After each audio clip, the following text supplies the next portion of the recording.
Ever since everyone found out I was the false heir, my classmates were thrilled, not to mock me, but because they'd finally seen what a poor person looks like, and finally had someone who could claim the poverty aid slot. My adoptive parents weren't the bitter, cruel type you'd read about in stories. They didn't throw me out onto the street. When Troy sneered and jabbed at me, nobody paid him any attention. They all came to ask what I planned to do instead. I told them, now that your real son is back, I'll go find my birth parents. I took a sip of hot tea. Victor, my adoptive father, always thought I'd been raised well, clean, sharp, decisive, but blood is blood, and no matter how polished I was, I still wasn't his own. Victor had no reason to ask me to stay. He said plainly, the Harwick family will give you $3 million. After that, your life is your own to figure out. I answered, all right, I'll carry the gratitude in my heart. Victor gave a flat hum of acknowledgement. Pack your things, he said. Liu will drive you. I set down my cups, stood up, and headed upstairs. At the turn of the staircase, Troy's voice came from behind me. Your birth parents are really poor. Too much luggage, and there'll be nowhere to put it. You won't need the luxury stuff either. Don't make a bad first impression. I glanced at Auntie Rose, who was waiting nearby, and said, anything I don't take, throw it out. Troy froze. Throw it all out? Those were limited edition designer pieces, any single one worth a small fortune. How was that any different from burning money? I found that thought amusing. I went straight upstairs, grabbed a small backpack, packed nothing but my documents and phone, left everything else behind,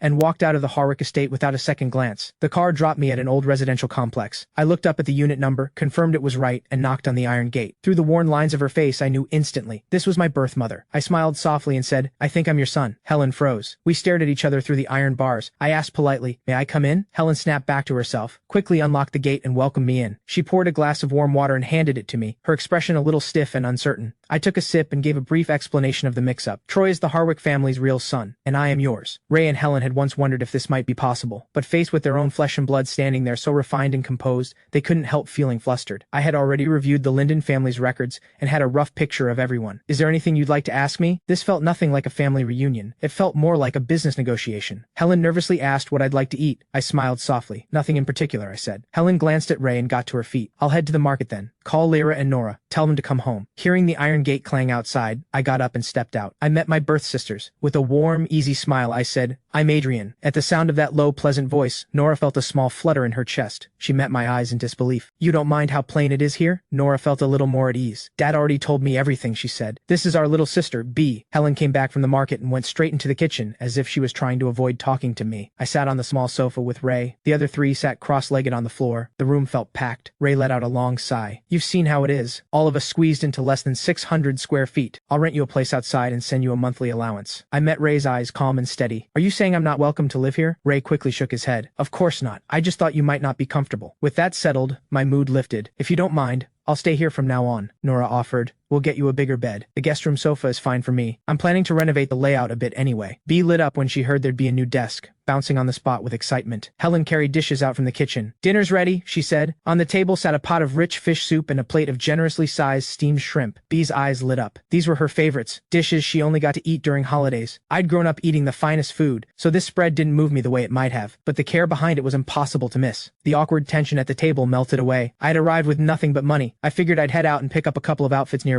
Bee eagerly volunteered to show me the way, so I took her hand and we headed out. Shopping used to mean a private, very important person suite. Browsing the racks myself was a new experience. I picked out 3 or 4 casual outfits and grabbed a pair of sneakers while I was at it. On the way home, hand in hand with Bee, we passed a candied hawthorn stall. I caught her sneaking glances at the glass display case, then quietly looking away like she knew better than to want it. I bought her a strawberry one. Bee's face broke into pure joy as she held it. She grinned and held it up toward me. Adrian, you have one too. I paused for just a moment. I ruffled Bee's hair. I'm not big on sweets, I told her. Bee counted the strawberries on the skewer. 1 for Nora, 1 for Lyra, 1 for Mom, 1 for Dad. Just enough to go around. I smiled and gave a small laugh, then took her hand and headed back to the complex. From a distance I spotted Lyra rummaging through something. She pulled a doll out of a battered cardboard box. At the sound of my footsteps, she quickly hid it behind her back. She watched me approach, step by step. My expression stayed flat. No need to hide it, I said. I already saw. Lyra lowered her eyes, like a child caught in the act, and slowly brought the doll back out. Troy used to love this doll. He'd hold it every night to fall asleep. I never thought he'd throw even this away. This wasn't the only thing he threw away. I said it flatly, and it landed. I sighed quietly inside. Pain is what makes people wake up. Out loud, I said, if you want it, take it home. She tossed the doll back into the box and gave me a bitter smile. That night, a small electric fan was creaking away in the summer heat. Through the thin, worn windows came the noise of neighbors, voices, shuffling, all of it bleeding through. I woke in the middle of the night to hushed voices. Nora and her parents were whispering just outside. Adrian probably can't sleep on this mattress. He was tossing and turning all night. Let's get him a good mattress. My scholarship comes in next week. I'll cover it then. Their voices were barely above a whisper, but I heard every word. By the time I got dressed and came out, Nora and Ray had already left. I asked asked Helen, "Where did Ray and Nora go?" Helen poured me a glass of warm water. Nora went back to university early. Ray drove her to the train station on his ride-hailing shift. Morning tickets are cheaper. Nora was clearly someone who pushed frugality to its absolute limit, and yet she didn't hesitate to spend money on a softer mattress for me. Something about that sat strangely in my chest. Lyra had left early for her part-time job. Bea was out playing with the neighborhood kids. Helen had gone to the craft workshop for the day. I had the place to myself. At the sound of the door, I got up and opened it. Sienna burst in loaded with tools. "I haven't even eaten breakfast yet," she announced. I walked her through the rooms and told her what I had in mind for the renovation.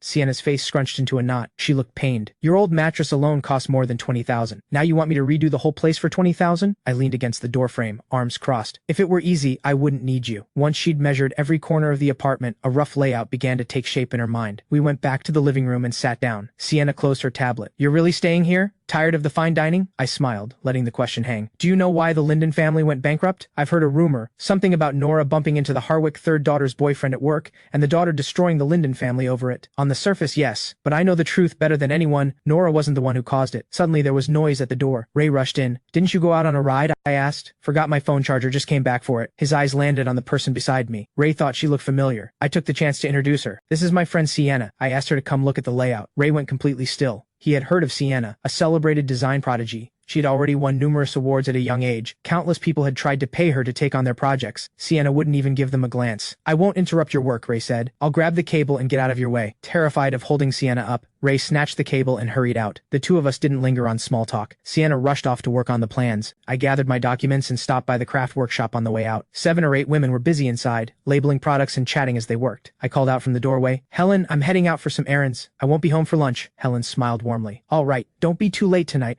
I made my way through the crowded market intersection. A black McLaren sat parked at the side of the road. I pulled open the rear door and got in. The girl beside me had soft, warm features. She'd had her eyes on me from the moment she spotted me in the distance. "You really are heartless," she said. "Something this big, and you're only telling me now?" I curved my lips slightly. "You were abroad. What would telling you sooner have done?" Celine let out a slow, knowing "Oh, so you're upset I wasn't there. Throwing a little tantrum, are we?" I didn't know whether to laugh or protest. "Where did you pick up that CEO energy talk? You went so long without reaching out, I had to keep myself company somehow." I poked her palm with one finger. "Stop joking around. Are you adjusting okay to life with the Linden family?" Celine asked, her voice shifting to something softer. "Honestly, not really. I barely slept last night." I leaned into Celine's shoulder, and at the sound of her low, steady voice, the tension drained out of me. My voice grew quieter. "I've had Sienna come take a look. Renovations can start tomorrow." "As quick as ever," she said. "If you can't sleep, come stay at mine tonight." When I didn't answer, she glanced down and found me already fast asleep. She gave a helpless smile and told the driver to turn up the air conditioning. A citrus scent drifted through the cabin. It always made me feel at ease. I slept on Celine's shoulder for 2 hours. By the time I stirred, the car had long been parked outside the government building. Celine held my hand gently, waiting patiently until I was fully awake. Only then did she walk in beside me. The household registration transfer went quickly. Celine handled every step of the process. Once everything was completed, my residency record was officially moved to the Linden family, permanently stamped into Ray's household registry. We were at an upscale restaurant, cutting through our steaks, when my phone chimed. The Harwick family had transferred $3 million into my account. $3 million to buy your silence? Celine kept her eyes on her steak, her tone edged with a cold half-smile. Unreadable. "I never wanted their money, but taking it means the Harwick family doesn't have to worry about me spreading anything, and I don't have to watch my back for their interference. Everyone stays comfortable." Celine drove me back. The car stopped at the market crossroads as usual. She reached over and ruffled my hair, the tenderness in her eyes almost sickeningly warm. She didn't tell the driver to leave until I had turned and walked into the market. When I got back to the complex, Lyra was just getting off her part-time shift. I washed up quickly and took my seat at the table. I had never had this kind of pickled fish before. The slices were silky and tender, the pickled greens bright and refreshing, the broth sour, spicy, and deeply savory. It was the kind of food that made you want to keep eating. It was the most satisfying meal I'd had in 17 years. I had 2 full bowls of the broth alone. Helen beamed. "Tomorrow I'll learn something new to cook," she said. "Adrian," Lyra said carefully, choosing every word. "I called Central High School today. If you want, there's a spot open, the one Troy left behind." At the mention of changing schools, Helen lowered her eyes and pressed her lips together. "Our situation? We really can't afford to keep you at Crestwood Academy. We're so sorry.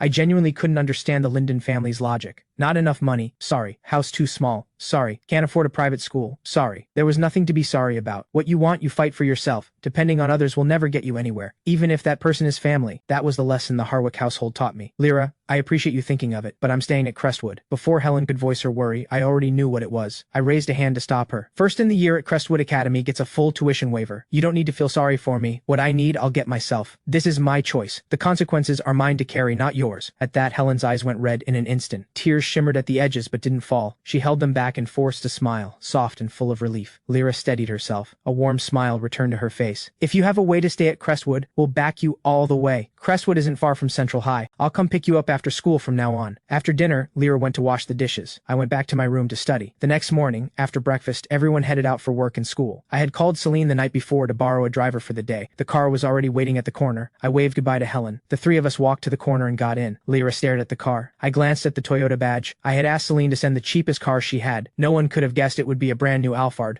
For Celine, it probably was cheap. But next to the Linden family's beat-up second-hand car, this thing was absurdly out of place. Is this your friend's car? Lyra could barely believe it. You left the Harwick family, and you still have cars and drivers on call? Are you sure you're not still their heir? My expression stayed calm, unbothered. I was just quietly exasperated at Celine's arrangements. B sat quietly in the back seat. Lyra, send me your work address. Lyra suddenly remembered. The driver started the engine smoothly. I picked up my phone and messaged Celine. Did you just buy this car? She replied, the drive to Central High takes over an hour. I didn't want you to be uncomfortable, and I can use it myself to nap. I stared at the screen and said nothing more, even though I knew perfectly well she had bought it for me. After dropping Lyra off at the restaurant, the car pulled smoothly back onto the road, heading straight for Crestwood Academy. I got home in the evening just as dinner was being set out. The family gathered around the table talking. These past few days had been surreal for the Linden family. First, internationally acclaimed designer Sienna had willingly shown up to renovate their home. Then there was their son, who turned out to be nothing like they expected. I was unruffled no matter what, not because of the Harwick name, but because my confidence had always come from within. After dinner I showered and turned in early. Ray and Helen were left alone in the living room. Helen pressed her lips together and thought for a long moment, as if she had finally made up her mind.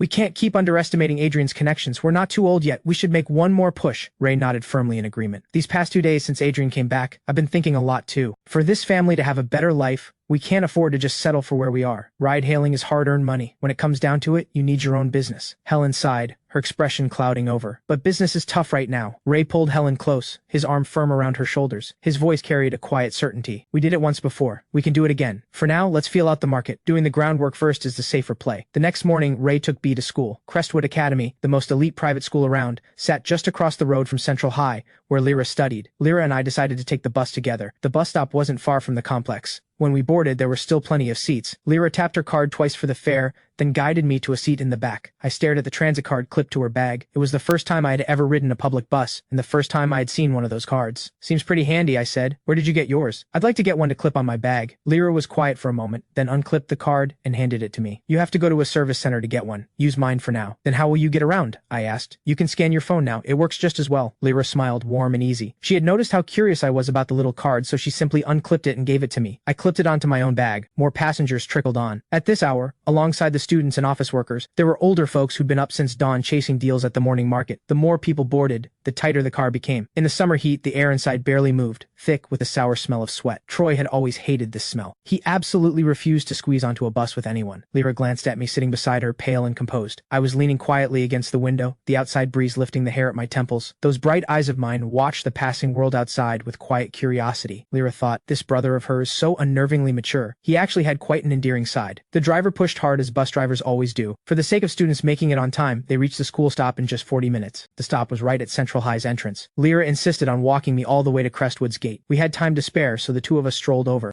Luxury cars swept past on the road. Occasionally a window rolled down and someone called out a greeting. Lyra quietly took it in. Adrian's social standing at school was clearly strong. She had worried that once people found out about his background, they might turn on him and make his life difficult. When they reached the grand gates of Crestwood Academy, Lyra felt out of place going any further. I'll come pick you up after school this afternoon. I could see she felt uneasy. I smiled and nodded. A tall figure came sprinting over. The enthusiastic impact of the hug made me sway. Rico threw his arms around my shoulders and held tight, but his eyes had already landed on Lyra standing beside me. I cleared my throat. Rico blinked, then caught up. He recognized her as the Linden family's second daughter. He straightened up instantly and smoothed his clothes. I'm Rico, Adrian's classmate and his current personal bodyguard. I tilted my head. Since when did you become my bodyguard? Rico leaned in and whispered. Miss Celine's orders. She was worried people might give you trouble over the whole false heir thing. He straightened back up and hooked an arm around my shoulder. Grinning at Lyra, he gave her his word. You have nothing to worry about. I'm a Taekwondo black belt. Nobody's touching a single hair on Adrian's head. Lyra looked at the cheerful, bright-eyed young man in front of her and smiled, warm and genuine. Thank you for looking out for Adrian. Rico felt the world bloom around him. He waved her off with a red face. You'd better get to class. He watched Lyra's figure disappear into the distance, still completely starstruck.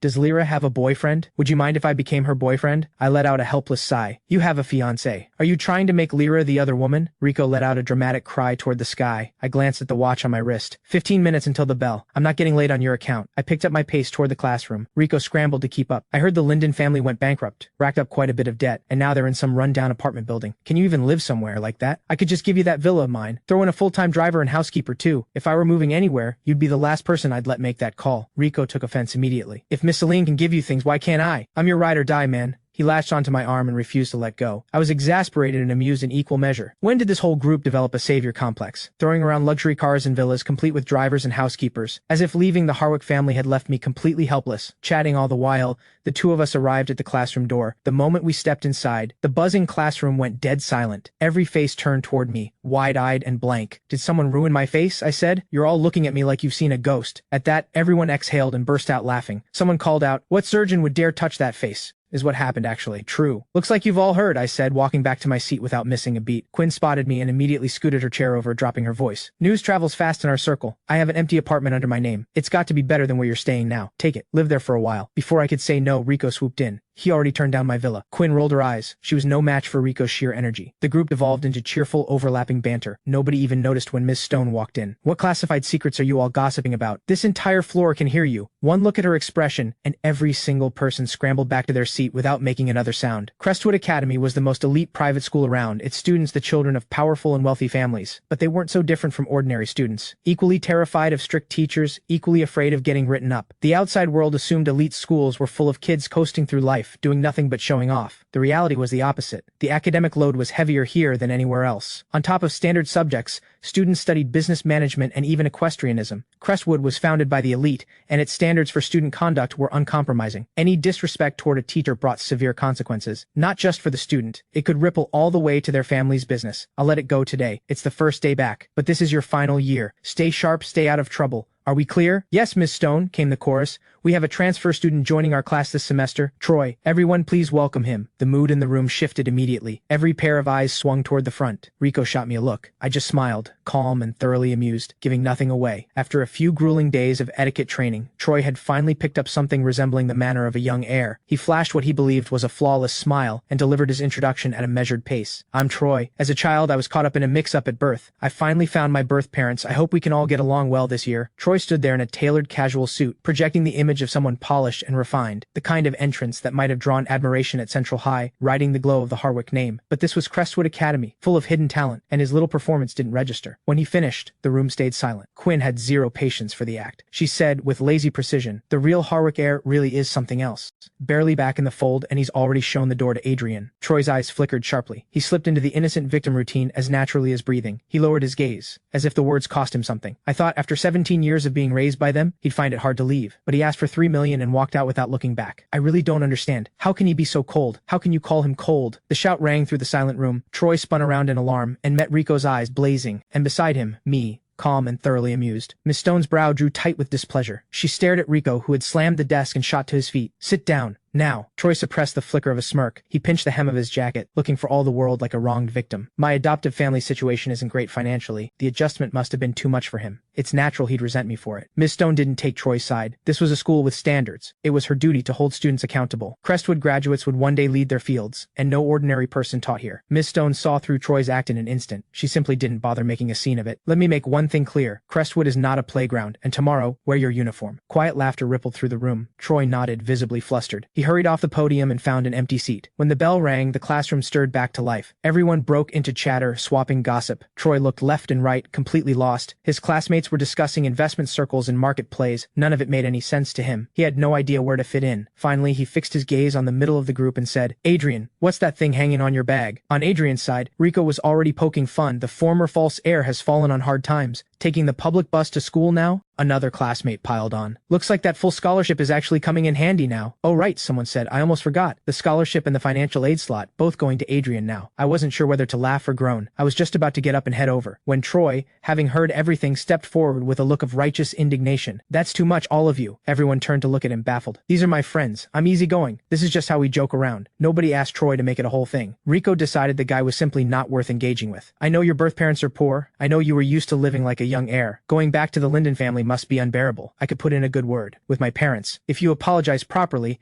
I'm sure they'd let you come back. Troy played the part of a genuinely concerned friend. To anyone watching, he was the innocent, kind-hearted one, and I, the false heir, was the ungrateful one who didn't know better. But the room went quiet in a way Troy hadn't expected. Everyone simply stared at him, watching, saying nothing, like they'd spotted something deeply unusual. After a long silence, Rico turned to me with a genuinely puzzled look. Does he not feel embarrassed? Because I'm embarrassed for him. The room burst out laughing. That one landed. I genuinely mean well, Troy pressed on. The Linden family is bankrupt. They can't give you a good life. My parents are good people. They were just angry in the moment. You left without looking back, taking the money and going. But if you apologize to them, I'm sure they'll welcome you back to the Harwick family. I smiled at that. The kind of smile that had no words behind it. I'd spent 17 years in that house. I knew Victor and his wife far better than Troy ever would. They didn't even necessarily care about their own blood. What chance did an adopted son ever have? Getting no response, Troy switched tracks. The renowned designer Sienna is redesigning my room, he announced. News to me, I said, the corner of my mouth lifting. Troy lowered his gaze with a modest smile. I told them it wasn't necessary, but they said they'd neglected me for too long, and they insisted on making it up to me. They're bringing in the best designer to redo everything. Exactly the way I like it. I set my phone face up on the desk and put it on speaker. You really commit to the act, Rico said dryly. A furious voice exploded from the speaker. That is complete nonsense. When did I ever agree to do any design work? Troy, right? I told him to get lost yesterday on the phone. Does he not understand words or is he just slow? He had the nerve to call himself the Harwick heir. Said he'd pay me to shut up and work. Said the Harwick family was not someone I could afford to cross. I don't care about his money. I don't care who he is or what family he's from. Nobody commands me. He's been spreading lies that damage my reputation. Does he think he can afford what that costs me? The voice on the line was sharp as a blade. Rico cut the call without a second thought and shot me a look like he'd just done something heroic. I gave him a thumbs up. Well played. Everyone in that room was sharp. Among their own circle, they all knew exactly how each other's minds worked. They weren't at Crestwood just to study. They were building connections, because the people around them now would be the people they dealt with for the rest of their lives. Cultivating the right relationships now would pay dividends when the time came to take over the family business. Who was the true heir and who was the false one? That didn't matter to them. What mattered was whether a person had value. Anyone who ranked at the top of the year was going to be someone, eventually. This was their opportunity to build that connection. I might no longer carry the Harwick name, but Troy, without the Harwick family behind him, was nothing. Nobody had any particular grudge against Troy to start with. Out of respect for the Harwick influence, they could have been civil. But he couldn't hold himself together, and he had the nerve to come and start something. My silence wasn't patience. It was indifference. I had no interest in wasting energy on someone irrelevant. But if Troy kept pushing, then no one could blame them for how they responded. The air grew heavy and awkward. Troy's face went pale as iron. The corners of his eyes reddened. He looked lost and, honestly, a little pitiful. Where there are people willing to stand up for you, there will always be people who can't stand you. Brad stood up, playing the righteous defender. That's way too far. Is humiliating someone really that entertaining? Troy is just worried about Adrian. The Linden family is bankrupt. He only wanted to help. Is all this really necessary? The room stared back at Brad, everyone knowing exactly what he was really doing. Brad looked outraged on the surface. Inside, he was thrilled. I had outpaced him at every turn, and this was his chance to finally flip the table. With the Linden family now bankrupt, he saw his opening, and he was working it. Play it perfectly, and he could also curry favor with the real Harwick heir in one move. Kill two birds with one stone. Troy looked up, surprised, and struggled to hide his relief as he shot Brad a grateful look. Brad returned it with a warm smile, something like genuine concern flickering in his eyes, as if Troy were actually his friend. At that moment, a knock at the classroom door turned every head in the room. Celine stood in the doorway holding a folder. "What's all the excitement?" she said. Brad froze mid-posture, instantly deflated. Celine didn't spare him a glance. She walked straight toward me. "Just dropping something off," she said simply. She said it casually, but Brad didn't dare make a single sound in response. Everyone else in the room was a future heir in training. But Celine already sat at the same table as their parents' generation. Troy studied her quietly. She was dressed simply and cleanly. Fair skin, strikingly beautiful face, her whole presence effortlessly above the room. On her wrist, a deep red Bodhi bead bracelet. As she passed him, he caught a faint trace of citrus. Troy was genuinely shaken. He had always thought Lyra was the beauty of the Linden family, but standing before this girl, Lyra didn't even come close. And she's dressed so simply, she must just be a delivery girl or something. Yet she looks like that. What Troy didn't know was that the clothes Celine was wearing, paired with her understated accessories, especially that Bodhi bead bracelet, were worth more than a villa in Harborview. Quinn teased. What could possibly be worth Celine Celine making the trip herself. Celine's gaze fell on me, making no effort to hide the warmth she reserved just for me. I'm Adrian's personal errand girl. Even a single leaf? I'll deliver it myself. The room erupted in teasing laughter. Celine and I didn't flinch, completely at ease, completely open about it. Everyone knew exactly what they were to each other. Childhood friends, growing up side by side, both fully aware of the other's heart. Nothing to hide. They hadn't made it official simply because the timing wasn't right, both choosing to put their careers first for now. Celine set the folder on my desk, and the room immediately crowded around in amazement. Everyone leaned in for a look. This project proposal is stunning. Adrian never disappoints. Looks like this year's spot is yours. My proposal scored quite a bit higher, I said. I said nothing more, leaning back with the easy confidence of someone who had already won. Troy glanced over from the side. He recognized it. B had made this. That's the little Linden girl's work, isn't it? A child scribbling, passed off as a serious project proposal. That's pretty disrespectful to everyone else competing. Quinn gave him a flat look. That's a bold thing to say. This is the top-ranked proposal in the evaluation. You're calling this a child scribbling? Troy went silent. I curved my lips. B put real effort into this. She made it especially for me. No empty theory from any of you could match that, I said, and I meant every word of it.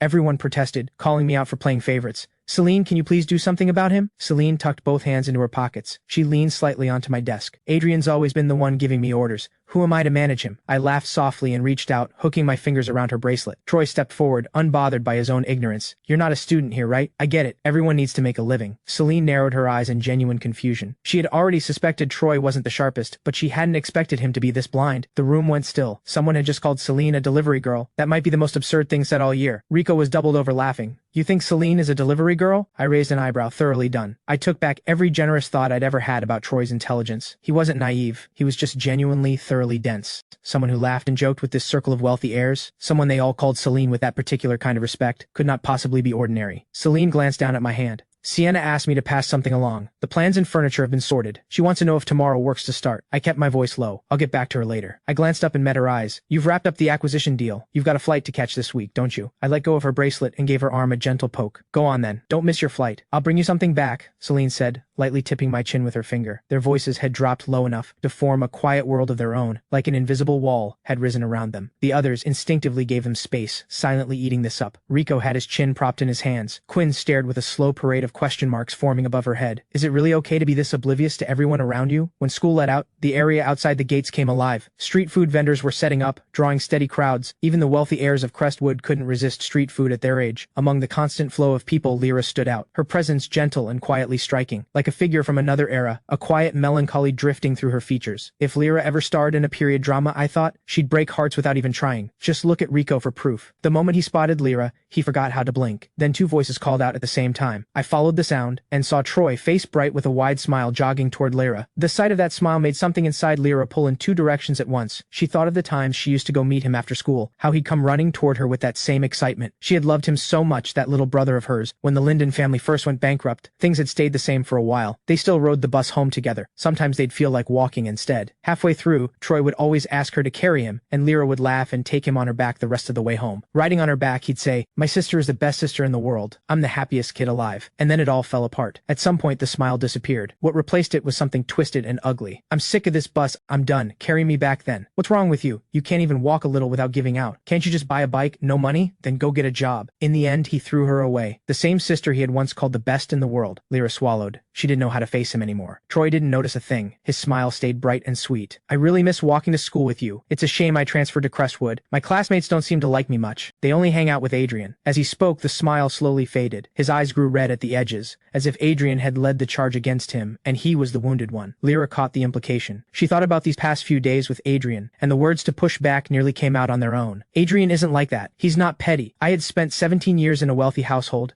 yet I never once complained the Linden home was too small or that the mattress was too hard. I told Helen her cooking was wonderful. I bought B sweets. I thought of what each family member needed and quietly took care of it. I had been so good, so genuinely, unexpectedly good, that it made Lyra feel guilty. As an older sister, she hadn't been able to do much for me, and yet I was the one looking out for everyone. Troy's expression froze. He had assumed that once I walked out of the Harwick estate and saw that run-down place, every trace of the privileged heir in me would come pouring out. But Lyra actually thought well of me. In just 2 or 3 days, she seemed to have moved on from 17 years with her old brother, and welcomed me in. Hearing Lyra defend me so clearly, Troy went still. I curved my lips. I wasn't aware Troy had been going around collecting sisters. The easy warmth in my eyes shifted, a quiet edge slipping through. You just enjoy taking things that belong to someone else, I said, including their sisters. The shadow lifted from Lyra's face all at once. A soft smile returned to her lips and she didn't give Troy another glance. A brief light passed through my eyes. The corner of my mouth rose in a quiet, unhurried curve. Watching the two of us walk away together, a fierce jealousy rose in Troy's eyes. He watched our backs as we laughed and talked. All of this had once been his. Troy ground his teeth. His fists clenched so tight his nails bit into his palms, and he didn't feel a thing. His breathing grew ragged. Only after our figures had completely vanished did Troy slowly come back to himself. Everything he'd ever wanted, he had it now. The wealth, the glory of the Harwick name. Just a bunch of nobodies, he told himself. He was the real Harwick heir. The moment he saw the Harwick estate, that sprawling, magnificent villa, the resentment drained out of him. He smiled with deep, private satisfaction. Troy snapped at Auntie Rose with all the arrogance of someone who'd been born to it. What are you standing there for? Go make the tea. Auntie Rose gave a small bow. Yes, young master. Since this young master had arrived, whenever Victor and his wife were out, the household staff walked on eggshells, barely daring to breathe. The slightest thing that displeased him meant a tongue lashing. Wrong tea, replace it. Food not to his liking, back to the kitchen. Adrian had never once lost his temper. At the very least, he had treated them like people. But this new young master threw cups and plates at the slightest provocation, as if they weren't staff at all, just tools he could use however he pleased. Troy's voice came again, sharp and threatening. Auntie Rose snapped back to reality and hurried over with the tea. Troy picked up the cup and took a sip. The next second, he hurled it straight at Auntie Rose. She instinctively stepped back, but not fast enough. The scalding tea poured over the top of her foot. Auntie Rose kept her head down, quietly rubbing the reddened skin. She bent down and picked up the cup. I'll make a fresh one, she said. The butler had taken in every moment of it. He adjusted his glasses. He stepped forward with measured, unhurried composure. Young master, he said quietly, it's time for your etiquette lesson. Troy glared. What etiquette lesson? The butler's expression didn't shift. The homecoming banquet is this weekend. The master and madam have specifically asked that you be on time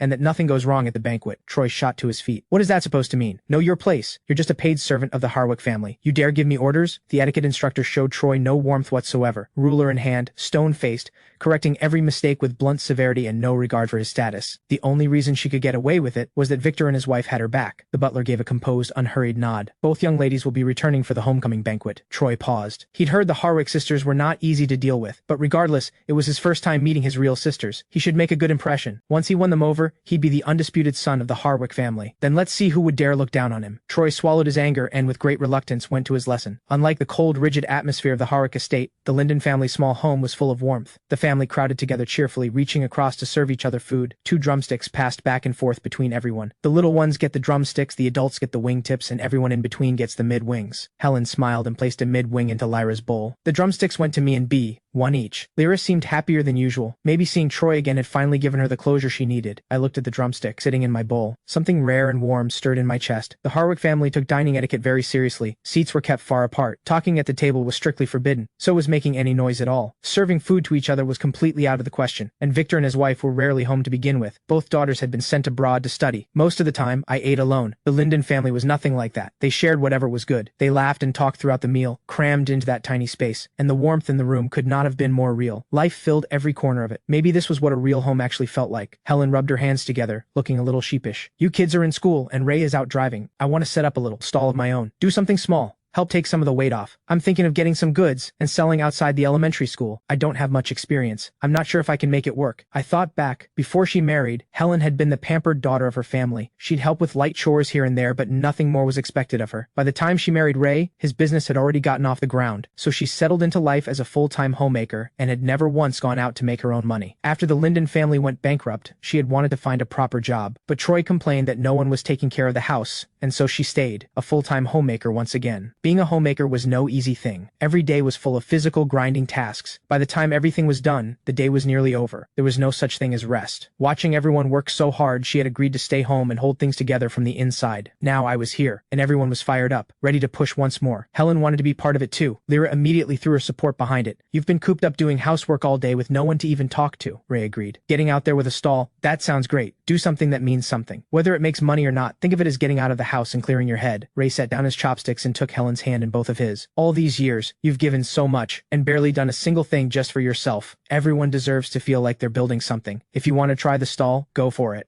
With the whole family firmly behind her, Helen quietly breathed a sigh of relief. Then she looked toward me, the only one who hadn't said a word. I thought it over and answered carefully. Selling stationery requires a wide range of stock, which means higher upfront costs, and elementary school kids don't have much pocket money. The break-even period could drag on for a long time. School hours near our area are consistent, and the street food stalls nearby do pretty solid business. You might want to consider selling food instead. There are several schools in that area, plenty of customers to go around. The early mornings would be tough. You'd need to be up early to prep fresh ingredients. But to be clear, I'm in favor of the stall idea. Helen smiled like a weight had been lifted off her. A little hard work never hurt anyone, but all I know how to make is home cooking. I wouldn't know the first thing about fancy street food. Your cooking is better than most restaurants.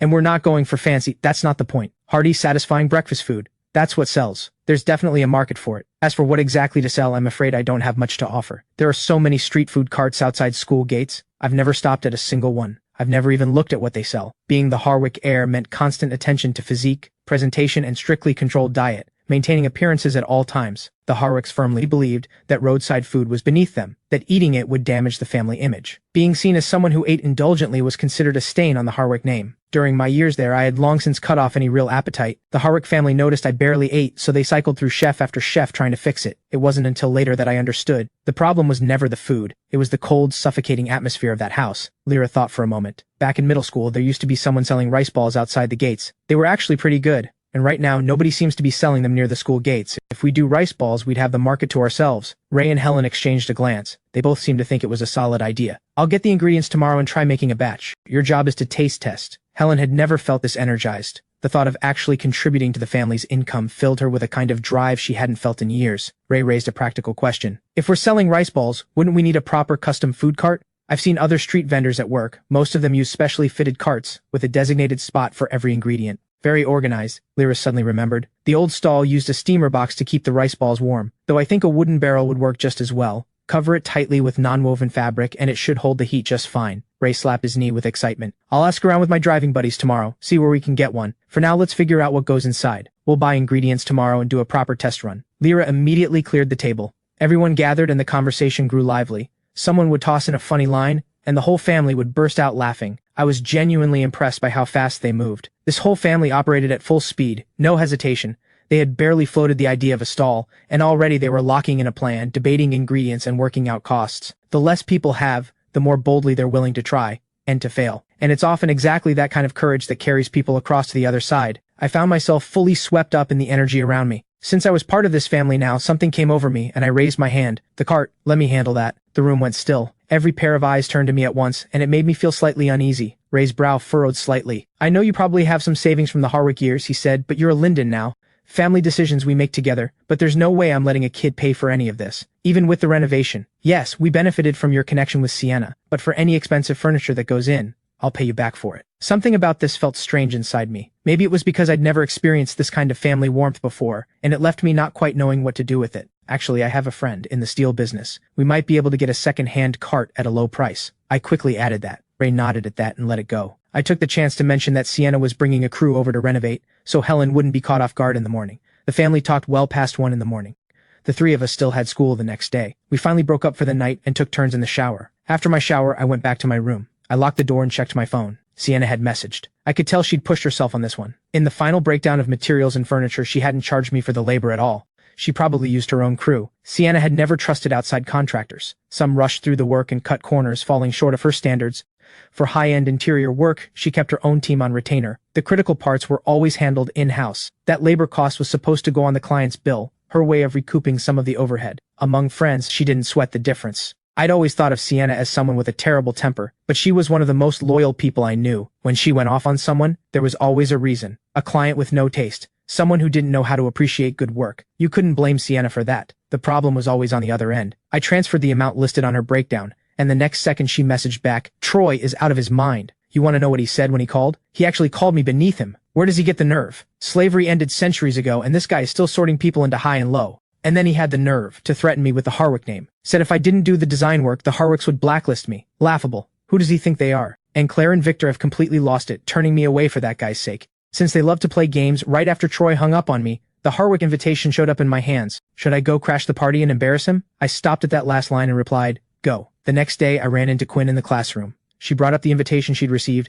barely hiding her delight. "I'm absolutely going to the Harwick homecoming banquet. This is too good to miss. I'm live streaming the whole thing for you." Quinn knew Rico well enough to ask, "He's not planning to cause a scene, is he?" They could say this kind of thing openly because they had already read the situation clearly. Crossing the Harwicks at this point, so be it. The Harwick family had been in business for generations. Their power was nothing to dismiss. Anyone who showed up to that banquet and humiliated them to their face would pay for it. Quinn continued, Rico, you probably haven't heard. There's no need for us to do a thing. Haven't you seen the news? The 2 Harwick daughters are coming back. They both instinctively looked at me, as if I'd have the answer. I raised an eyebrow. I'm a broke high schooler. Now, my intel can't exactly keep up with yours. Quinn raised an eyebrow, clearly amused. Broke or not, you're still the heir. When the 3 of us got back to the classroom, we caught the tail end of Troy's voice. My parents are hosting a homecoming banquet to introduce me as the Harwick heir. I don't have friends in this circle. I hope everyone can make it. He spotted me walking in from the doorway and smiled, that harmless-looking smile of his. There'll be great food at the banquet, and my parents bought me new clothes. You're welcome to come pick whatever you like. The clothes were bought for you. They're yours. Adrian doesn't do hand-me-downs. And the food? He's not interested. Quinn said it flatly. Every time I faced off with Troy, I could feel my friends close in around me. I wasn't the Harwick heir anymore,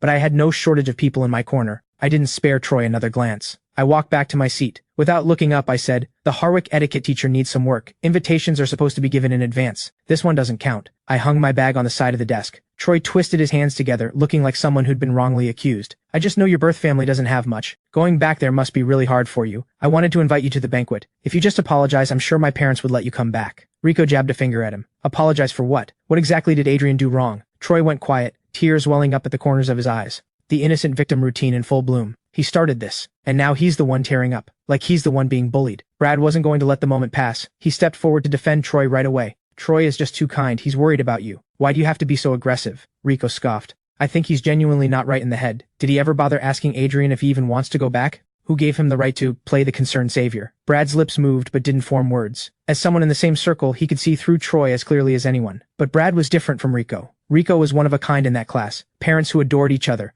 A home full of warmth. The family business was going to Rico, no question. Brad had brothers. Inheritance was far from guaranteed, and he knew it.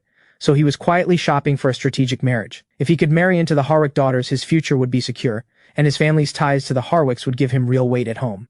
And so he chose Troy's side. Troy was naive in this circle, but naive people are easy to manage. I had no interest in getting involved. Other people's agendas were their own business, as long as they stayed away from me. How complicated these circles could get. I knew better than anyone in that room. The less drama, the better. No point making enemies at every turn. Who's to say the outsider today won't be at the top tomorrow? With that in mind, I spoke up and broke the tension, before Rico burned any more bridges on my behalf. I looked at Troy. 2 things. I have no intention of going back to the Harwick family, and I have no interest in competing with you for their favor. As long as you don't come looking for trouble, we can all coexist without a problem. But if you cross my line, let's see just how much the Harwick name can protect you. Troy, mid-sniffle, felt his chest tighten. He looked up at me, stunned. He met my eyes, steady, unshakable, completely sure of itself. He didn't understand it. There wasn't a trace of loss or defeat in me. Everyone in the class still had my back, same as always. They still called me by name, with that particular tone that meant something. And now, I was standing here making threats with a straight face. Who on earth had given me that kind of confidence? What would things look like if Celine weren't on my side? Troy kept staring at me, his eyes full of calculation. Quinn lounged beside him, drawling, "With that brain of yours, you'll never figure it out." He had no idea how capable I was, but my classmates did. Whatever they couldn't get through begging or bargaining, I could always find a way. My connections may not rival the Harwick families, but add everything up, and even those at the very top of the capital circle can fall. Quinn smiled coolly, with just enough condescension in her voice. The first rule of surviving this circle is knowing how to read a room. Rico had no interest in educating Troy. He just didn't want the future headache. For once, he didn't push back against Quinn. Troy's back teeth were grinding. The redness crept into his eyes as he stared at me. He turned and stormed out. Brad called after him, ignored completely, then curved his lips and said lightly, "If you want someone's trust, you find them when their defenses are lowest." He watched me with careful eyes. I met them evenly.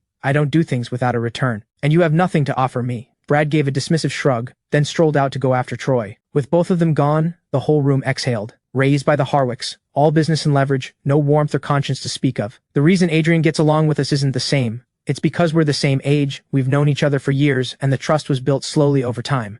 The Linden family, to me, were still strangers who happened to share my blood. Rico was genuinely curious, knowing my personality and what I was capable of. Leaving the Harwick family probably meant going independent. Staying with the Linden family now, there had to be a reason. But forever? Not a chance. Being a minor came with real limitations. At 18, I could open my own accounts and stand on my own. For now, things were stable, and helping the Linden family wasn't entirely without purpose. The renovation speaks for itself. I just wanted somewhere comfortable to sleep. I'm not exactly built for roughing it. I can't spend a whole year sleeping badly. And honestly, I wanted to leave them a little less in debt to me when the time came. Brad stood on the 5th floor corridor and spotted Troy alone behind the decorative rocks, crying. He waited a solid 20 minutes before strolling down. Right before he reached the spot, he mussed up his hair and did 2 rounds of high-knee exercises. Then he jogged over, breathless, playing the part of someone who'd been searching desperately. "There you are. I've been looking everywhere." Troy looked up, surprised. I'm in no state to go back to class." Feeling what he thought was genuine concern from Brad, Troy hadn't expected anyone to be in his corner, and every bit of hurt he'd been holding back came flooding out. Tears rolled down without stopping. "I just wanted to connect with my classmates. I didn't expect everyone to be so set against me." Brad patted his back gently. "That group has always been like that. They follow Adrian without question. I can't stand the way they operate. That's why I've never clicked with them. I can be your friend." Something lit up in Troy's tear-filled eyes. He nodded hard and let out a quiet, grateful sound.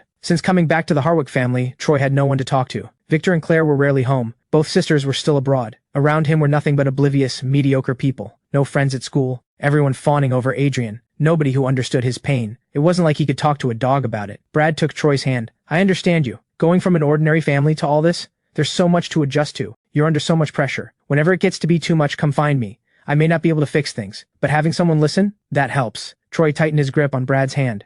"Is the reason everyone sides with Adrian because of Celine? Celine isn't even in our class, but everyone in the room treats her with this particular deference. That means she and Adrian have some kind of arrangement. He doesn't need the Harwick name because of his connection to Celine. Even bankrupt, he's untouchable, and Celine is part of why." But Brad didn't know the full picture, so he kept it vague. Adrian has known Celine and Quinn for years. What they have isn't built on deals. Especially Celine. They grew up side by side. Not officially a couple, but something close. And then there's Rico, the undisputed heir of the Linden family, completely in Adrian's corner. Their bond is closer than most brothers. With those two behind him, who would dare cross him? Brad had to admit it. Adrian was exceptional on his own. That last part he kept to himself. So Troy concluded that whatever pull I had came entirely from Celine and Rico. "Is the Liu family really that powerful?" he asked. Brad answered him. "The Liu family is among the top tier of the capital circle. Assets and influence on par with the Harwicks, and the two families have deep business ties. But Celine's parents were in a car accident some time ago. They still haven't woken up. Celine had no choice but to take over early. It's no secret in the capital circle, and Celine is no small force herself. She had just graduated high school when it happened, gave up studying abroad and walked straight into running the entire Liu empire. Not a single major misstep in the past year, and she runs it with precision. The elders of the circle respect her deeply. They call her Director Liu." Listening to Brad's account, Troy absently smoothed the hem of his jacket, something turning over in his mind. The Harwick and Liu families were close. If Celine became his fiancée, Adrian would lose his biggest advantage. Back at the old residential complex, Helen was making rice balls today. There were a lot of ingredients to get through. Ray skipped his driving shift and stayed home to help her. When Ray opened the door to Sienna, he looked confused. He stepped aside quickly and ushered her in with a respectful gesture. Sienna walked in and greeted them politely. She glanced at the movement in the kitchen and raised her voice a little. "I'm Adrian's friend. I brought a crew to work on the rooms. Hope that's all right." Helen quickly wiped her hands and came out. "Please sit and have some tea." Sienna waved her off. "No need for that." Adrian said to clear out all the old furniture. "Pack up your clothes and personal things. If there's anything you want to keep, tell me where you'd like it moved. I'll have my guys take care of it." Helen and Ray looked at each other, both a little stunned. Ray asked carefully, "What exactly do you mean?" That stopped Sienna cold. "Adrian didn't tell you? He asked me to redo the whole place. New furniture throughout." Ray's head nearly short-circuited. "New furniture for the entire apartment? How much would that even cost?" Helen grabbed Ray's arm, a quiet signal to stop spiraling. "It's already done. Don't waste Sienna's time." She quickly untied her apron and set it on the side table. Helen smiled warmly at Sienna. "Just leave the old furniture downstairs for now. No need for you to deal with the disposal. We have a truck that can take it away. Very convenient. Otherwise you'd have to hire extra people just to haul it out." Sienna normally talked fast and operated with zero hesitation, the kind of person who decided things once and didn't revisit them. Helen rubbed her hands together. "I'll go clear out the main bedroom first. There isn't much in there. It'll be quick to sort." Sienna turned and called to the crew behind her. "You three, get the furniture down to the ground floor. You two, go strip the wallpaper." Ray and Helen began clearing out their belongings from the rooms. Sienna stood watch over the work. "Get those edges lined up properly." "What are you looking at? Why is there a gap that big? Did you not see the wall was crumbling? You clean it before you paste, or are you planning to grow a garden in there? Handle the window corners carefully. If it goes on crooked, tear it all off and start over." Every worker who heard her felt the hairs on their arms stand up, and their hands move faster without being told. Sienna's reputation for being impossibly demanding was clearly well earned. With the renovation in full swing, Ray occasionally stepped in to lend a hand. Helen went back to the kitchen to keep working on the rice balls. Helen poured a cup of tea and brought it over. "Miss Sienna, take a break and have some tea." Sienna was in the middle of tearing into someone, hands on her hips. At the sound of Helen's voice, the fire went out of her instantly. She turned and took the cup with both hands. "Thank you. Really, no need to be so formal. Adrian and I go way back. Just call me Little Sue." Helen decided she wasn't nearly as difficult as expected. "Quite polite, actually. I'm planning to sell rice balls at a stall. I'm testing a batch today, and I haven't made lunch. If you're hungry, would you like to try some?" Sienna didn't waste a second on politeness. "Actually, I'm a little hungry." Helen's face broke into a smile. She glanced over at the crew. Should we let them take a break too? There are so many of them. Are you sure it's not too much trouble? Not at all. I actually want more people to give me feedback.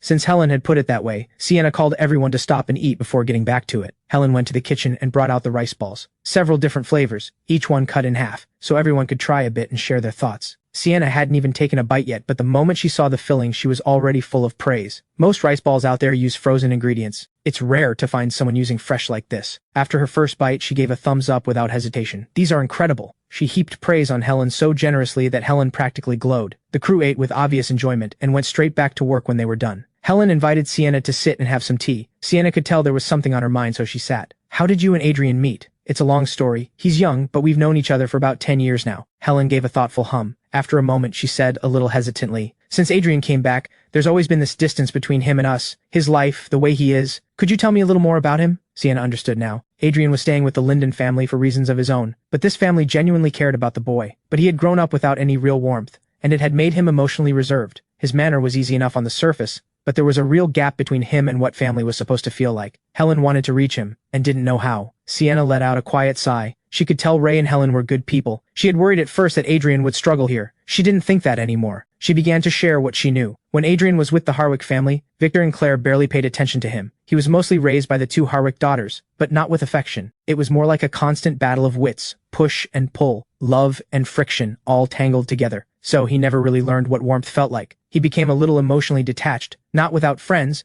but friendship can't fill the hole where family was supposed to be. He grew composed over time, more polished and composed than anyone his age, but he lost the kind of openness that belongs to youth. The Harwick household was nothing like a home. No warmth, cold and mechanical, through and through. The 3 children it produced are each extraordinarily gifted, and not one of them is emotionally intact. Every one of them carries something broken. Hearing what her child's life had actually been like in that house, Helen felt a pain in her chest she couldn't quiet. She had assumed that, with food, clothes, and comfort provided, he must have been happy, and that the distance she felt now was just the difficulty of adjusting to a poorer home. Only now did she understand her son had never experienced warmth, and it had made him cold. So what does Adrian usually like to eat? She asked. Honestly, I'm not sure. All I know is that the Harwick family went through chefs constantly. Not one of them lasted half a year. School was out. Lyra and I walked over to pick up B from elementary school. Several neighbors spotted Lyra and called out, "Did your family come into money? Why did you replace all the furniture?" Lyra was caught completely off guard. She instinctively looked at me. Wasn't it just a layout adjustment and adding a desk? Why is everything replaced? I blinked. Sienna's idea. She knows people in the furniture industry. It didn't cost that much. I thought to myself, Sienna can take the blame on this one. Meanwhile, Sienna, currently in the middle of lecturing someone, suddenly sneezed. She shook it off. So much dust in here. I should really wear a mask next time. When the 3 of us got home, the crew was clearing debris from the guest room. 2 workers were in the kitchen replacing the sink. Lyra and B were stunned. A compact shoe cabinet had appeared by the door. It looked far too narrow to fit a single pair, until you opened it. The shoes were stored at an angle. Close the door and the angle increased, maximizing every centimeter. Small as it was, it held the entire family's shoes. No more piling them under the bed. The cracked walls were covered in fresh wallpaper. The worn sofa had been replaced with a stain-resistant one, paired with a new glass coffee table. The little corner table had stayed, still holding its vase, now freshly filled with carnations. The living room window, which had had curtains before, was now fitted with clean white blinds, simple and bright. In the sunlight, the warm tones of the room felt like a different world. Sienna emerged from the guest room. She lit up the moment she saw me and pulled me over, practically glowing with pride. "Come see what we did with the guest room. You're going to love it." Lyra and B followed, eager to see what their room had become. The moment they saw it, both of them looked like their eyes were about to fall out of their heads. The whole room was done in a fresh ocean blue. The interior floor had been raised with wooden boards, creating a tatami-style storage platform. With the wardrobe gone, the space felt considerably larger. The bunk bed remained, a mattress laid directly on the raised platform. Beside it, a proper step-up staircase led to the upper bunk, far safer than the old vertical ladder. Each step concealed a drawer underneath, perfect for books and odds and ends. On the other side, a corner desk had been built in, one end for each sister, with room enough for both. A cramped little room transformed into something spacious and beautiful, and not a single practical function sacrificed. Every bit the renowned interior designer she was. "This drawer can be pulled out and used as a bookshelf," Sienna explained. She pulled one out from under the steps to demonstrate. Books could stand upright in the space below. She knocked on the raised platform and looked at B. "Your brother told me you like to draw. This surface is stain-resistant. Sit here and draw all you want, no worrying about making a mess." B's eyes sparkled like she had stars in them. She thanked them breathlessly. "Thank you, Sienna. Thank you, Adrian. I have my own space now. I can draw as much as I want." At the sight of that beaming smile, Sienna felt a swell of pride she hadn't expected. She ruffled B's hair, deeply satisfied. Sienna leaned toward me. "This whole place, not counting my design fee, the materials alone came to over 50,000. Without me talking everyone down, 20,000 wouldn't have come close." That's why you're the one I called. Nobody else could have pulled this off. Sienna's chin lifted with visible pride. If your budget hadn't been so unreasonably tight, I would have ripped out the floor tiles and redone the walls too. I turned to her. I'll take you out to dinner when you're free. And the Moonlight Edition series just dropped. I met her expectant eyes. I nodded. I'll send it to you in a couple of days. I let my eyes drift half shut, taking in the warmth of the room. Once the finishing touches were done, Sienna packed up and left with her crew. Ray and Helen had tried to keep her for dinner, but once the last outsider was gone, the family started debating what to have for dinner. With the renovation going all day, neither Ray nor Helen had had time to cook. Tonight, we're taking the kids out for a proper meal. Helen took my hand and held it gently in both of hers. She asked quietly, "Do you like hot pot, Xiao Chen?" I wasn't used to physical contact like this, especially with people I wasn't close to yet. I thought about pulling my hand away, and didn't. I answered her question with one of my own. "What made you ask?" The only time I'd ever had hot pot was a couple of years ago, a gathering at a hot pot restaurant I had a stake in. The food was quite good, actually. The price, though, not exactly accessible. Wealthy people rarely go out for hot pot, so it shut down after 2 months. I hadn't had it since, Lyra suggested. Then let's go get hot pot. The place at the corner is really good. Fresh ingredients. He had the whole place redone for us. We should treat him. The decision was made almost instantly. Everyone go get ready. We're heading out. All 5 of us walked to the restaurant. Helen held my hand the whole way, showing no sign of wanting to let go. I kept noticing she seemed warmer than usual. Maybe that's just how it is between a mother and her actual son. We got a big table at the restaurant. Once we sat down, Ray handed me the menu and told me to order whatever I liked. I passed it straight to Lyra. "You do the ordering, I'll handle the eating." Everyone laughed.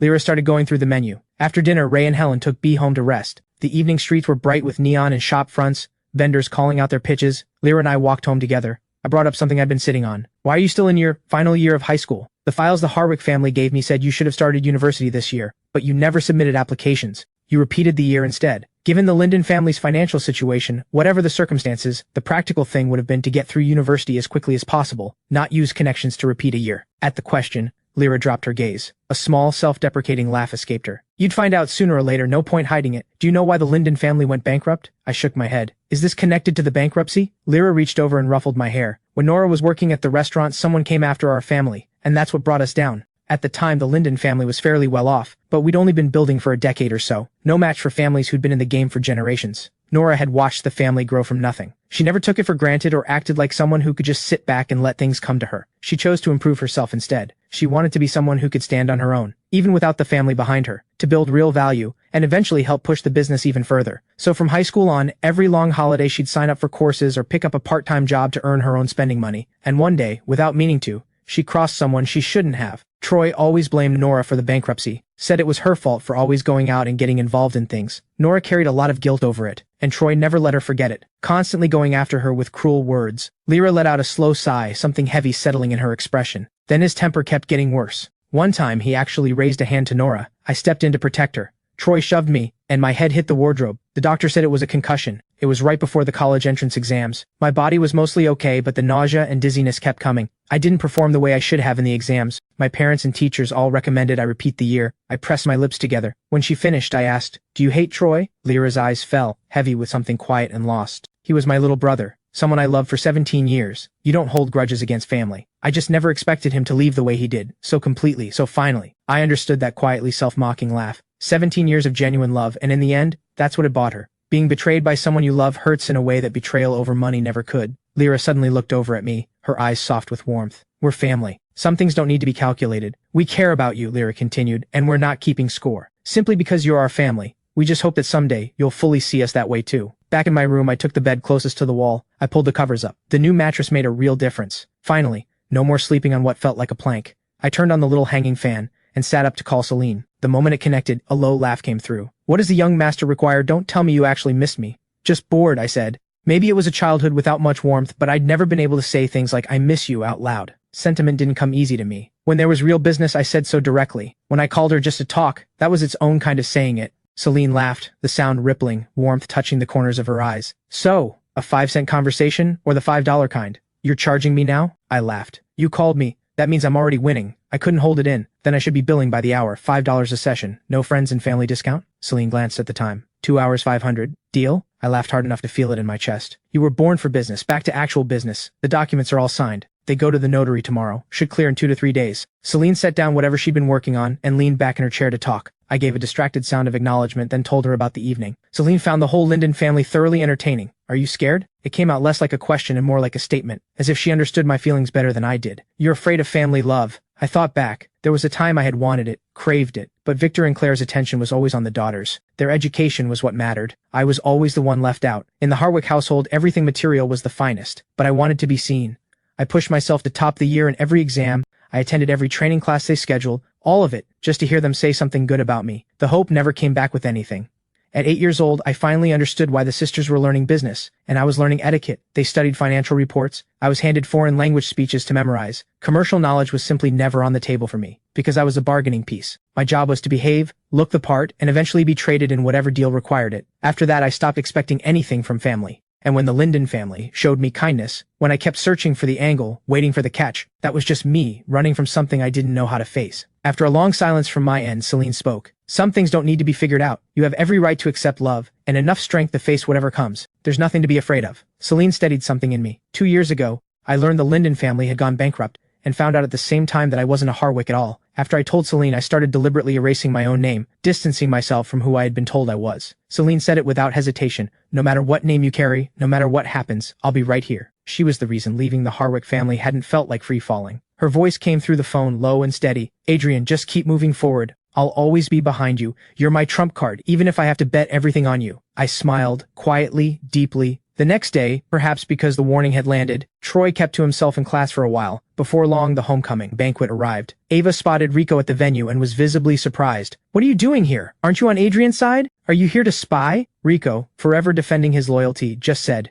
just passing through. Then he actually answered Ava's question. The 2 Harwick daughters are back. I have to livestream this for Adrian. He pulled out his phone with barely concealed excitement, ready to document every second for his friend. Quinn entered and scanned the room. Her expression was flat and purposeful. She strode across the room about to say something, when the hall's speakers came to life. Victor's voice from the stage microphone filled the room. They all looked over. Troy stood in a white suit, radiating the easy, pampered pride of a favorite son. Rico immediately video-called Adrian, dropping his voice. The show's about to start. As the banquet got underway, he panned the camera in a full circle to capture the room. Guess what your hot-headed sister is going to bring to this? Whatever it is, it won't be anything nice. I was sitting at my desk, the lamp casting light across my face, a quiet brightness in my eyes. A faint smile tugged at my lips. I'll leave you to it. I'm going to eat. If anything good happens, film it and send it over. Consider it done. Rico gave an okay sign to the camera. He ended the call, switched to the camera, and hit record. He wasn't going to miss a single moment of this. Victor delivered his opening remarks from the stage. Claire stood beside him, her expressions perfectly calibrated, performing the image of devoted parents reunited with their beloved son. When Victor had said enough, he passed the microphone to Troy and invited him to say a few words. I'm Troy. When I found out that the parents who raised me for years weren't my birth parents, I was shocked too. He launched into what was meant to be a heartfelt speech, a polished, formal script, almost certainly written by someone else and memorized. Rico's lip curled with distaste. He rolled his eyes for good measure. Quinn wasn't listening to Troy at all. Hardly anyone in the room cared about those 17 years or how he'd been found. People were here because this was a Harwick event. Business ties or not.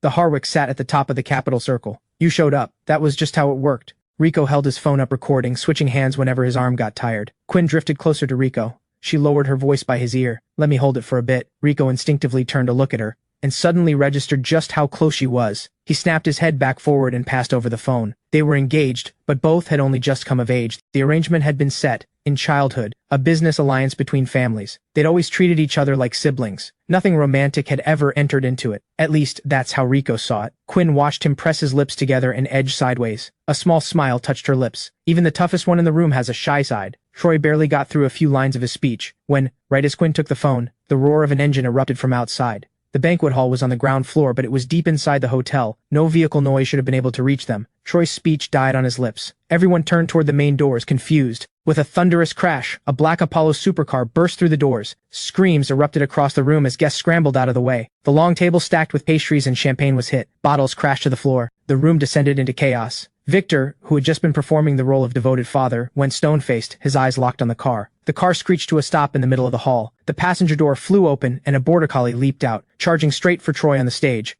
Troy screamed. He was terrified of dogs and stumbled backward. He tripped and went down head first. Get it away from me! Get away! He flailed his arms and legs wildly, but everyone else could see clearly. The border collie had stopped a full meter away and hadn't gone near him at all. The driver's door swung open. A tall girl stepped out. She wore a relaxed, oversized outfit. Long fingers hooked her sunglasses down from the bridge of her nose.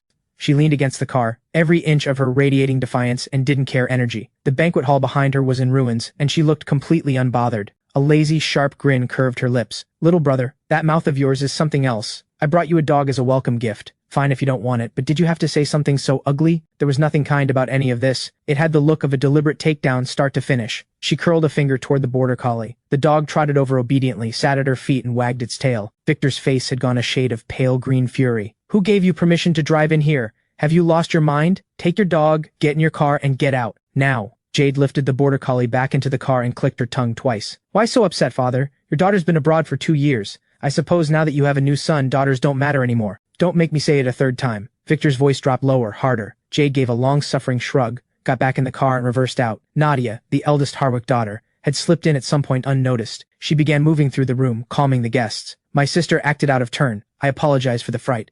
I've had the adjacent hall prepared. Please, this way. With Nadia handling it, people were willing to go along. Nobody pushed to revisit what had just happened. Rico, sensing the excitement was over, took back the phone and stopped recording. He sent the footage over with one comment, absolutely spectacular. Troy was taken by his parents to a side room. The air in there felt like it had no oxygen. He twisted his hands together. His voice came out barely above a whisper, shaking. I was scared. I've been afraid of dogs since I was little. Victor stared him down with cold fury. Filthy language in front of all those people. You've humiliated this family. Troy's eyes went red with disbelief. He had been coddled and adored his whole life. No one had ever spoken to him like this. He looked up at his birth family with simmering resentment. It was Jade's fault, clearly. Before he could finish, Victor cut him off, cold as stone.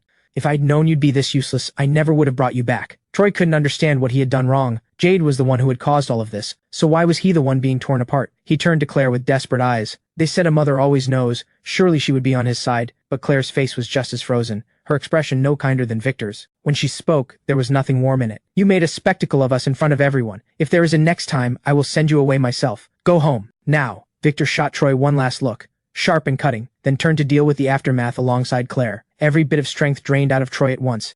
He sank to the floor. He laughed, a hollow, self-mocking sound. No wonder Adrian left the way he did. Didn't even bother packing his clothes. Just a bag, his documents, and out the door in under an hour. No wonder Claire had to go get him. He never wanted to come back to this place. Troy took a slow, deep breath and pulled himself up, expressionless. He walked out like something hollow moving through a world it no longer belonged to. Just feelings. They don't matter. He had fine clothes, fine food, a life above everyone else. This was what he had wanted. Unlike the suffocating atmosphere of the Harwick banquet, the Linden home that evening was warm and full of noise. Dinner was pickled fish, my favorite. B ate and laughed at the same time. Lyra had something on her mind. A classmate's sister works at a production company. Short dramas adapted from novels are really trending right now. She said I have the look for it. If I wanted a side gig, she could recommend me as an actor for one of those productions. Sounds sketchy, Ray said. The industry's full of all kinds right now. A lot of it is just scams. They make you pay a training fee up front, promise you work afterward, and then you never hear from them again. Ray had spent years in business and had heard every version of this scheme. Easy-sounding jobs like fitting model always felt like a trap. Lyra herself wasn't entirely sure. There was no shortage of elaborate cons these days. I just wanted to ask what you all thought first. If you're okay with it, I'll go for the interview.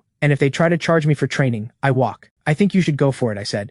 With your face, there's a real chance you blow up and get scouted for something bigger. And if that doesn't happen on its own, I can always nudge things from behind the scenes. Same result either way. Try it. You might actually enjoy acting, and it's always good to have more options. I smiled to make it count. Lyra laughed. All right, I'll go with what you say. I'll try tomorrow. Do you want to come with me? No point sitting at home doing nothing. We can get out of the house. Let's go after lunch, I said. I want to sleep in tomorrow morning. Lyra gave my head an affectionate ruffle. After dinner, I grabbed the kitchen scraps and headed downstairs to throw them out. Lyra came along. She didn't like the idea of me going out alone at night. We took the rubbish down together. Then the two of us strolled out to grab some milk tea. We had barely reached the corner when a sleek supercar came tearing down the road and stopped smoothly right in front of us. I recognized the Apollo supercar. I stopped walking. My eyes narrowed, something quiet and sharp rising behind them. The easy expression on my face disappeared. Jade stepped out, both arms resting on the roof of the car, smirking at me. Her first words weren't exactly a greeting. Seriously, my silent little brother leaves the Harwick family for what, a few days, and this is how he shows up? I curved the corner of my mouth. The air at home not keeping you busy enough. So you came all the way out here to check on me. Since when do you talk like you're about to draw a weapon? I genuinely care about you.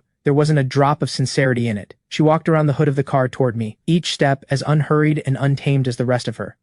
Haven't seen you in over a year. I even brought you a gift. She pulled open the passenger door. The border collie jumped out. It trotted to her side and sat. I hadn't watched Rico's footage yet, but I knew Jade treated that car like it was sacred. The limited edition supercar was covered in damage. Large patches of paint scraped away, dried streaks of what looked like spilled drinks across the body. Given the time and the state of the car, it didn't take much to figure out what she'd been up to. And since she hadn't stopped anywhere else, the dog had come straight from the homecoming banquet. Jade leaned back against the passenger door. Proud as ever, she said. Still won't touch anything secondhand, but this dog was bought for you. I just took it along for a little performance. You're not really going to petty about it, are you? I let out a cold sound that wasn't quite a laugh, and started walking toward her, until I was half a step away. I looked straight into her eyes, my voice flat with a cold edge beneath it. You have a real talent for getting under people's skin, and the thing I hate most is dogs. Whether that meant the border collie at her feet, or the person standing in front of me, hard to say. We held each other's gaze. Lyra stood nearby like a breath of calm air, unintimidated by the tension hanging between us. She said simply, "The milk tea place is about to close. Let's head back." Jade seemed to notice Lyra for the first time. Her gaze swept over her with barely concealed contempt. A girl from a bankrupt family has no business talking here. Lyra's expression stayed completely calm, not a trace of hostility. "Adrian is my brother. Whatever there is between the two of you, his business is my business." Jade laughed, all mockery. "You're not fit to be his sister." I didn't hold back. "She's not fit, are you?" Jade didn't flinch. She leaned against the car, still smiling. 17 years at least. I rolled my eyes. Couldn't tell how much of it was real and how much was performance. It sounded like a punchline either way. "What exactly are you here for?" "I live here. Go home." Jade shrugged. "If you don't come with me tonight, the next one who comes looking for you will be Nadia.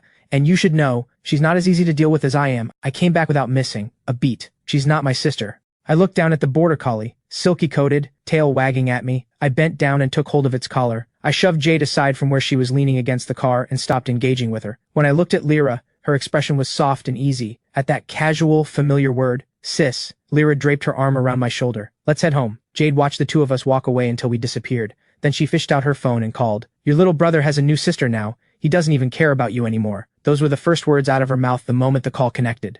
On the other end, Nadia was quiet for a long moment, then said flatly, "Go take him back yourself then." Jade felt a surge of irritation. She looked over at the old apartment complex.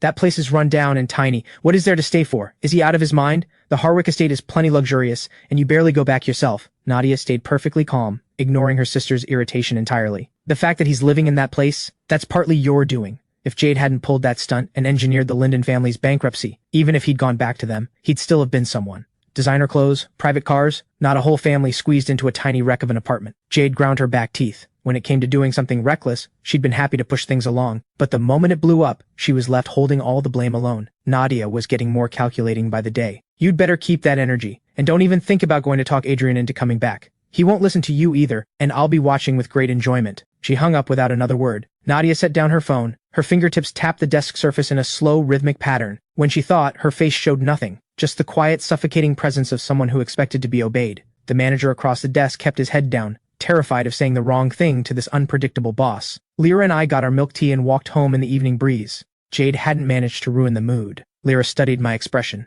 After a moment, she said casually, "The second Harwick daughter seems to care about you a lot." I understood what she was getting at. "No need to test me," I said. "I'm not going with her. I left the Harwick family. I'm not going back. It took a lot to get out of that cage. I'm not stupid enough to climb back in. As for whether Jade actually cares about me, maybe, in some capacity. But the kind of care that comes from someone like her, I can't survive it. When I was 5, I still didn't know any better.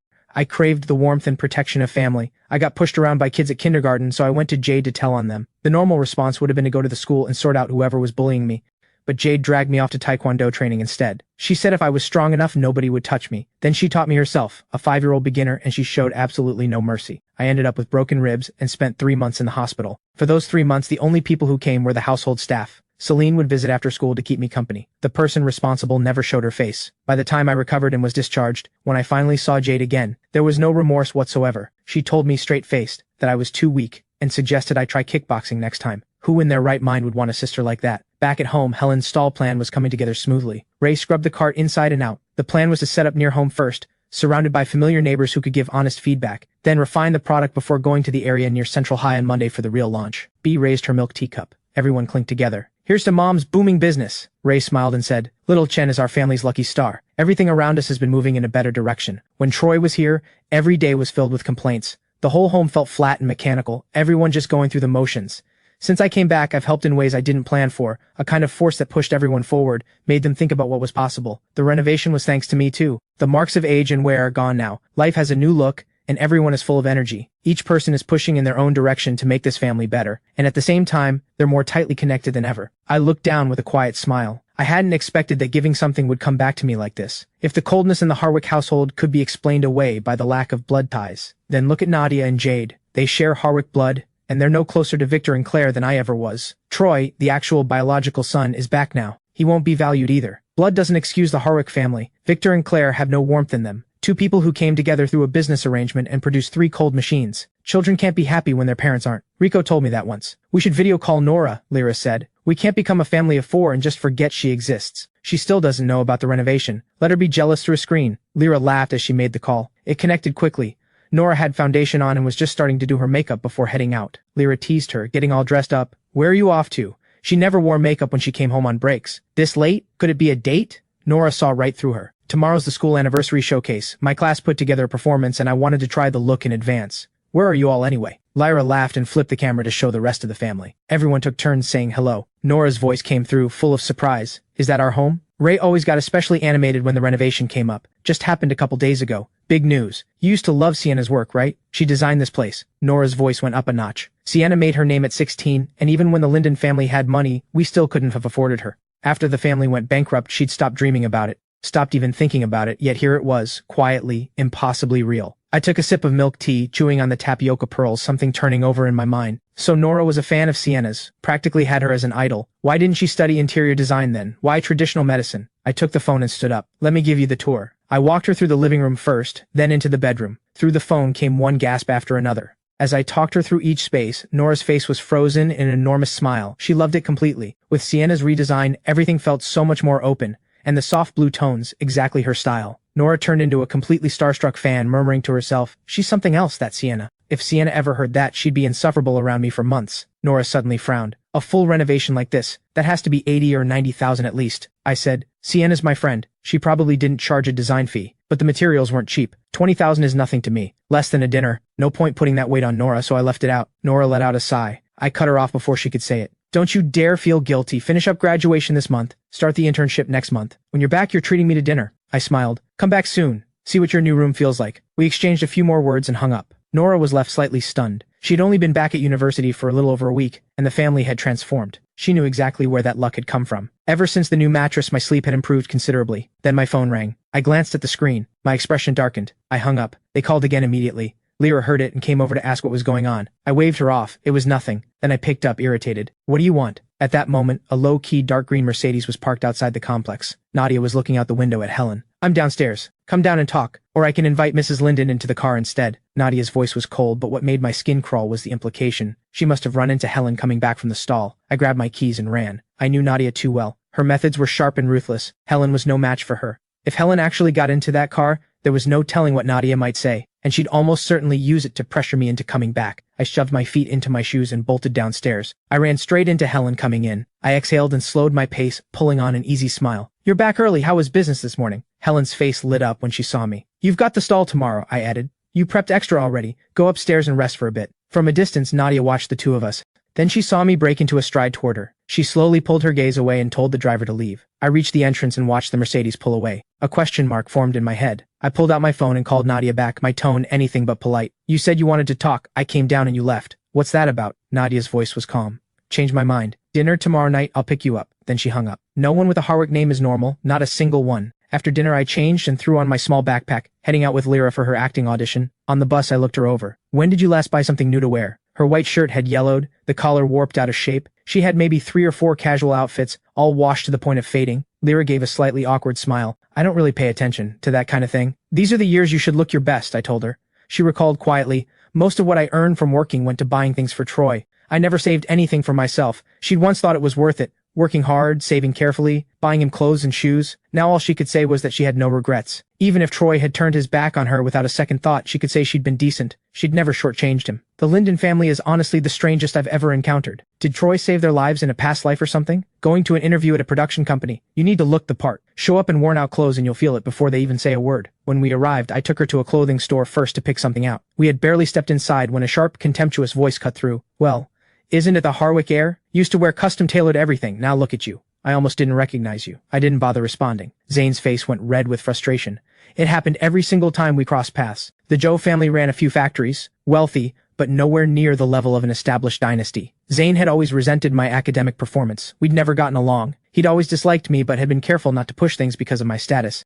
But that was then. Now I was just a former foster son, pushed out of the Harwick family. I had no Harwick name anymore. What grounds did I have to be arrogant? Since you're aware I left the Harwick family, you should also know I no longer carry that name. The real Harwick heir won't let you off, he said. I smiled, the kind that didn't reach anywhere near my eyes. I let his resentful glare wash over me. I pulled a new-style Chinese outfit from the rack and handed it to Lyra. This suits you. Lyra cast a cautious glance at Zane. I gave her a look. Don't worry about him. Zane scoffed and kept glaring. You're broke, reeking of poverty. That piece cost several thousand. Can you even afford it? Trying things on just to put them back. And if you damage something, what are you going to pay with? I kept my tone flat, making the insult land quietly. Whether I have money or not is none of your business. Stop polluting my field of vision. After years of going head-to-head with Nadia and Jade, my tongue was perfectly sharp.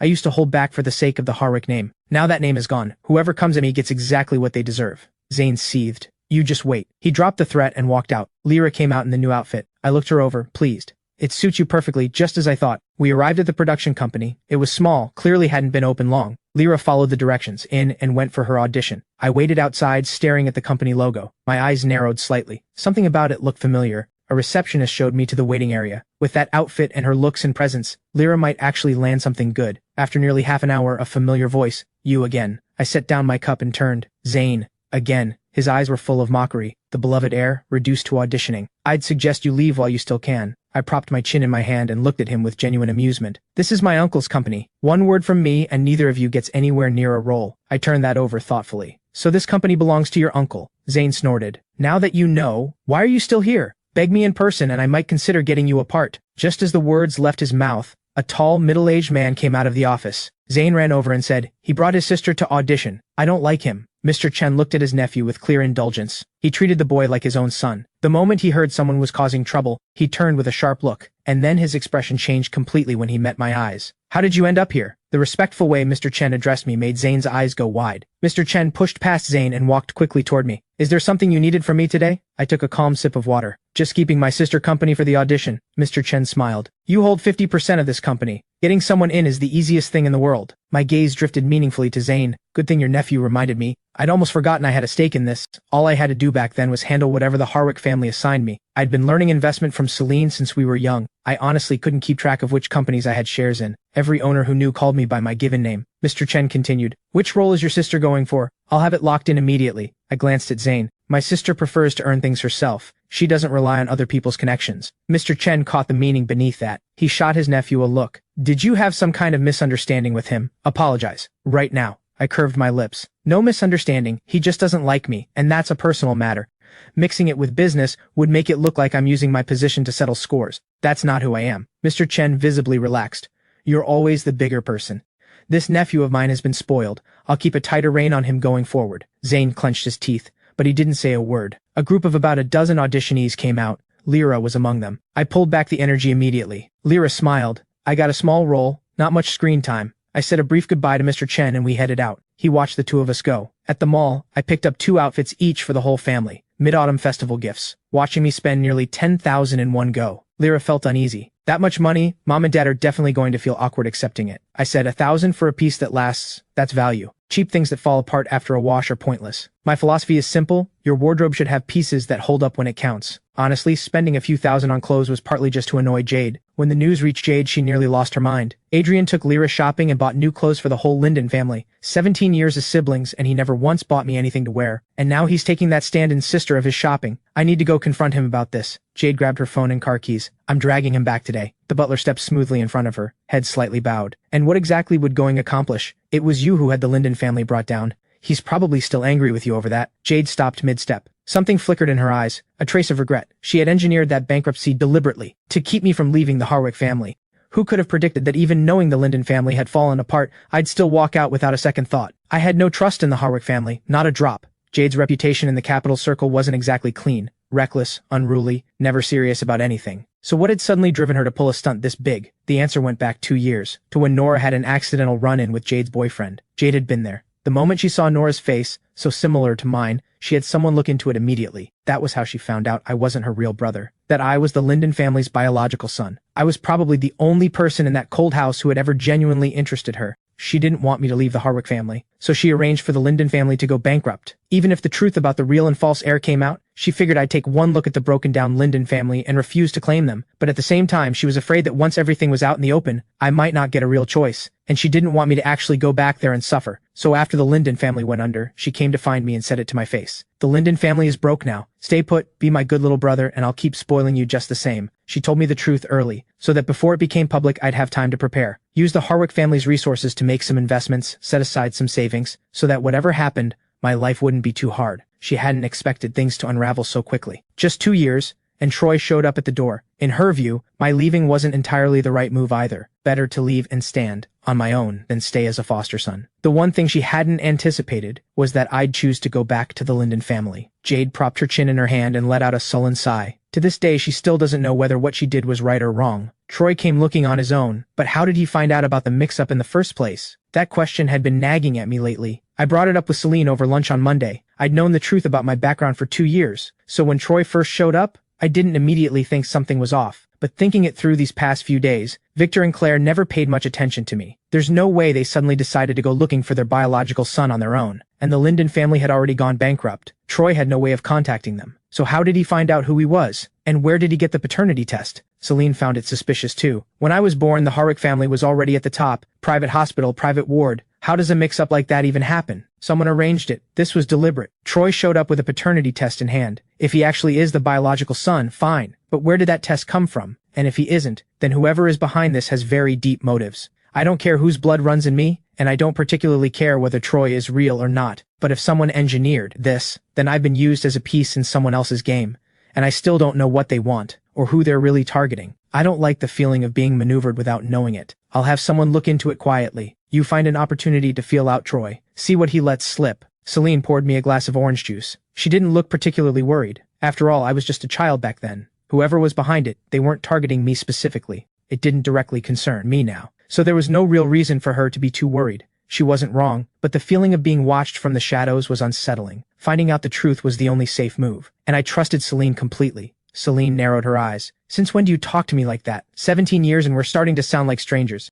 I gave her a look. Can you dial it back a little? Celine put on a look of devastation. Used to call me by name, now it's all Director Lou. I reached over and gave her a light thwack on the back. She just laughed and didn't move. The research institute has genetic testing equipment. Whenever you get the chance, get a hair sample from Troy and run a match. I continued. After graduation, I don't need to be sent abroad, but I'm applying to graduate early on the domestic track. Everything at the company is on me right now. When are you coming to share the load? Celine laughed in disbelief. I'm not a workhorse. I put in the capital, you do the labor. What kind of arrangement is that? The next day when class was about to begin, the teacher walked in with the textbook. Troy turned to glance at my seat, and a small smile crept onto his lips, something calculating flickering in his eyes. Adrian got picked up at lunch and still hasn't come back. Class is about to start. Maybe he had something urgent. Should we just begin, teacher? Rico heard the snide remark and rolled his eyes. Thought he'd finally learn to behave, and here he is throwing shade at Adrian the moment he gets the chance. Rico raised his voice. Adrian is in a business meeting with Celine. Since Director Lou picked him up personally, I think we can all stop worrying about his well-being. The teacher gave a knowing nod, opened the textbook, and began the lesson. Troy's face went sour. What kind of school just lets students skip class without a word? Crestwood was full of heirs to powerful families. Most would go home to take over the family business, but a good number already had their own ventures running on the side. Teachers had long since stopped blinking at absences caused by business meetings. The school was deliberately loose on that front. After all, the point was real-world experience. You couldn't hold that back. Skip a class, fine. Pass the finals, and no one cared. Troy, newly arrived and still figuring things out, didn't understand any of that. All he was thinking was, how do I knock Adrian off his pedestal? First step, get rid of Celine.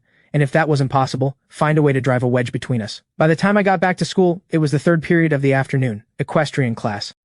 I changed in the locker room and headed to the riding field to join the class. Rico said to me, a meal with Celine that takes several hours. I glanced toward Troy and let that sit. Matters of blood and identity, those qualify as life-changing, don't they? Rico didn't catch what I meant. Did she confess to you? Did you two finally make it official? I gave him a look. We're close friends, that's all. Rico pulled a face. Close friends, sure. Everyone knows you two are basically already promised to each other. I gave him a flat look. You and Quinn are the ones who were meant to be. Meant to be? Please. My type is more like your sister. Who arranges marriages for their kids anymore? Quinn and I are just friends, pure and simple. If we actually ended up married, we'd probably cringe every time we looked at each other. I was simultaneously exasperated and amused. You're purely chasing looks. Lyra has a gentle personality. If you actually dated her, you'd find her boring within a week. She's perfect for me, Rico shot back. You're just being overprotective. He wrapped an arm around my waist and started tickling me until I laughed and begged for mercy. I twisted away from his attack. Out of the corner of my eye, I spotted Quinn approaching. Come control your future husband. Rico's ears went red. He stopped immediately. Quinn's ears flushed too. She looked down and touched her nose. The engagement between the Lin and Shen families was no secret, but shouting it out in front of everyone still made things awkward. A blood-curdling scream shattered the moment. Everyone turned. Troy was clinging to the reins for his life, face drained white, features twisted in terror. The equestrian instructor rode close behind, looking for the right moment to step in. "Don't grip the reins so tight, relax your body," the teacher called out while riding. He was trying to coach Troy into regaining control, but all he got back was screaming. Troy couldn't loosen up for a second, his palms slick with sweat, his heart hammering like it was trying to break out of his chest. Rico stood there slack-jawed, slowly shaking his head. 2 equestrian classes a week. How does Troy manage to have a breakdown in every single one? Quinn shook her head too. How did he pass the entrance exam? Aren't you going to help? If he gets thrown off, he's going to dislocate something. Not my problem, I said. The teacher's handling it. What does it have to do with me? The words had barely left my mouth when the teacher's voice came from across the field. "Adrian, come give me a hand." Rico and Quinn burst out laughing. I let out a long sigh, mounted up, and rode after them. Being good at things isn't always a blessing. I pulled Troy in front of me and rode him safely back. The instructor leaped onto the spooked horse and brought it under control. Troy passed out and was taken away by the school nurse. I reached down and stroked the horse I'd raised since it was a foal. A wordless well done. Rico came over and clapped me on the shoulder. "Since when are you so generous, going out of your way to rescue him?" Quinn gave a light snort and said lazily, "He's not being kind. That's just what happens when you're the one everyone calls on." Can't help it. I pretended to be offended and gave them both a look. "You two really are a team when it comes to calling me heartless." Rico laughed it off. Quinn looked calm and thoroughly amused. "Who told you to top the year and show off on the field? If you weren't so good, they wouldn't have called your name today. Being too good has its costs. If I didn't pull out a trump card now and then, first place might not stay mine, and I might not even be at Crestwood anymore." Rico and Quinn said it without a trace of humor. There really is someone formidable in the year. Luna from Class 1, my toughest competitor at school. Our scores were neck and neck. In every exam I only edged her out by a few points. Last semester Luna pulled off a stunning score in the equestrian exam.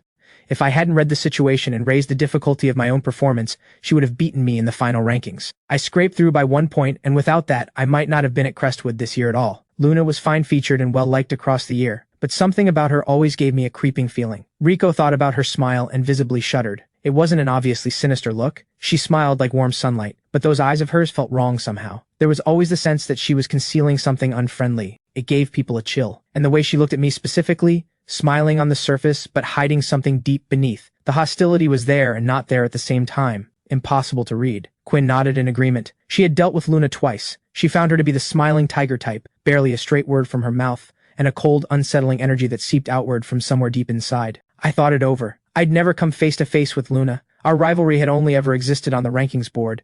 I'd never bothered to look into her background. Among the Capital Circle's elite families, I didn't recall ever hearing of a Liu family. Quinn actually had something. I heard she's not from the capital. She lives with her aunt. Her aunt is from the Eastport Circle. Nobody seems to know exactly who she is, and people don't ask. Luna herself comes from money. That much is clear. Rico was puzzled. So she's from Eastport, coming all the way to the capital just to study here. Quinn shrugged. Is that so unusual? It's a top private school. We have students from outside the capital too. Someone probably sent her here specifically for Crestwood's curriculum. Luna was strange, sure, but when it came down to it, she had nothing to do with me. I'd never even met her properly. There was no way she had anything against me specifically. I let it go. Don't overthink it, I said.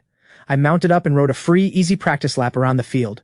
Then I went to change for the next class. I came out of the locker room and walked straight into the girl my friends had described. Luna, the unsettling one.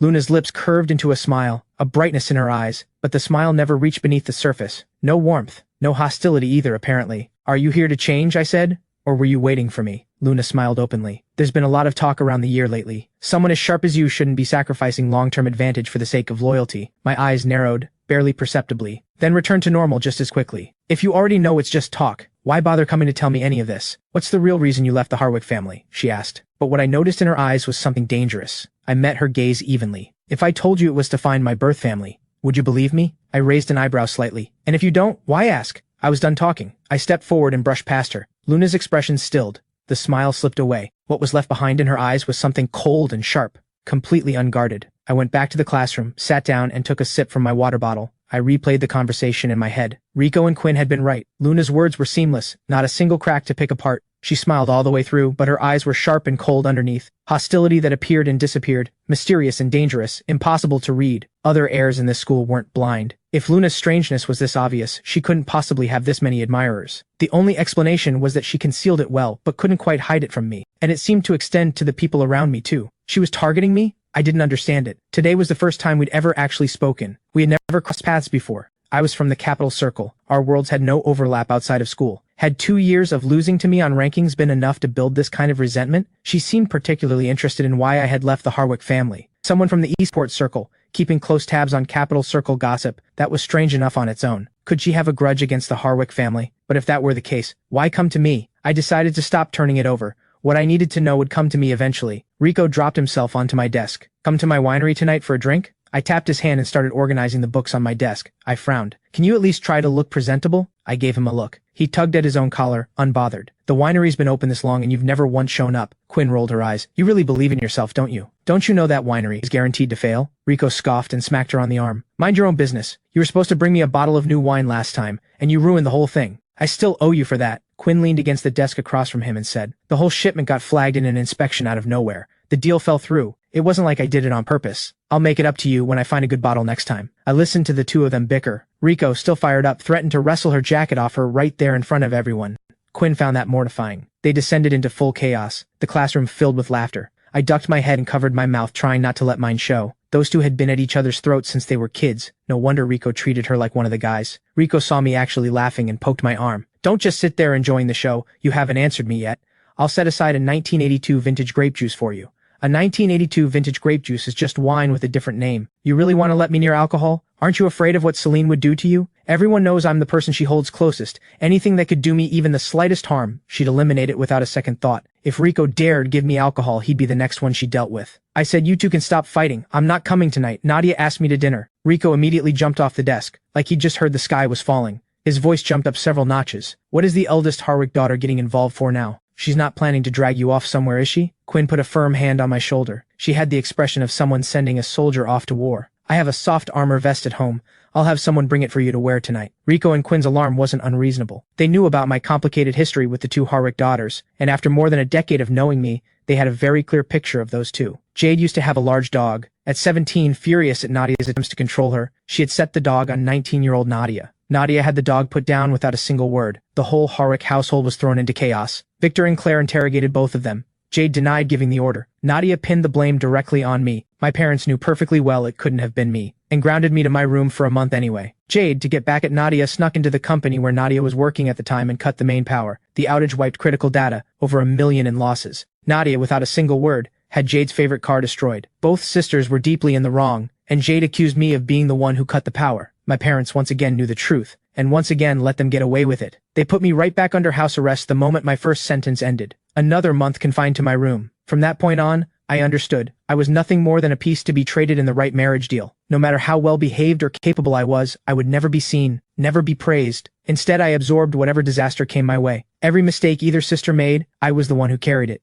because I simply didn't matter enough for it to be otherwise. Through those two incidents, I saw both sisters clearly for what they were. A ruthless, cold eldest, a wild, reckless second. If I wanted to survive growing up in that house, I had to learn to fight both of them. My friends, when they heard any of this, said more than once, the fact that you made it out of there in one piece is nothing short of a miracle. Dinner alone with Nadia. Should we call the police in advance? Or at least bring a self-defense stick? You never know with her. I'm genuinely afraid that if you say something off, she'll just start physically disciplining you on the spot. Rico was genuinely worried. His best friend, unarmed and not exactly built for combat, going to a dinner date with Nadia. Anything could happen. I gave him an exasperated look. Then come with me. Didn't you promise Celine you'd be my bodyguard? Rico sucked in a sharp breath. I can't beat Nadia either. Everyone knows what she did at that banquet, dealt with the troublemakers on the spot. That's exactly why her father sent her abroad afterwards. Relax, both of you. She won't lay a hand on me. I don't like either of them, but I know I won't be in any actual danger. Rico pulled up a chair beside me. You can't be sure of that. When you're actually in danger, both sisters have always protected you. But when you're not, they are the danger. And that grounding was nothing compared to the time she got you put on restricted movement for half a year. I touched my nose and found I had nothing to say to that. To be fair about the half-year thing, that one wasn't really Nadia's fault. When I was 13, she took me out with her. We got ambushed by people from a rival family. She had no bodyguards with her. 2 fists can only do so much against a crowd. While she was shielding me, someone hit me across the leg with a wooden bat. Fortunately, my training let me dodge enough that it wasn't catastrophic. I recovered fully after 6 months. For those 6 months, Celine personally took me to and from wherever I needed to go. According to Celine, Nadia dealt with every single person who had been involved in that ambush, swiftly and without mercy. In her own way, she avenged me. Even so, thinking about her still makes me uneasy. That expressionless face, impossible to read, and underneath it something violent and sharp. Her methods are brutal. I smiled and reassured them both. I've been going head-to-head with those two for 17 years. I'll be fine. Rico sighed and ran a hand through his short hair. Celine is in the capital. Call her the second anything goes wrong. We'll mobilize immediately. As the sky dimmed and school let out, I packed my bag and took a slow breath, bracing myself. I wasn't exactly looking forward to dealing with Nadia, but I didn't have a choice. Avoid her today and she'd be back tomorrow. I couldn't dodge her forever. When I reached the school gate, that familiar dark green Mercedes was waiting. What I hadn't expected, Nadia had actually gotten out of the car to meet me. Unprecedented. The eldest daughter herself coming to pick me up in person. I'm flattered beyond words. I curved the corner of my lips and let the sarcasm come naturally. And where's that bargain bin sister of yours? Nadia fired back without missing a beat, scanning the area. No one in a central high uniform waiting around. She had someone look into it. Lyra came to pick me up every day after school. Today she wasn't here. I hooked my thumbs through my bag straps. You're the one who asked me to dinner. I told her to go on ahead. Nadia's expression darkened slightly, a quiet danger in her eyes. You're protective of her. I smiled, the kind with nothing behind it, and held her gaze, each word deliberate. I'm wary of you. We held each other's stare. Neither of us gave an inch. Rico and Quinn, watching from behind, felt the air between us ready to ignite. They might not even make it to the restaurant before it blew up. The tension was suffocating.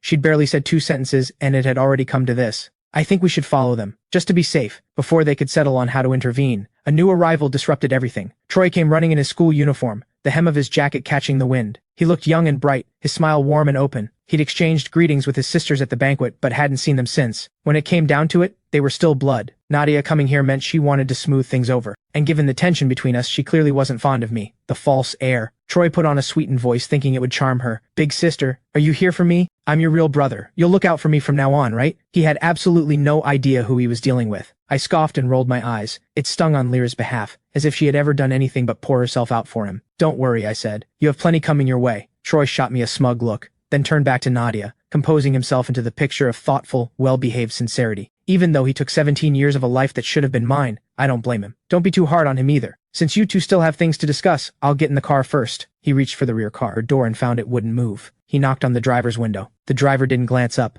Troy turned, looking wounded. The driver won't open the door for me. I couldn't hold back the laugh. Your real brother is waiting. I'll leave you to it. I moved to make my exit. Troy stood frozen. He looked at me, then at Nadia. He couldn't believe she'd actually come for me. School had just let out. The gate was already packed, and even more people were now watching. With this many eyes on him, there was no way Troy could afford to look foolish. He forced a smile and pushed through it. Oh, I see. Big sister invited Adrian to dinner too. Well then, let's all head out together. Mom and Dad would be so pleased to hear we're all getting along. He was using the parents as leverage, implying that if Nadia didn't play along, it would embarrass the family and they'd hear about it. Nadia had no attachment to her parents. There was nothing for that threat to hook onto. She ignored Troy's move completely. She hadn't looked at him once this entire time. I stood where I was, holding Nadia's gaze without backing down. Nadia narrowed her eyes slightly. A few years apart, you've really grown into yourself.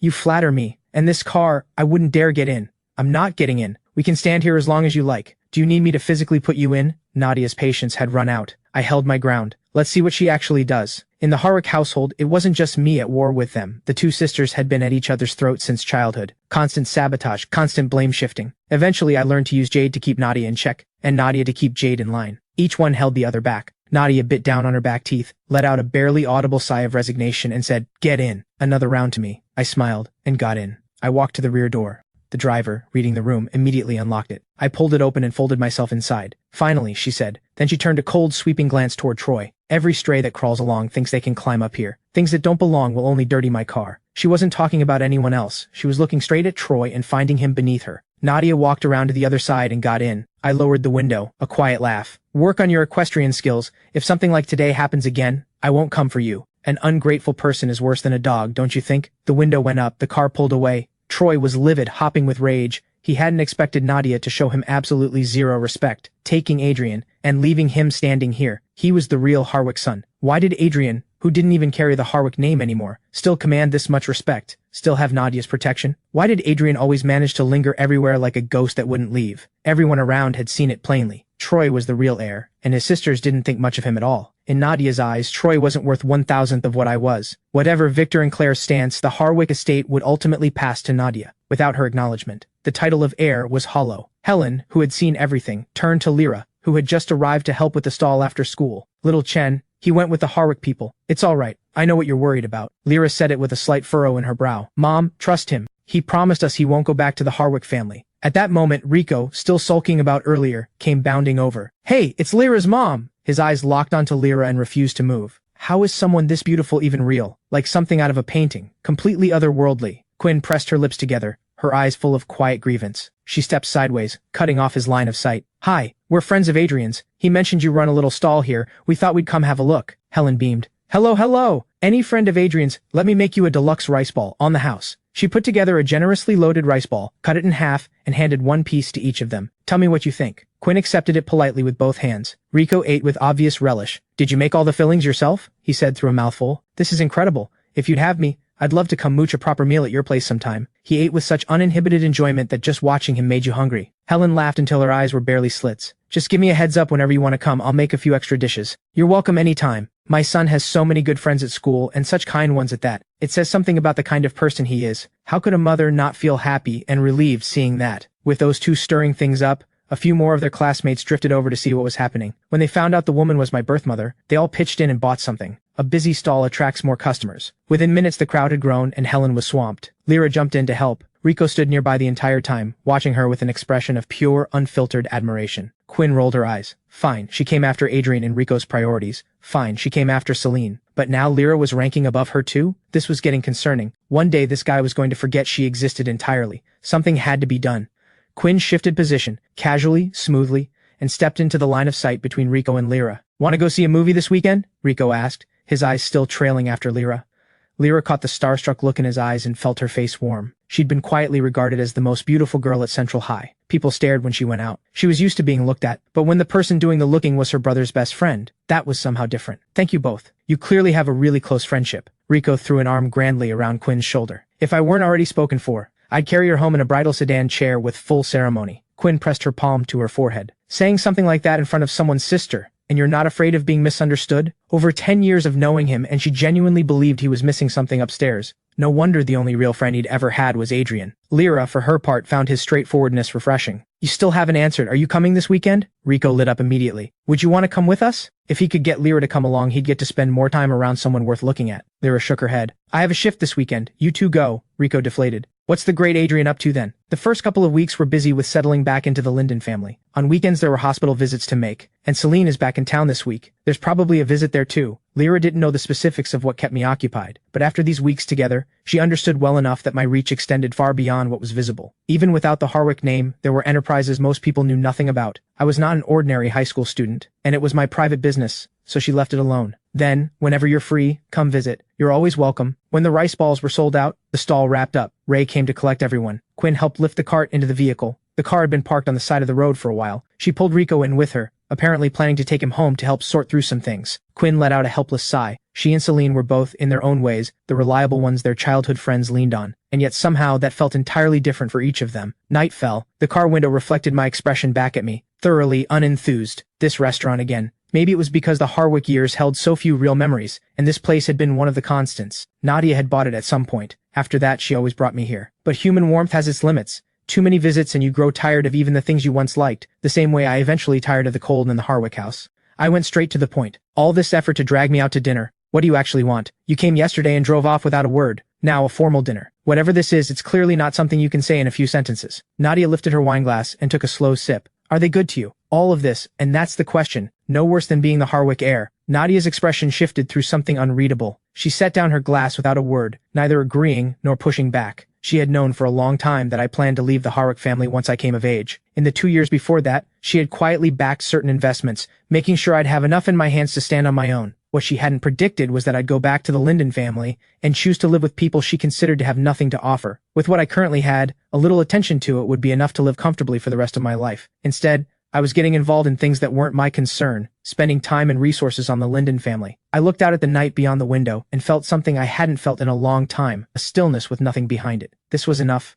Nadia was blunt and to the point. I bought an estate in Country A. If you won't go back to the Harwick family, come with me instead. I set down my knife and fork and looked up at her, coldly. You think it's just the house I hate? Nadia kept cutting her steak, something private moving behind her expression. After I left, the Harwick estate had become nothing but a cold, mechanical operation. Neither she nor Jade wanted to go back. Even with the arrival of the real heir, it was no longer a place either of them could call home. Deep down, Nadia knew perfectly well. What I resented wasn't just that house, or just Victor and Claire. It included her and Jade too. So which is it? Do you like the Linden family itself? That cramped little apartment? The people in it? Do you like having Lyra as a sister? She fired the questions one after another. Her tone was calm, but I heard the anger underneath it and I went on guard immediately. If you touch anyone in the Linden family, this is the last time we meet. It wasn't that I cared so deeply about the Linden family. It was more that lately this had started to feel like a game to me. Seeing how long it would take to build something from nothing, I'd finally found something that held my interest, and I'd used my connections to give them a push. If Nadia went rogue now, everything I'd set in motion would be wasted. Nadia let out a cold, scoffing laugh. She always did know exactly how to handle me. She stared at me, the way a predator watches something it has already decided belongs to it. I don't make a habit of crushing things for sport, but the Baekuhan family project, forget it. I narrowed my eyes slightly. Same as always, pulling the same leash every time. She knew I cared about my work, so she used business leverage to make me fall in line. It wasn't that I couldn't find an alternative, it was that I'd spent over a year on that deal, pouring in time and effort. Walking away now meant writing off a significant investment, but the one thing I had never lacked was the courage to start over.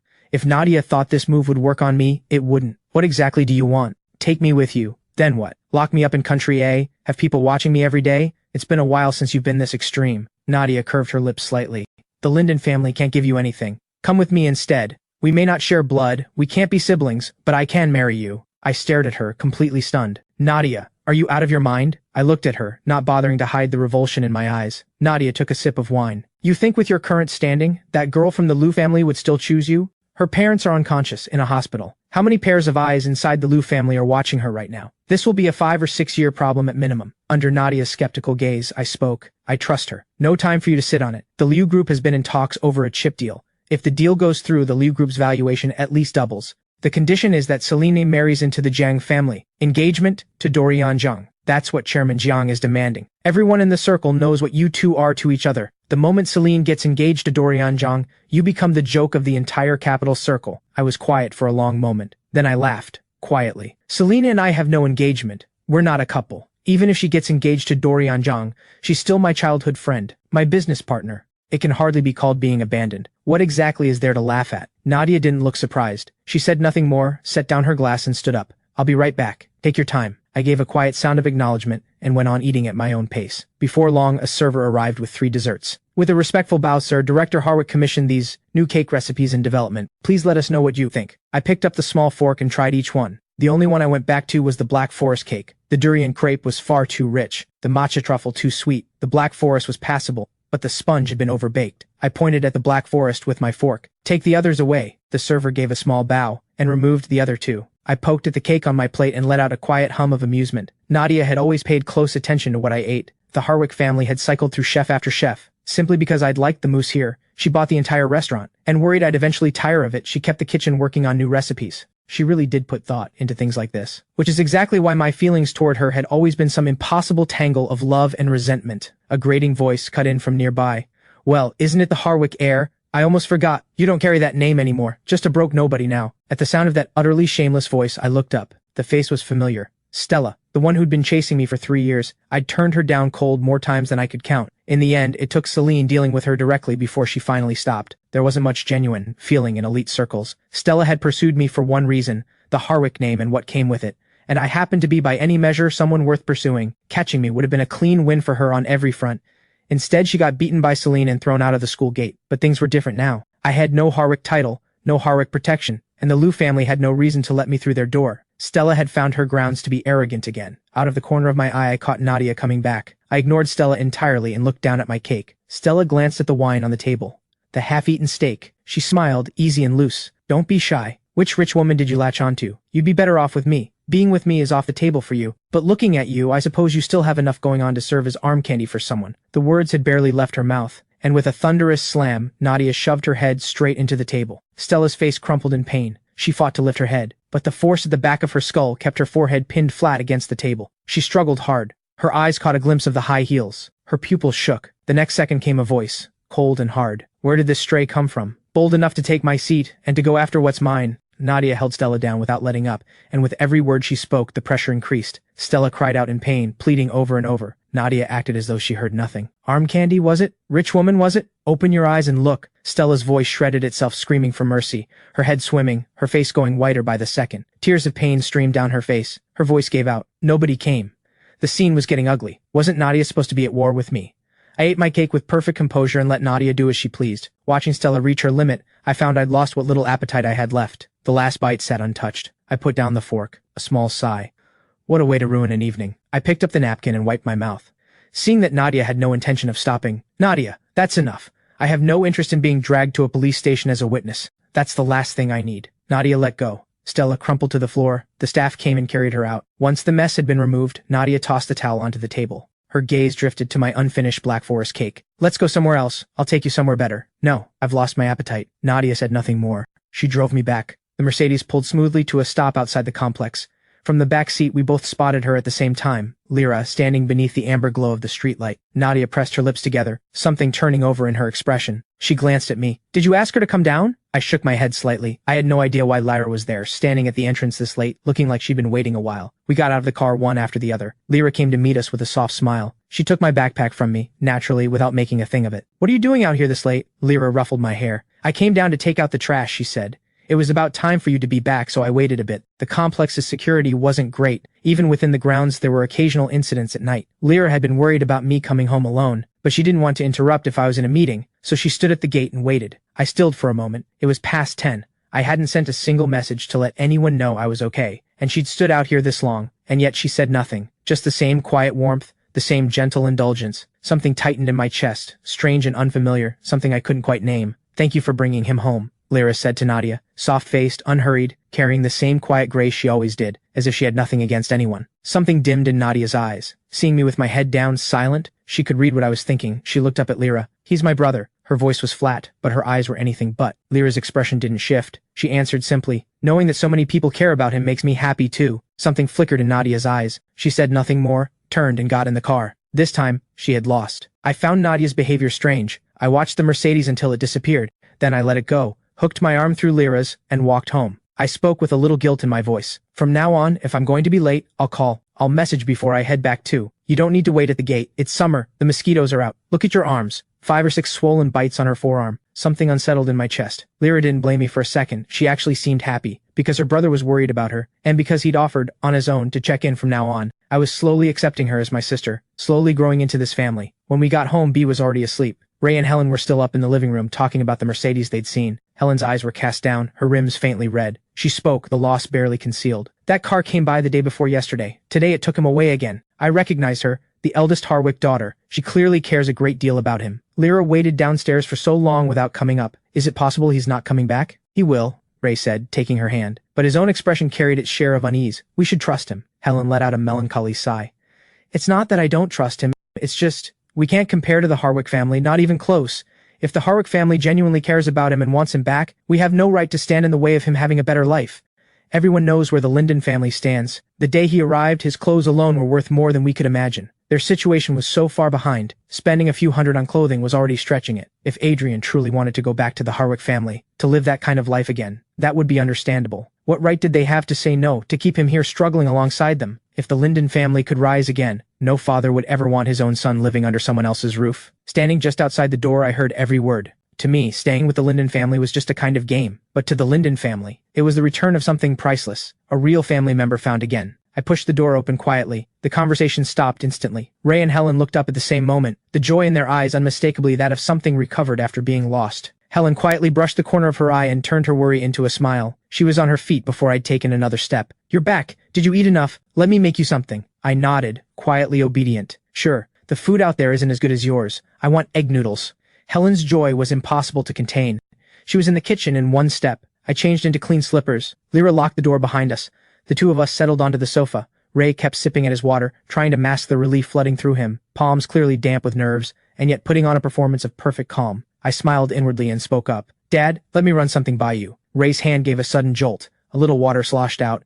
He quickly set down the cup and dabbed at his trousers. Inside, the panic had started up again. From the kitchen came the clatter of dishes. Could he have been persuaded after all? Had he come back specifically to say goodbye? I fought to keep the corner of my mouth straight. Watching Ray and Helen fall apart like this was genuinely funny. At the Harwick household, having one more son was no different from having one more staff member. An outsider, regardless. But for the Linden family, it genuinely meant another family member. Someone to share every day with. Someone to lean on and be leaned on. The difference was unfamiliar to me. I'd never seen it before. And it made me curious. I wanted to know what kind of life this difference could produce. Suddenly, I wasn't in any hurry to leave. Ray had braced himself. Even if I said I was leaving tomorrow, he told himself he could handle it. It wasn't the end of the world. I pushed down the amusement and put on a straight face. What I actually wanted to say was this. The family situation is tight. Helen's stall won't bring in much. Your driving just barely covers expenses. If you want to start something again, the money isn't close to where it needs to be at this rate. Have you thought about finding a different kind of work? Ray blinked hard. So he wasn't leaving. That was all that mattered. Every taut nerve in him went loose at once. As long as Adrian stays, everything else is negotiable. Ray smiled, warmth reaching his eyes. Sounds like you have something in mind. I looked at him steadily. Get a job. Ray went blank. His eyes stayed fixed, unmoving for a long moment. Then quietly he looked down. Adrian, it's not that I can't bring myself to work for someone else. It's that I'm too old. Right after the bankruptcy, I went to interview after interview. Nobody would take me. We had nothing coming in. Couldn't put food on the table. That's why I took out a loan and started driving. At the mention of it, Lyra exhaled quietly. More than once during that period, she had come home from school to find her father sitting under a tree, briefcase in hand, face dark with worry, the shade pressing down on his shoulders, the harsh sunlight bleaching the hair at his temples. When he came home, he pretended everything was fine, swallowed every cold look and cruel word, and then had to face relatives calling him useless. The weight of it bent this man in the middle of his life into something small and cornered. It was Lyra who had suggested the loan, and the car, and the driving. Once there was some income to cover the basics, some of that pressure finally lifted from him. Ray managed a thin smile. I know you want things to get better. I'll take extra evening shifts, save up a bit more. We'll get a little shop going eventually. Things will keep getting better. Ray didn't want to dismiss what I'd said, but he'd tried. Nobody wanted to hire a man in his 50s. Reading their expressions, I understood. Finding work had been even harder than I'd imagined. I slouched back against the chair and pulled a cushion into my lap. Then I kept going. Dad, the market is flooded with young graduates. Go for an entry-level position and you'll be buried under competitors half your age. But you built something from nothing. The Linden family was established for over 20 years. Your real advantage is management experience. So why not go for a management role? Ray's dry lips pressed together. Nobody even wanted me for a junior position. Why would they take me for senior management? Helen came out of the kitchen with a bowl of noodles and set it gently in front of me, handing me a pair of chopsticks. Noodles are ready. Eat first, talk after. I tossed the cushion aside, took the chopsticks and stirred the egg noodles. Helen perched on the arm of Ray's sofa, watching her son eat with that unhurried, completely at ease air of his. Afraid he didn't understand how hard things were out there, she spoke up gently. Adrian, it's not that your father doesn't want to try. Finding work is just genuinely that difficult. In most companies these days, without connections or the right background, you can work 5 or 6 years and still never move up. They're not going to bring in someone out of nowhere and hand them a management position. I slurped a mouthful of noodles and tilted my head slightly toward her. Don't I count as a connection? Helen went blank. She and Ray exchanged a bewildered look. They had almost forgotten. This quiet, well-behaved son of theirs had connections that could make anyone's head spin. I continued, unhurried. The Linden family used to be in the automotive business, right? A friend of mine recently acquired a car company and is looking for someone to run things. Your background lines up pretty well. If you're interested, I can put in a word and get you an interview. Getting inside that world would give you a real read on the market. Useful if you ever want to start something of your own again. I looked down at my noodles, my tone as casual as if I were mentioning picking up a shirt. Ray ventured carefully. What kind of company does your friend run? It's not going to be someone like, an extremely prominent figure again, is it? I blinked at him and replied, perfectly calm. You've probably heard of Jiling Motors? Ray's mouth fell open. He started stuttering. Jiling was a rising brand. They had just launched an off-road model priced at over $1 million. Their proprietary full rebound glass technology was what set them apart, known for exceptional safety. And Jiling fell under Liu Auto Group, one of the most recognized names in the country, with brands consistently ranking in the domestic top 10 for sales. The group had long since gone international, especially in Country A, where Liu vehicles were everywhere. Adrian, you actually have connections at Liu? I bit through a strand of noodles. Not exactly Liu directly. A friend of mine oversees production for the Jiling brand. Lots of components, lots of processes, naturally a lot of factories involved. He recently acquired a factory handling paint finishing and parts assembly. Ray was still wide-eyed after the explanation. These factories run entirely on robotic arms now. The technology is something else.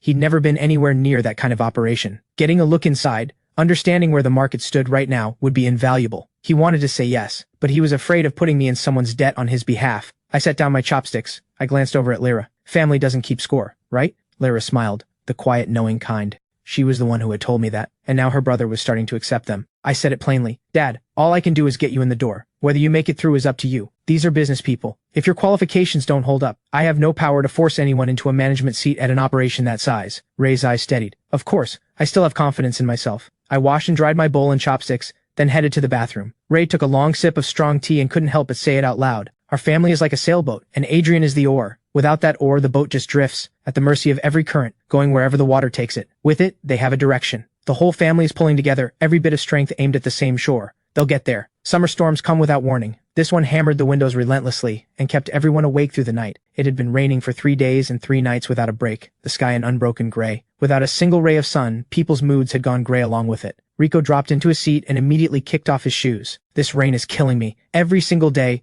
my shoes are soaked through. His socks clung to his feet like they'd been submerged, and the discomfort was written all over his face. Quinn walked over with a bag and dropped it on his desk. That's what you get for being careless. 3 days of rain and it never occurred to you to bring a spare pair? Rico shot her a look. He rummaged through the bag. What's in here? Inside, a brand new pair of leather shoes, a clean towel in its own little bag, fresh socks, and a shoe-drying sponge. Rico's eyes flickered with something he couldn't quite control. He pressed his lips together. That was actually really thoughtful. He didn't rush to put them on. Instead, he looked over at me. Hey, Adrian, are your shoes wet? There are extras here if you need them. Quinn was speechless. I specifically prepared that for you, and your first instinct is to give it away? Truly hopeless. I laughed softly and pointed at the clear waterproof shoe covers on my feet. I'm fine. I wore these. Shoes and socks completely dry. Lyra picked them up for me when she saw the forecast. Slip them on, pull the tie tight. Done. Better looking than rain boots, and easier to deal with. Rico grinned. Having a sister really is something. The old you would never have worn those. Way too concerned about appearances. I shrugged. Better than soaked through socks, isn't it? Rico's expression fell. He pressed his lips together in wordless protest. Rico is jealous. Rico is envious. Rico is not happy about this. Quinn nudged him. Come on, put them on. Wet feet in this weather and you'll be sick by tomorrow. It was still summer, but the rain had driven the temperature down sharply, and wet, cold feet were the fastest way to catch something. I know. When did you get so naggy? Rico grumbled all the way through drying his feet and putting on the fresh socks and shoes. Quinn rolled her eyes. She didn't want to nag. But if she didn't make herself a little more obvious, this fiancé of hers was going to drift right out the door. With the dry shoes on, Rico's whole body visibly relaxed. He immediately scooted over to me and dropped his voice. Word is that since Nadia came back, she still hasn't gone home. Troy is obviously not getting any of that affection. Quinn chimed in lazily. Do you have a spy in the Harwick house? How do you know all this? Ava told me. She said neither of the sisters' cars have been seen going in or out these past few days. Definitely not home. Not exactly breaking news. Sons in the Harwick family have never been treated well. Whether it was Troy or Adrian, neither of them ever belonged there. I wouldn't say that exactly, Rico said. The circle has always talked about Adrian and those two being at war, but we know better. Those two are intensely attached to Adrian. It's just the way they show it that's impossible to deal with. That was the truth of it. I smiled quietly and said nothing to contradict him. During the break, Troy, who had been keeping to himself for a while, made his move again. He was slumped face down on his desk, sobbing loudly enough to fill the room. A handful of classmates, out of consideration for his family name, felt obliged to go through the motions of concern. He slowly sat up, wiping at his face, eyes red and swollen, cheeks streaked with tears, the picture of fragile, wounded innocence, as if the whole world had wronged him, and he had never done a thing to deserve it. He choked out the words. The pen my mother brought back from abroad. It's worth tens of thousands. I never even used it. I was going to give it to Brad as a gift, but now I can't find it anywhere. Brad immediately came over, fussing with concern. Don't panic. Think it through. Where did you last have it? We'll look again. It was in my bag. I've checked several times. It's not there. Troy kept up the sobbing. He looked genuinely pitiful. Rico crossed his legs and rolled his eyes dramatically. Let's see whose drawer that pen mysteriously turns up in. His money was on mine. I thought the same. To confirm it, I cleared the books out of my drawer onto the desk. Sure enough, tucked at the very back was a box that had no business being there. I opened it. A luxury fountain pen. Give it a rest. Is this what you're looking for? Every head in the room turned. Troy stared at the box in my hand, his expression one of apparent astonishment. He jumped up and hurried over. He looked inside. That's the one. But why is it here? I looked at him sideways, a cold smile I couldn't quite suppress. Why it ended up in my drawer, don't you know better than I do? I'd been through this exact game countless times with Jade. Being framed was nothing new. I wasn't impressed, and I had no patience to keep playing along. Troy's pupils shook. He looked like a man falsely accused, desperate to clear his name. What are you implying? That pen was meant for Brad. Why would it end up in your drawer? I never accused you of stealing, but you jumped straight to pushing the blame onto me. I know you have it out for me, but you can't just make accusations like this. Neatly flipped. Now I was the guilty one in a panic, throwing blame to cover my tracks. His mind worked fast, I'd give him that. He'd managed to spin it. If you wanted one, Adrian, I could have my mother buy you one. Why go through all this? Troy looked genuinely offended, the magnanimous victim through and through. This model retails at $27,000. It's effectively unobtainable. Only 500 were ever produced. I unzipped my bag, pulled out my pencil case, and upended it onto the desk. 4 or 5 identical pens rolled out. I watched Troy's face go through several shades of wrong. I curved my lips and asked without any particular weight behind it. Before you run a play, shouldn't you do your research first? Go look at the shareholder list. My name is near the top, pretty hard to miss. This was one of my failed investments. 500 pens, price too high. Terrible sales. They write beautifully though, so I took a few for personal use. Who could have guessed they'd end up as props in this little production? Exposed completely, on the spot, with no way out, Troy pushed through anyway. I misunderstood. Someone must have taken the pen as a prank and put it in your drawer. Who on earth would bother taking your pen just to frame Adrian? Rico said flatly. This time, Troy genuinely panicked. He finally registered the looks his classmates were giving him. Even Brad was looking at him strangely and not stepping up. From the moment I'd pulled out that pen, Troy had been completely isolated. He stood there unable to settle on an expression. The emotions warred across his face until it drained of all color, and he passed out. Brad, the better actor by far, remembered at the last second to play the loyal friend. He caught Troy before he hit the floor. Once he confirmed Troy was genuinely out, he let the concern drain from his eyes. He glanced at the pen on the desk and gave a quiet, dismissive sound. I thought it was something rare. Turns out it's just merchandise nobody wanted. I turned the pen over in my fingers, thinking. After a while I spoke. He actually reminded me, I have a money-losing project sitting around. Everyone put together a pitch this month. If I sank money into it, I'm getting it back. If you're leading it, we'll definitely make it back. The pens really do write well, but the price point is brutal. Hard to see how you move them. Drop the price. Less margin is better than no sales. Drop it to where? The factory acquisition alone was a significant outlay, and the technology patents weren't cheap. The cost base is too high. Any further reduction and you're selling at a loss. At that point, you might as well just sit on it. I listened quietly to the back and forth, an idea slowly forming. Losing money is not happening. Scarcity creates value. Put one on the table when you're closing a deal. Say a few good words about it when the contract is being signed. And the remaining stock, give it away as gifts. I'm not lowering the price. I'm raising it. Everyone exchanged glances, then nodded, one after another. They trusted my ability to turn things around. Last year's project had been my initiative, and it was thriving now. A good portion of their personal assets had come from that venture. If I was committed to turning the pen project around, it wouldn't lose money. A crack of thunder split through the room. The conversation died on the spot. Everyone looked out at the sky, low and gray, the rain seeming to shift from steady to heavy. Rico muttered under his breath. This is unreal. It hasn't stopped once.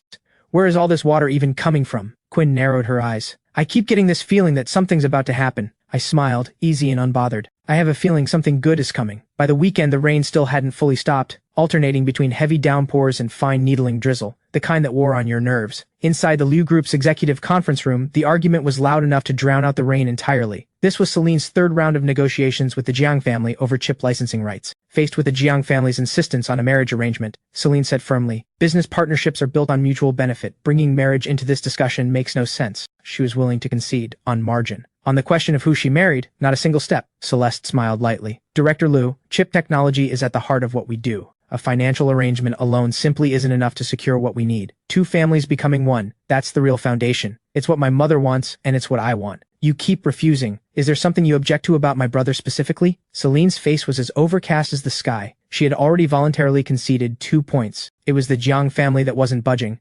They'd rather pressure her into an engagement with Dorian Jiang than accept a fair deal. 3 rounds of talks over more than 2 months, and she had never even met Dorian Jiang in person. He was probably just like the role Adrian had once been meant to fill, a rope used to tie two families' interests together. Celeste's smile held a knowing edge. As someone in the capital circle herself, she was well aware of who Adrian was. Director Liu is still holding on to her childhood sweetheart? He's no longer the Harwick heir. He doesn't match your standing anymore. He can't offer you anything, even if you're completely devoted to him. Will the Liu family allow it? Will the shareholders? And is he willing to bear that gap in status and stand by your side no matter what? Every word cut deep, and every word had a point. Celine knew how I felt, but I was still in school. Supporting each other seemed manageable enough for now. When the time for marriage actually came, would she be willing to face the outside world's judgment and choose him without hesitation? The future was something she'd never been willing to bet on, but she knew it was too early. This was not the moment to decide. And even if things did come apart, that choice should be in my hands, not hers to make unilaterally. So this unreasonable demand from the Jiang family? Absolutely not. She steadied herself. We're here to discuss a business deal. If either side has concerns about the terms, we continue negotiating. If we're talking about marriage, then there's nothing left to discuss. Celeste raised her brows with an air of amusement. Celine, you're still too young, not quite mature enough yet to grasp what's really at stake here. No need to rush your answer.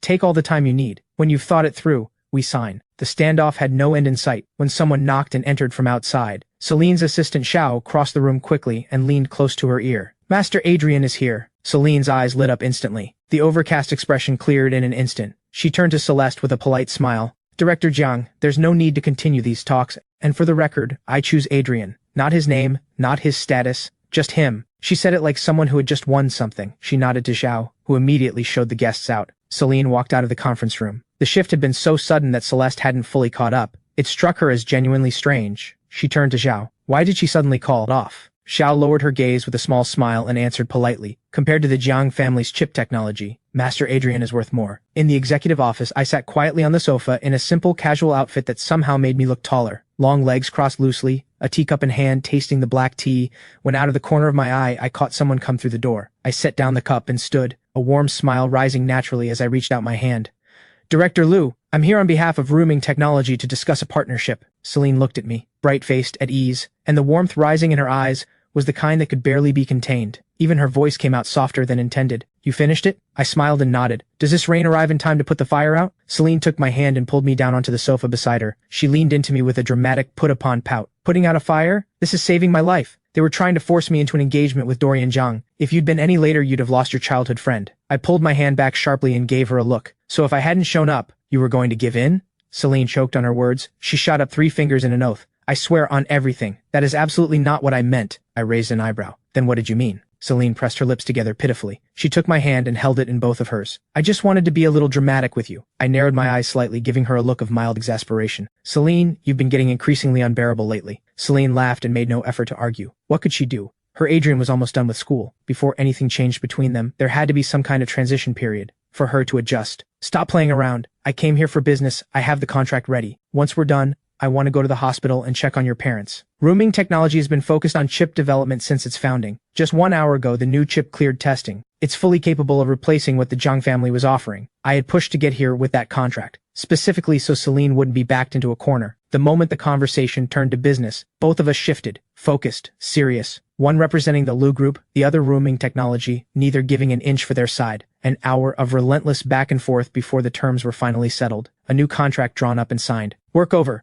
She snapped back to her usual self. What do you want for lunch? She reached over and ruffled my hair with easy affection. I swatted her hand away. I gave her a wounded look and fixed my hair. Stop messing up my hair. I want beef brisket noodles. Celine laughed. All right, beef brisket noodles it is. We took the elevator down. Along the way, employees spotted me and bowed respectfully, calling out, Master Adrian. I couldn't help but sigh. Celine pinched my cheek. What's wrong? When do I get to be a CEO? I had stakes in plenty of companies. People flattered me with the title here and there, but I had no real position, no official standing. Celine had been forced into the president's seat by tragedy. That wasn't something I envied. I just wanted the day when I could stand in front of Nadia as someone, under my own name on my own terms, and not be treated like a toy to be collected with small favors. Celine laughed quietly. My ambitions were plain and uncomplicated. Money and building something. The more Nadia tried to hold me down, the harder I pushed upward. Studying, investing, building connections, failing and coming back stronger every time. This was the version of me she loved. Regardless of what name I carried, I was always the one she wanted. The strengthening rain didn't touch our mood. I climbed into the passenger seat and looked at her with equal parts suspicion and mild fear. How's your driving? You're not going to send me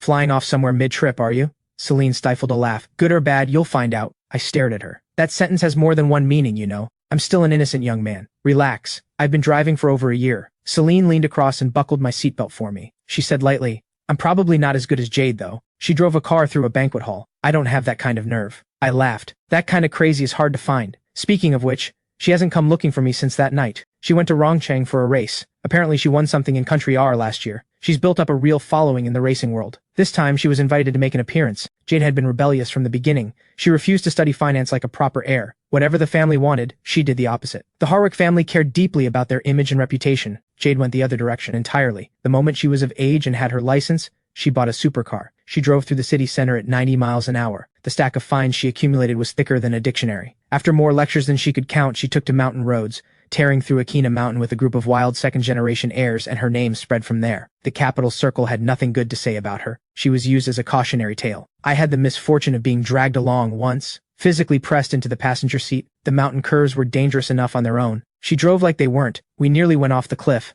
I survived, but I spent the following month refusing to get into any vehicle. I'd always thought she was beyond reckless. Fine that she didn't fear death, but she had no right to take me with her. Later, against every objection her family raised, she became a professional racing driver. She won. A lot. But those victories weren't recognized by the old families. They were treated as further proof of her defiance and disgrace. She was a gambler who bet with her life, pushing back against everything the Harwick family had mapped out for her. One of these days she might not come back. But thinking about how I managed to survive her, I couldn't really worry too much. Celine curved her lips in quiet understanding. She knew I wasn't just pretending not to care. I genuinely couldn't stand Jade. If not for sheer luck, she would have killed me by now. Celine drove at a completely reasonable speed and pulled up smoothly outside a noodle shop near an elementary school.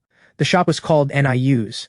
I loved their beef brisket noodles. After school, I never wanted to go back to that house, never wanted to deal with those two difficult sisters. I'd fill up here first before facing whatever waited for me. After I graduated from elementary school, I'd still miss this flavor sometimes, and I'd drag Celine along to come with me. Celine ordered the moment we walked in, completely at home. Uncle New, 2 bowls of beef brisket noodles. Uncle New called back with a smile. Coming right up. He slid the noodles into the pot and looked over. Haven't seen you two in a while. Where are you studying these days? Still in the city. After that, not sure yet. I smiled, openly, completely without pretense. The noodles cooked quickly. A ladle of braised brisket over the top and the bowls were ready. Uncle New carried both bowls over.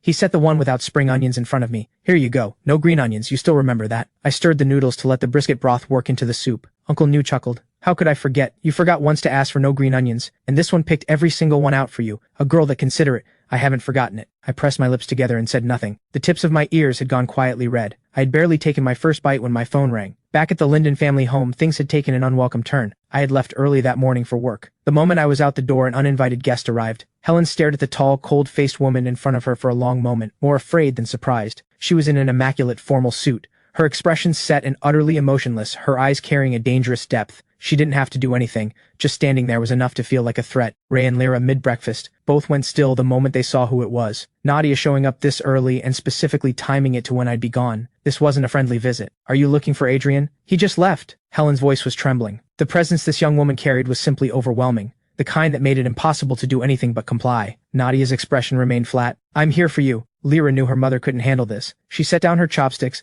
gave Ray a look, and gestured for him to take the bowls to the kitchen. She stood and walked toward the entrance, giving her mother a reassuring pat on the shoulder. Helen turned and went to make tea. Lyra met Nadia with a gentle smile, composed, neither deferential nor defiant. Please, come in. Whatever you have to say, let's say it sitting down. Nadia stepped inside, her face composed and coldly refined, eyes moving deliberately around the small apartment. It had been renovated, clean, tidy, even pleasant to look at, but for her it was still far too small. The dissatisfaction was internal but clear. It wasn't even as large as her walk-in wardrobe at the Harwick estate. No wonder Adrian, with money in his accounts, hadn't bought himself a proper wardrobe. There was no room for it here, and he wasn't even living alone. 5 people in a space this size. The air must barely circulate.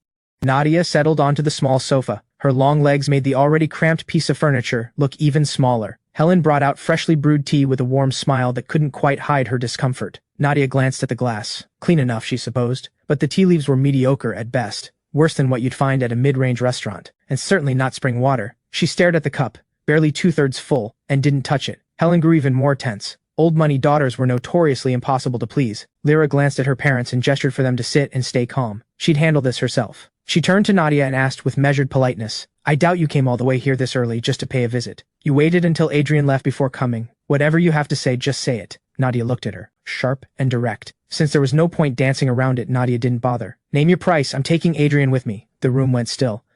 What exactly does that mean? You're trying to buy my brother? The intimidation Ray and Helen had been feeling evaporated instantly, replaced by something cold. Just because you have money, you think you can walk in here and take their son. Do you think he's a product on a shelf with a price tag? Something you can just pick up and walk out with?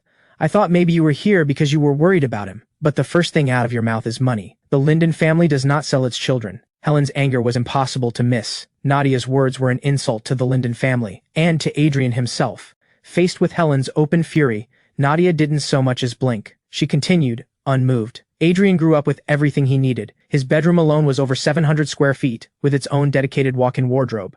2 personal attendants, 3 meals a day prepared by a 5-star chef, a private car and driver for every trip. What can he get here? What exactly can you give him? Helen had no answer. Nadia went on, her tone unchanged. 50 million. Put it in the bank and live off the interest for the rest of your lives. We don't want your money. Not 50 million, not 500 million, nothing. This is not open for discussion. Adrian is our son. No amount of money compares to that. Ray's face had gone iron pale. He wasn't budging. They'd only just found their own flesh and blood. They weren't letting him go. If you truly care about him, can you really stand watching him struggle here? She pressed. You're keeping him because you don't want to lose what he brings with him. He makes introductions, connects you to influential people, pays out of pocket for renovations, finds everyone jobs. He's given you plenty. People shouldn't be too greedy. I'll give you 50 million to buy out this worthless family bond of yours.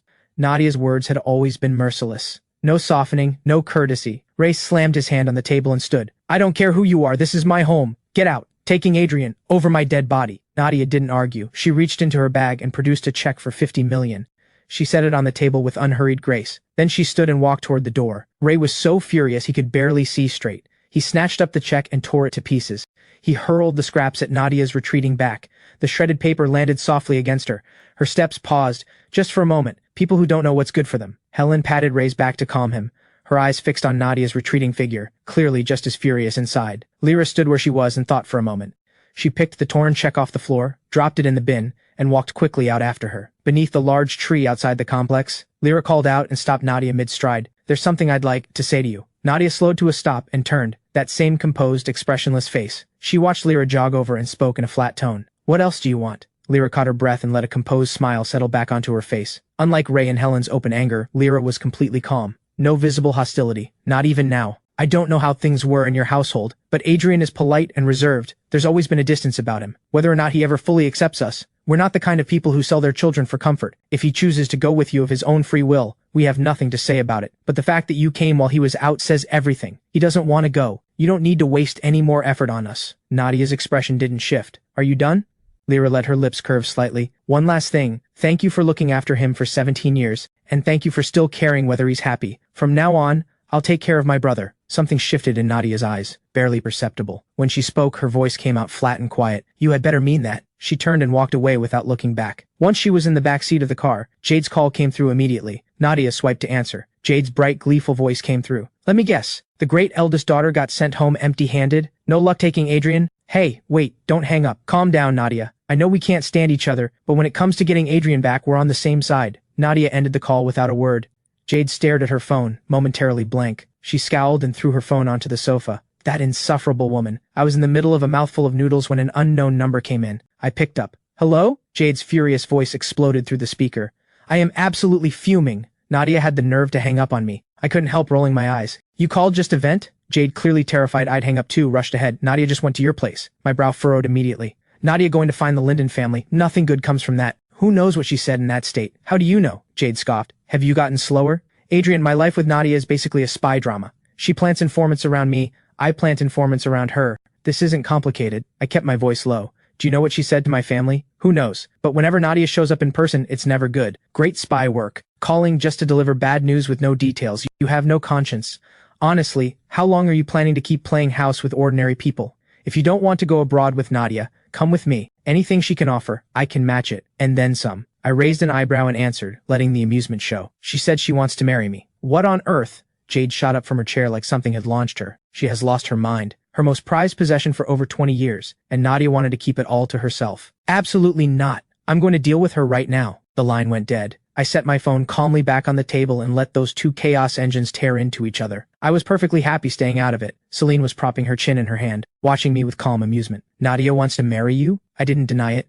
The Jiang family tried to pressure you into an engagement with Dorian Jiang through a business deal. Nadia used that as leverage. Told me to give you up and go with her quietly. Thinking back on it carefully, I strongly suspect she was the one who fed the Jiang family that idea in the first place. Just picturing it, Celine laughed in spite of herself. Nadia had spent too long in the capital circle. The family's logic had completely absorbed her. Everything reduced to leverage, and marriage was just another transaction. Whatever she felt for me, as long as she could keep me close, the method didn't matter. Even after 17 years of being raised as siblings. Even though she was a full 10 years older than me. The most absurd part was that she genuinely did care. The kind of person whose words are hard but whose heart is soft. And yet she had never once respected what I wanted. Always acting in my name, forcing me into things I didn't want, all in the name of what was good for me, which is exactly why I couldn't stand her. Eat up, Celine said. It won't taste the same cold. She spooned a few pieces of brisket from her own bowl into mine. She was always like this, quietly attentive in ways that didn't ask for acknowledgement.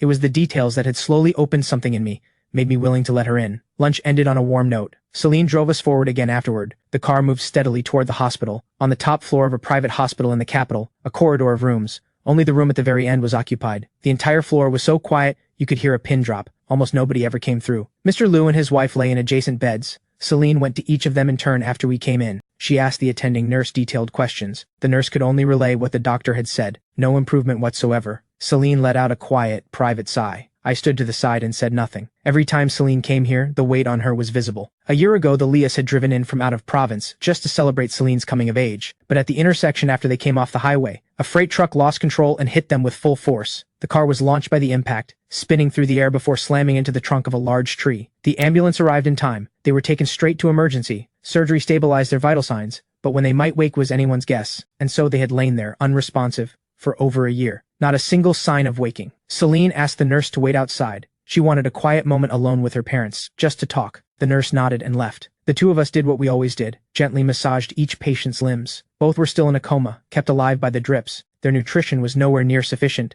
and they hadn't moved in over a year. Their muscles had already begun to waste. Celine's mother's face had lost the smoothness and life it once had. I took it all in, and something inside me couldn't stop aching. Please wake up, I thought. How can you bear to leave her alone facing the wolves in that world out there? She just turned 19. She should be living freely. Instead, she's carrying an entire corporation on her back. How many eyes are watching her in the dark, waiting for the moment they can push her under? All of them circling to pick apart what she's built. The Jiang family had already gone after her marriage, dangling a business deal as bait to force her hand. If you don't wake up soon, how is she supposed to deal with every cunning old fox who comes at her? And how am I supposed to stand beside her without anything to stand on? Celine. I think her mother's finger just moved. I told her immediately. Whether I'd really seen it or not, for Celine it was something to hold on to. Celine dropped the towel she'd been holding and pulled back the curtain. She went straight in. She took her mother's cold hand in both of hers. She looked at her mother's sleeping face with everything she had, and called out in a voice that trembled. "Can you hear me? Mom, please wake up, open your eyes and look at me." Celine's eyes went red almost instantly, and there was nothing. No answer. Watching her, I felt the sting rise in my own nose. I set down the warm towel I was holding. I turned and walked quickly out. "I'll go get the doctor." Celine sat at the bedside, completely hollow. She held her mother's thin, dry hands and whispered, "Mom, please. Please wake up. I'll never argue with you again. I'll never make you angry again. You said my handwriting was bad. I've been practicing every single day. Adrian says it's better than Dad's now. Please get up and see for yourself." I came rushing back with the on-duty doctor. Hearing those words from Celine, my eyes went hot before I could stop them. For all the force she carried in the business world, she was 19 years old, and inside she still desperately wanted her mother. One accident had left her carrying an entire corporation alone, facing every sharp edge of that world by herself, and all she wanted was a warm place to come home to, somewhere she could rest when the weight became too much. But the safest harbor she'd ever known had become a broken vessel drifting alone on the open sea. Her parents lay in their beds, still unreachable. Every day she lived with the fear that one great wave would come and capsize the only place left in the world she could call her own. The doctor examined Celine's mother carefully. Under both our desperate watching eyes, he could only shake his head, most likely just an involuntary nerve response. As for when she might regain consciousness, truly impossible to say. She could open her eyes tonight, or the next part of that sentence. The doctor didn't finish it. The implication was clear. Prepare for the worst. There was a very real chance she might never wake up at all. After seeing the doctor out politely, I walked back slowly and stood beside Celine. I let her lean her tired head against my chest. I could feel her trembling, the deep, bone-level fear of losing the people she loved most, permanently and forever. I pressed my lips together. I knew that nothing I could say would be enough. I reached out and gently wrapped my arms around her, patting her back softly, one slow rhythm at a time, trying to give her whatever small warmth I could. Celine's tears soaked into the shoulder of my shirt, and I felt the ache pull tight in my own chest. After a long silence, I pushed past the roughness in my throat. "Celine, what if we asked Elder Silas to come?" The arms around me slowly tightened, as if she were trying to press me into herself, but all I felt in it was the struggle inside her. I kept my voice soft. "Don't worry about anything else. I'll find a way to bring Elder Silas here." That evening, the Liu family's driver came to collect us. Celine fell asleep with her head on my lap for the entire journey. I tried calling Elder Silas more than a dozen times. The line never connected. The car pulled smoothly into the Liu family's estate. I stayed quietly by Celine's side. Only once she was fully asleep did I slip away. I hailed a taxi back to the Linden family's home alone. The atmosphere at the Linden home wasn't good either. Lyra had already come back from a day of filming. Ray had shut himself in his room all day without coming out, still unsettled by Nadia's uninvited visit. The next morning, the rain was heavier than ever. The whole city seemed wrapped in a gray veil of mist. Everywhere you looked, white and gray, no sun anywhere. 7 in the morning looked like 4 in the pre-dawn dark. Lyra had tossed and turned all night and barely slept. When she heard faint movement in the living room, she got up immediately to check. She arrived just in time to see me pull the front door closed and turn to leave. She walked quickly to the living room and pushed open the window. Thunder roared outside. She stood at the window and waited quietly. Through the curtain of rain she made out my figure, umbrella raised, walking fast toward the complex entrance. I got into the same business car she'd ridden in before. This early, in rain like this, where could he possibly be rushing off to alone? Inside the car I set the umbrella aside. I brushed the droplets from my clothes. I turned to the driver. "Silas Hall, now." The driver pulled away without a word. Celine's call came through. "Did you sleep?" I answered. I kept my voice warm and easy. I didn't want my own weight bleeding into her. Celine was quiet for a moment on the other end. When she spoke, her voice was muffled. "I want my parents to wake up, but I don't want to put you in a difficult position, so if this trip doesn't work out, let it go. Please don't push yourself too hard." I kept my tone light. "Don't worry. At the end of the day, he's my master. And even if he refuses to acknowledge me as his student anymore, a healer's heart doesn't turn people away. He has no grounds to refuse." Celine went quiet. She knew exactly how badly things had ended between me and Elder Silas. I had declared the severance publicly, to his face. "I understand. Don't worry about the company. I'll handle everything. Stay safe on the road. And if Elder Silas won't see you, please don't put yourself through it. I'll find another way to bring him out." The call ended. I leaned back against the leather seat. I closed my eyes and let out a long, heavy breath. The doctors had said it plainly. The Lias were in a vegetative state. When or whether they'd wake was entirely unknown. At first I had thought it wouldn't get this bad. Maybe they'd sleep a few months and come around. But nearly a year had passed. Nothing had changed. Watching Celine carry that worry every day while still forcing herself to hold her ground against every shark in the room, I had started reaching out to Elder Silas. Every attempt had come to nothing. No matter how many times I showed up at his door swallowing my pride, no matter how many sincere apologies I sent, Elder Silas refused. Every time. Yesterday, seeing how much their condition had deteriorated, there were signs they could go at any time. And the doctor's assessment had been the same: prepare for the worst. How could I stand by and watch Celine lose the people she loved most and do nothing? The rain outside looked ready to swallow the whole city. Visibility on the roads was almost zero. For safety, the driver kept a slow pace. It took nearly an hour and a half to reach Silas Hall. When the driver moved to get out with me, I told him, "Stay in the car." I took my umbrella, pushed the door open, and stepped out. The rain was so violent the umbrella was essentially useless. My shoes were submerged in cold water within seconds.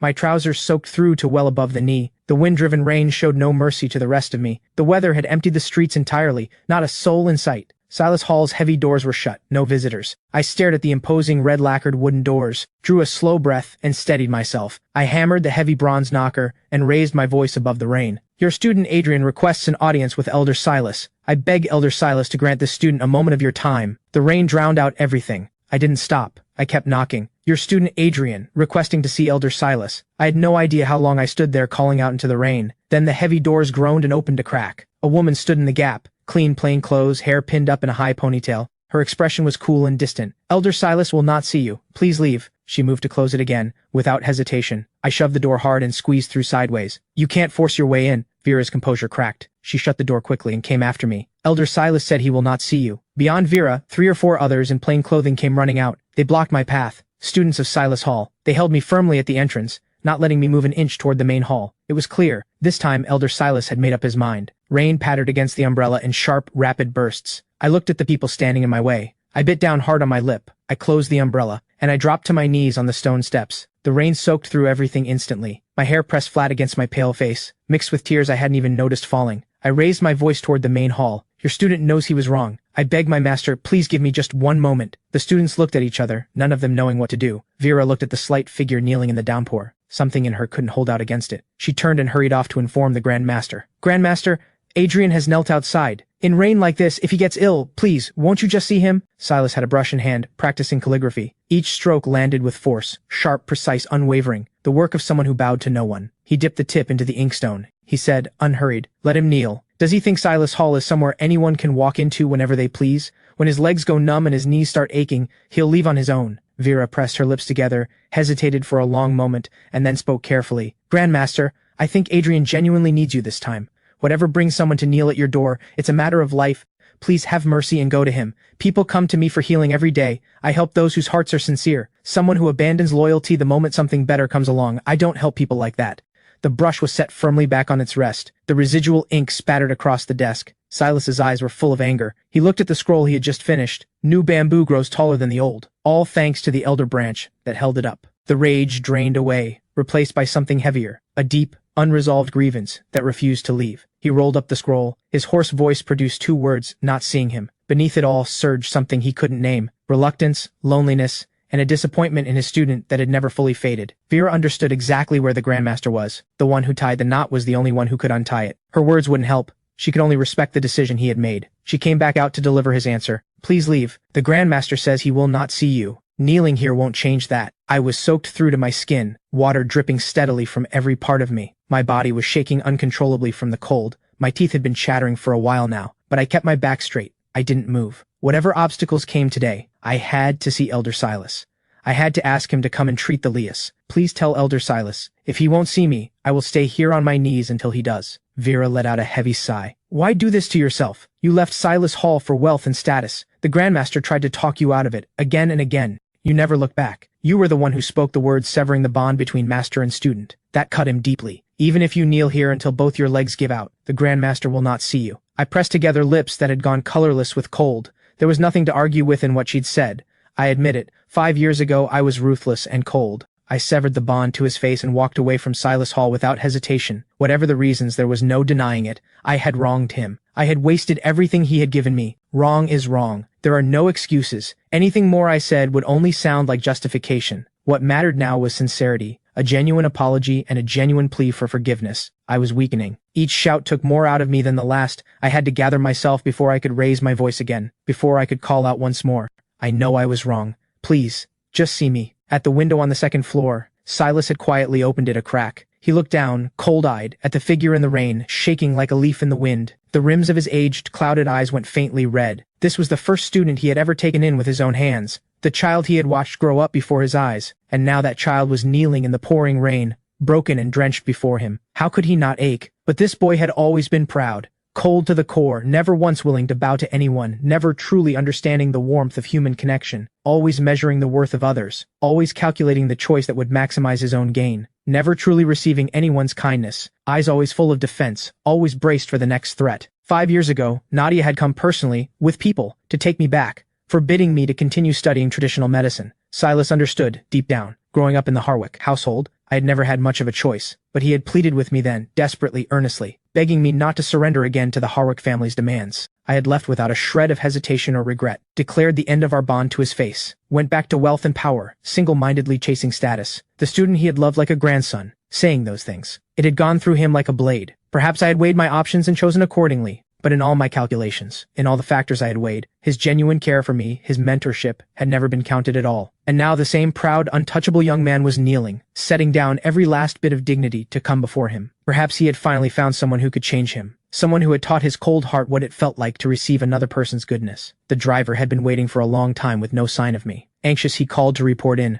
Director Liu, Adrian has been inside Silas Hall for an hour. He still hasn't come out. The pen fell from Celine's hand. A sharp, rhythmic pain pulled through her chest. Something is very wrong. Go inside and check on him immediately. I already knocked. They told me the hall isn't accepting visitors today. They won't let me in. I can hear Adrian inside calling out, asking Elder Silas for forgiveness. But it sounds like Elder Silas still won't see him. In rain like this, is he still out there in the courtyard getting soaked? Celine's breath caught. She steadied herself. She took a moment to think, then gave her order. The moment anything changes, tell me immediately. I'm on my way now. Before she'd even finished speaking, Xiao pushed the door open in a rush. Director Liu, the board members have all arrived. They're waiting for you to open the meeting. Celine bit down hard on her back teeth. Of all the moments for this, I had been kneeling outside Silas Hall for over 2 hours. The cold had burrowed into my bones. Just as my consciousness began to slip from me, I finally made out a familiar blurred figure. Master, your student knows he was wrong. My voice had become barely a breath. Silas closed his eyes and let out a long, slow sigh. His resolve at last gave way. Get up. My eyes filled with emotions I couldn't name. The ache in my throat was the kind that makes you want to cry. Thank you, Master. I pressed both hands against the wet ground and struggled to push myself up. Vera was already coming with an umbrella, reaching out to help, but my body gave out without warning. A sudden sway, a flash of white, and every last bit of strength left me. I collapsed into the rain. The last thing I heard before losing consciousness was Silas's urgent voice. This foolish child. Get him into the East Wing. Now. In the Liu Group's executive conference room, the shareholders watched the door open, and only Xiao walked in. Their expressions darkened immediately. Where is Director Liu? Xiao maintained her composed, professional smile and addressed the room politely. Director Liu has an urgent matter that requires her immediate attention. The meeting will be rescheduled. Thank you all for making the trip. She's got a lot of nerve. One call and we all drop everything to come here. We've been sitting here this whole time, and she just sends word she's not coming? A young girl who thinks sitting in the president's chair means she can do whatever she wants. Does she have any respect left for those of us who built this thing? The Liu Group's success today wouldn't exist without the support we've provided from the beginning, and now she stands us up. Who knows what she'll pull next? The shareholders went back and forth, grievance piling on grievance, until the room was saturated with discontent. Xiao looked as though she'd seen this performance many times before. She kept her polite professional smile in place. Ladies and gentlemen, Director Liu had intended today to share some very good news with the shareholders. The Liu Group has secured the latest chip technology. Development of the new flagship device can begin immediately. She also wanted me to convey this clearly. Any shareholder who has reservations and wishes to withdraw their investment, please feel free. Xiao had been personally cultivated by Mr. Liu as his most trusted aide. In her early 30s, she already operated with the seasoned precision of someone decades older. Over the past year, it was largely thanks to her guidance that Celine had managed to navigate the Liu Group's complex operations at all, and to hold her ground in a capital circle that would devour the unprepared. A handful of shareholders making noise. Xiao could silence them in a few sentences. The Liu Group's partnership with rooming technology was in place. The most advanced chip on the market was now theirs. Not only could the new flagship device go into production immediately, every smart home product and vehicle under the Liu Group's umbrella would soon be powered by this chip, positioning them at the front of their respective industries. When that happened, the Liu Group's valuation would surge, potentially surpassing the Harwick family, who had been in commerce for 6 generations. Anyone who chose to pull out at this moment would be the biggest fool in the room. And so, the moment Xiao finished, the room went quiet. Silence settled over the conference room. After a long beat, one voice drifted out. If Director Liu has something urgent to attend to, let's reschedule the meeting. Whenever she's free, let us know and we'll come back. The others followed, pulling on their most obliging smiles as they filed out one by one. Outside, the rain had started to ease. Celine pressed the accelerator without hesitation. She drove at full speed towards Silas Hall. The driver had just called to report. Silas Hall was in disarray. Something about me collapsing in the rain. She had no patience left for those shareholders. Nothing was more important than Adrian. When I finally pried my eyes open, the first thing I saw was Celine's face, pale and perfect, with a jawline so sharp it could probably set off a metal detector. Wait, why was Celine here? I forced my dry eyes to move. And there was Silas, sitting at the bedside, staring at me with an expression that clearly wanted to be stern and couldn't quite manage it. My voice came out barely above a whisper. Master, don't call me that. I have no student like you. Silas gave a cold huff and turned away. He clearly ached for his student and was working hard to keep the active anger going. I pressed my colorless lips together and looked down quietly. Grandmaster, Silas thought. I tell him not to call me master and he actually doesn't. What a heartless little wretch. Silas shot to his feet, hands behind his back, and walked briskly toward the door. I'll go check on the medicine, drink it, and then get out. Vera watched the Grandmaster say one thing mean another performance. She hid to the side and covered her mouth to keep from laughing. Once his figure had fully disappeared through the door, she walked over to the table and poured a cup of warm water. Miss Celine has already told the Grandmaster everything about Mr. and Mrs. Liu's condition. Celine's expression showed no obvious relief. What filled her eyes instead was worry, entirely for me. If she'd known I'd do this to myself, she would never have let me come, no matter what. The Grandmaster has always been like that. Hard words, soft heart, and you are the student he values most. After you knelt in that freezing rain for over 2 hours, how could he possibly hold on to his resentment? Vera passed the cup to Celine. Celine thanked her quietly and took it. I sipped slowly at the warm water Celine held to my lips. The heavy weight that had sat in my chest for so long felt like the rain had finally washed it away. A joy I couldn't suppress crept into the corner of my pale lips. Elder Silas had finally agreed to come.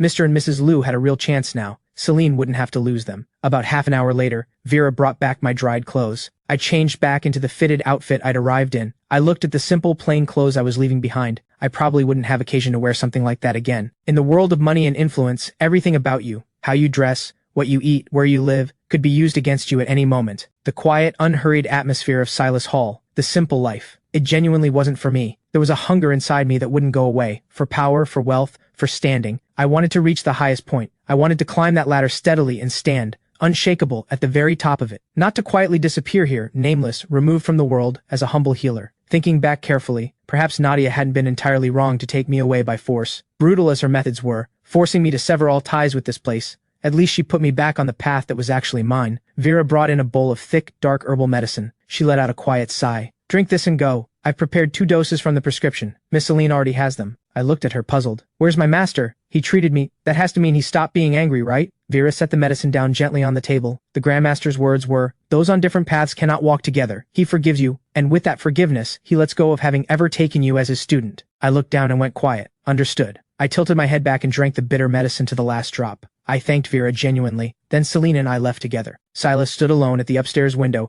and watched the car slowly disappear. He turned over in his mind what Celine had told him. 5 years ago, Nadia had come in person to bring me back and put me under her direction in business management. She had threatened that if I continued wasting time here, Silas Hall would cease to exist in the capital. I knew exactly what Nadia was capable of. Erasing Silas Hall was the least of it. She could have made Silas himself disappear. So I had swallowed it and made the choice, forcing myself to say those cold, unforgivable words, severing years of mentorship with my own hand, vowing never to set foot in Silas Hall again. Celine had also told Silas in detail about everything I had gone through in the years since. Without enough strength of your own, you are controlled at every turn. Every day going head-to-head with those 2 difficult sisters. After discovering I wasn't a Harwick by blood, I pushed even harder to build my own foundation. Nothing I had came as easily as it appeared from the outside. I had grown up carrying immense weight, trapped inside a stone and still fighting my way out. Silas had originally been a Taoist at a mountain temple, teaching himself a mastery of traditional medicine that rivaled any formal training. One year, a violent storm flooded the village below. He came down without hesitation, to heal, to help, to save whoever he could. And that was how he met a small boy named Adrian, who had come with the relief effort. He saw something remarkable in that child,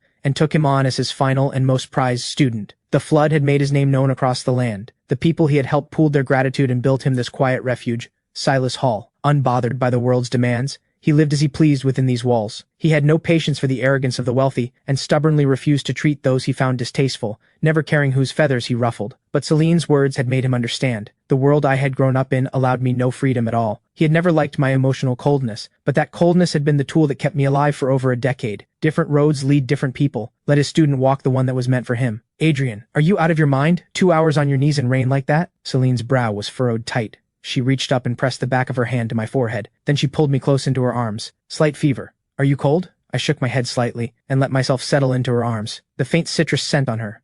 A real quiet smile reached the corner of my pale lips. I feel much better after the medicine. I've been training in judo for years. A little thing like this won't slow me down. Celine's brow didn't ease. She pinched my cheek with a gentle kind of grievance, careful not to actually hurt. Didn't I tell you not to push yourself? My hand settled naturally around her waist, the ease in my posture, a deepening trust that had been building for a long time. Celine, I never had much of that warmth growing up. I don't want you to lose yours. Something shook in Celine's eyes. She had come to Silas Hall herself before, pleading with him. But Silas had deep contempt for wealthy elites. And once he found out she was connected to me, his wayward student, he'd refused to engage with any of her requests. He had said, cold-faced, "They're in a hospital, only unconscious, no immediate threat to their lives. A vegetative patient is still alive. They're not dying today. I'm of limited use here. Let the hospital doctors handle it." On the subsequent visits Celine made, she couldn't even get through the doors. She had known. Only I could bring Elder Silas out. And I had known it too. Back at the Linden home, a single dim lamp still burned in the living room. Helen was still up on the sofa waiting for Lyra. Helen got up and brought a glass of warm water from the kitchen.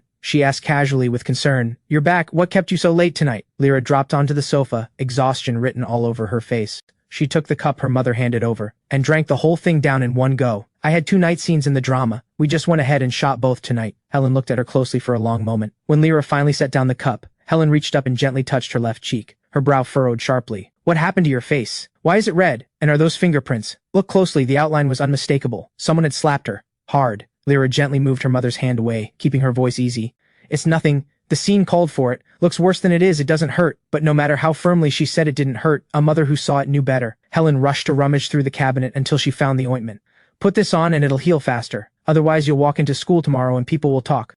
The cool ointment was dabbed gently onto her cheek. The burning eased almost immediately. Lyra sat there quietly, letting herself be looked after. A thought surfaced. Adrian had gone out in the rain first thing this morning. Her eyes shifted. She couldn't help asking, "Has he come back?" Helen sighed quietly and said, "He came back a while ago, went straight to his room and slept. Didn't even come out for dinner. His color wasn't good. He might be coming down with something." I didn't want to knock and disturb him. Lyra fell quietly into her thoughts. She genuinely wanted to know where he'd rushed off to in the rain. But she also understood. There was a dimension to him that wasn't hers to probe. There were things it wasn't her place to ask about. He probably got drenched and caught a chill. I'll pick up some cold medicine for him tomorrow, just to have it on hand. Lyra looked up again. "What about Dad? How did the interview go today?" Helen explained. "The rain was too heavy. They pushed it to tomorrow morning. So he'll drive you both to school in the morning. Works out nicely. And if Adrian still isn't feeling well, stop by his school and let them know. Come to think of it, it's embarrassing. He's been in school for over 2 weeks and we still don't have his teacher's contact information. We wouldn't even know who to call. We really need to sort that out tomorrow. If something happens at school, they have no way to reach us." I slept deeply and without interruption. When I woke the next morning, I felt considerably better. Just a slightly hoarse throat.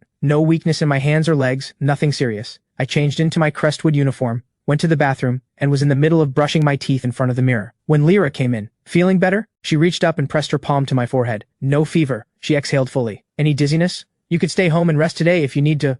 My mouth is full of toothpaste foam, so my words come out a little muffled. "No need. You look fine to me." Those bright eyes of his catch the light like scattered stars. Genuinely striking. Lyra finally lets herself relax. She lifts her lips into a warm smile. "As long as you're feeling okay, that's all that matters. Dad has a job interview today. He'll drop us off at school on his way." She hesitates for a long moment, then finally can't help herself. "Where did you go yesterday? You left so early." "Just ran an errand for a friend," I say, keeping it casual. Lyra reads the room and doesn't push further. Helen has made ham-fried rice for breakfast. She figures that just because she sells black rice balls at her stall doesn't mean the kids should be eating them every single morning. Too much of anything gets old, so she goes back to what she's always done, cooking something different for the kids every day. The sun still hasn't shown its face today, but at least the rain has finally stopped. This weekend, I've dealt with the forced engagement situation threatening Celine and smoothed over the tension between me and Silas. On top of that, I've managed to bring Silas in to treat Celine's parents. There's a lightness in my chest I can't quite put into words. Even the plain fried rice tastes good enough that I go back for more. Shoes on, ready to head out. Ray's in noticeably good spirits too. The rain stops right on the day of my interview. Now that's a sign. B is the first one to dash to the entryway cabinet. She claims the little stool as her own and moves fast, pulling her socks on with impressive efficiency. But the laces are a mess. The moment B tries to bolt for the door, Lyra strides over and presses her back down onto the stool. She crouches down and ties B's laces without a word of complaint. I watch the two of them. It's a quietly perfect moment. I drop onto the sofa and start venting about Jade. Neither she nor Nadia are exactly good people, and who comes out on top between those two is anyone's guess. If I knew what was actually going through Jade's head right now, I'd slap some sense into her. Every single one of them has completely lost the plot, treating my future like it's some kind of game. What I don't know yet is just how far off the rails those two have actually gone. My informant calls in with a report. According to Joe, Jade stormed straight into the executive office and landed a full-force punch on Nadia, without a single word of warning. Then the two of them went at each other like it was a back-alley brawl, all dignity gone. Now they're both flat on their backs in the hospital. A scuffle bad enough to hospitalize both of them? I frown hard. I'm starting to wonder if Joe has been flipped, putting on a show of how bad things are to earn my sympathy for those two. Joe looks deeply uncomfortable. The corner of his mouth twitches in a way that doesn't look voluntary. Sir, here's what actually happened. It started with Jade bursting into the executive office and grabbing Nadia by the collar. She pulled back and drove a punch straight into Nadia's right cheek, full force. You insufferable woman, she spat. You actually think you can marry Adrian?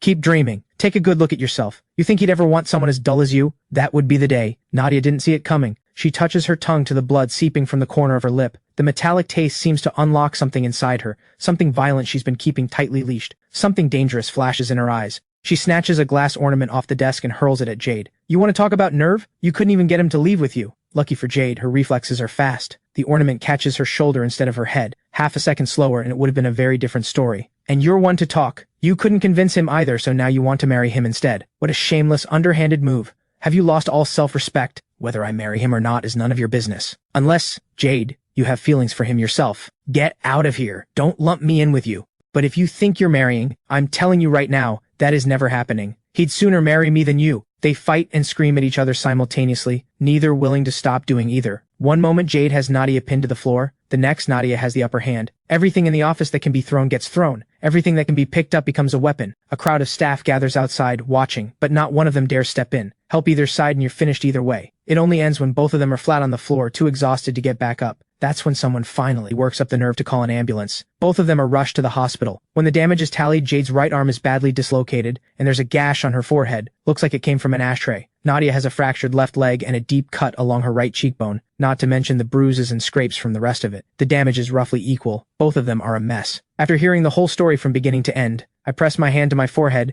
and let out a long, tired sigh. I almost forgot. These two are both out of their minds. One has no sense of self-preservation. The other has no fear of consequences. Of course, when they fight, it doesn't end with a few scratches like normal people. The most absurd part of all this, even while beating each other senseless, they still manage to drag me into it, throwing punches and screaming at each other, and the whole argument is about who gets to marry me, with that many staff watching the entire thing unfold. God only knows what the clickbait accounts are going to do with this. I realize I've been silent on the line for a while.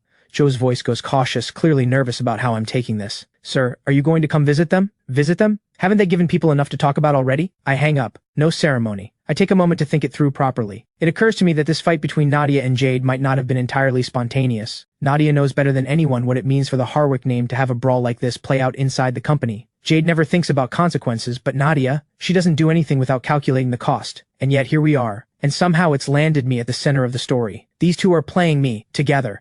The news spreads faster than I expected. Within 2 or 3 hours it's everywhere. The top 5 spots on the trending list. All of them burning with the same story. Not by blood, bound by heart. Harwick sisters come to blows over a man. From fake heir to most wanted bachelor, just how much pull does the Harwick imposter have? It tears through the capital, circle like lightning, and from there, across the entire city. It all falls into place a little too neatly, like someone had this board set up long before the pieces started moving. Lyra carries her tray to the return counter, then she slips into a quiet corner and calls me. I pick up almost immediately. I'm already dealing with it. My voice comes out a little sharp. What's up? Lyra doesn't take the edge personally. Her voice stays easy. Adrian, I heard about the trending stuff. Are you okay at school? Something shifts in my expression. I didn't expect that. I didn't think she'd call just to check on me. I pause for half a second, and when I answer, the edge is gone. I'm fine. The others won't take rumors like this seriously. Don't worry about it. Good. The relief in Lyra's voice is audible. And if things get messy at school, just take a day off and come home. Don't let yourself be put through anything. I hesitate for a moment, then ask carefully. You saw the trending list, and that's all you wanted to say? Like, why Nadia and Jade were fighting over me? Whether any of it is real?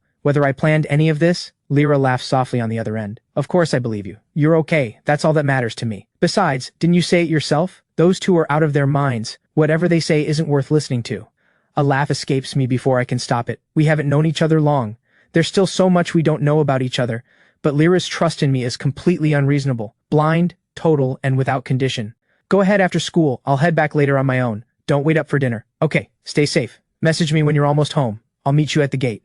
I scroll through the comments. In the capital circle, cheap moves like this are nothing new. People on the inside are barely surprised. But outsiders? They live for this kind of elite family gossip. I curve my lips slightly. I don't bother debating the irrelevant stuff with Rico. I glance down and check my messages. There are new messages in the family group chat. Ray and Helen have seen the trending topics. They're worried about whether anyone at school is giving me a hard time. Helen chimes in with her own round of concern. Not a single word of blame from either of them. I type a few lines to reassure them and put my phone away. I turn to Rico. Can I borrow your car after school? I want to go by the hospital. Rico stares at me. Wait, what? The timing couldn't be worse. There are going to be paparazzi staked out at that hospital. If you show up right now, you're basically confirming that you still have ties to those two, even after leaving the Harwick family. I give a calm smile. That's exactly why I'm going. I want to see the paparazzi. Rico doesn't understand it, but he respects the call. When school lets out, Rico walks out with me. Celine is already there to pick me up. She gives a casual shrug and raises an eyebrow at Rico with quiet satisfaction. Nobody knows Adrian better than I do. Rico's fist closes. He looks like he's considering doing something about that face of hers. Instead, he throws an arm around mine. No way. Adrian and I already have plans. I'm taking him. A guy doesn't let his best friend walk into that kind of scene alone, and he is absolutely not missing whatever's about to go down. Celine doesn't argue. They've all known each other since they were kids. There's no point in competing over something like this, and she knows that Rico looks out for me at every turn. She has no reason to push back against someone who's on my side. Then it's settled. Rico grabs my arm and pulls me into the car before anyone can say otherwise. The two of us settle into the back seat, leaving Selena to drive. As the car heads smoothly toward Renhe Medical Center, I lean forward. How are your parents doing? Celine glances at me through the rearview mirror. Silas says that after more than a year in a coma, not once opening their eyes, all we can do now is try our best and leave the rest to fate. Rico blinks. You actually got Silas to come out? That man is next to impossible to reach. Powerful people have been trying to get an audience with him for years. After Rico's grandfather passed away, his grandmother's grief made her seriously ill. The family had gone to Silas Hall multiple times and been turned away every time. In the end, I went with his grandmother myself, and only then did Silas agree to treat her. 2 weeks later, when I brought her back, she was completely recovered. The Linden family never met Silas once through all of it. They just had me deliver their gifts of gratitude on their behalf. And now Silas has agreed to personally travel to a hospital to treat the Lias, breaking his own rules to do it. The weight of that favor is hard to overstate. I don't answer Rico's question directly. I just say quietly, Silas's acupuncture has pulled people back from the edge before. Things will turn around. Celine gives a quiet sound of agreement. She hopes for the same thing every day. Even if they can't get out of bed. Even just waking up enough to hear her voice would be enough. The sun is sinking low. Dusk settles in, and half the sky burns with color. The car eases to a stop outside Renhe Medical Center. I scan the area through the window. I spot them immediately. A handful of paparazzi doing a poor job of looking like ordinary pedestrians, cameras in hand. They're not here for news about the Harwick sisters. They're here for me, the man who somehow ended up at the center of all this. I'll wait in the car, Celine says, something light in her voice. Things are already big enough as it is. If his childhood sweetheart shows up alongside him, she'll be written into the story as the other woman. Rico understands why Celine is staying back. He hooks an arm around my shoulder. I'm going in with Adrian. Don't worry. Your guy comes back in one piece. Guaranteed. I look down, holding back a laugh. Who said anything about going inside? I told you from the start. I came here to see the paparazzi. Whether Nadia and Jade are dead or alive has nothing to do with me. We push the doors open and get out. Celine leans against the inside of the window. Adrian, I'll be right here watching the show. The paparazzi disguised as pedestrians spot me the second I step out. Their eyes light up like they've struck gold. Cameras appear from everywhere, all of them angling for the shot that's going to make their night. But I stop at the foot of the hospital steps and sweep a cold, unhurried look across the area. By the time they think to hide, it's already too late. Drop the act.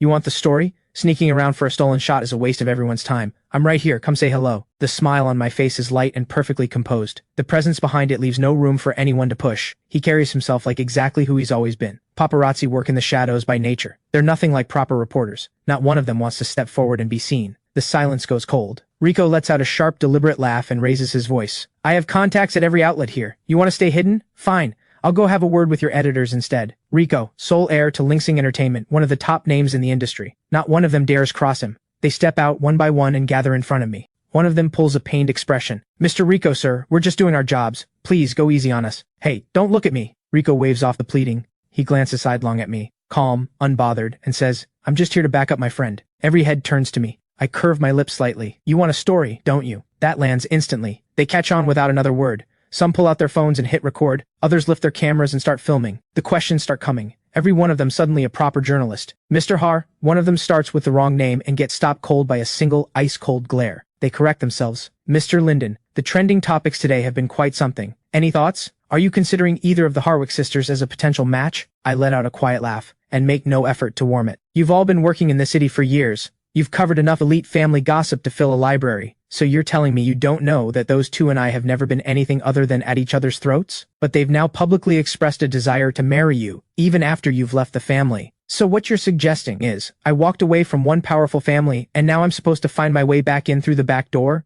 Even if that door means marrying someone I can't stand? I've been in business for over a decade. I have never once heard a more ridiculous strategy for getting ahead. But you did come to the hospital. Isn't that itself a sign of concern? Oh? Would you like to come up with me and watch me slap some sense into them? The room goes dead silent. My tone is hard and leaves no room for softness. Not a trace of concern for their injuries. If anything, I sound like I'd happily make things worse. The crowd starts to reconsider. So the rumors that have circulated through the capital circle were true all along. He and the Harwick sisters genuinely cannot stand each other. Now that he's no longer part of that family, the quiet war has become an open one. These three are clearly done with each other for good, and yet, even the paparazzi are finding it a little strange. They've seen all three of them in the same frame before, and every time the tension could have powered a city. But hearing that the Harwick sisters threw out every shred of dignity to fight over the real and fake Heir situation, that's still hard to wrap your head around. Looking at it now, this stunt has all the marks of those two making life difficult for me. On purpose. I've left the Harwick world completely. Different circles, different lives. We may never cross paths again. And yet they still come from me like this. I suppose that's what it looks like when people with absolute power decide to go for the kill. The moment the interview clip goes up, it hits the trending list. Public opinion does a complete 180. Rico twirls pasta on his fork while scrolling through the trending list on his phone. He cannot figure out what his best friend could possibly have done to deserve this, or whose ancestral graves he accidentally dug up. Why do Nadia and Jade keep coming at him? And now they're talking about marriage? As if Adrian is just something up for grabs. The more Rico thinks about it, the more irritated he gets. He clicks his tongue in disgust. No amount of digging could find their common sense. After a full dinner, Rico is dropped off first. He gets out of the car cleanly. Celine moves quickly into the back seat. Between classes and work, the time she gets to spend with me keeps shrinking. She holds onto it more tightly than she lets on. She wants to be beside him as much as possible. And with her parents still unconscious, I'm the only person she trusts completely, the only one she can lean on. Being with me is the one thing that lets her loosen the tension she carries everywhere else. The light in the cabin is dim, just enough to fall across her face where the shadow meets the glow. It makes every feature sharper. The clean line of her lips, the strong bridge of her nose, the depth in her eyes, a jawline that cuts like a blade. I take it in for a moment, and underneath all of it, I don't miss the exhaustion behind her eyes. My voice comes out soft, but the concern behind it is real. You've been busy lately? Celine presses her fingers to the bridge of her nose. It's fine. The chip deal came through at the right moment. The board has finally backed off a little, but the Liu group keeps me stretched thin, and I can't let my university coursework slip, so it never really ends. Despite everything that happened to her family, dropping out was never an option. A degree gives her armor, one less angle for people to use against her. With Xiao handling Liu group operations,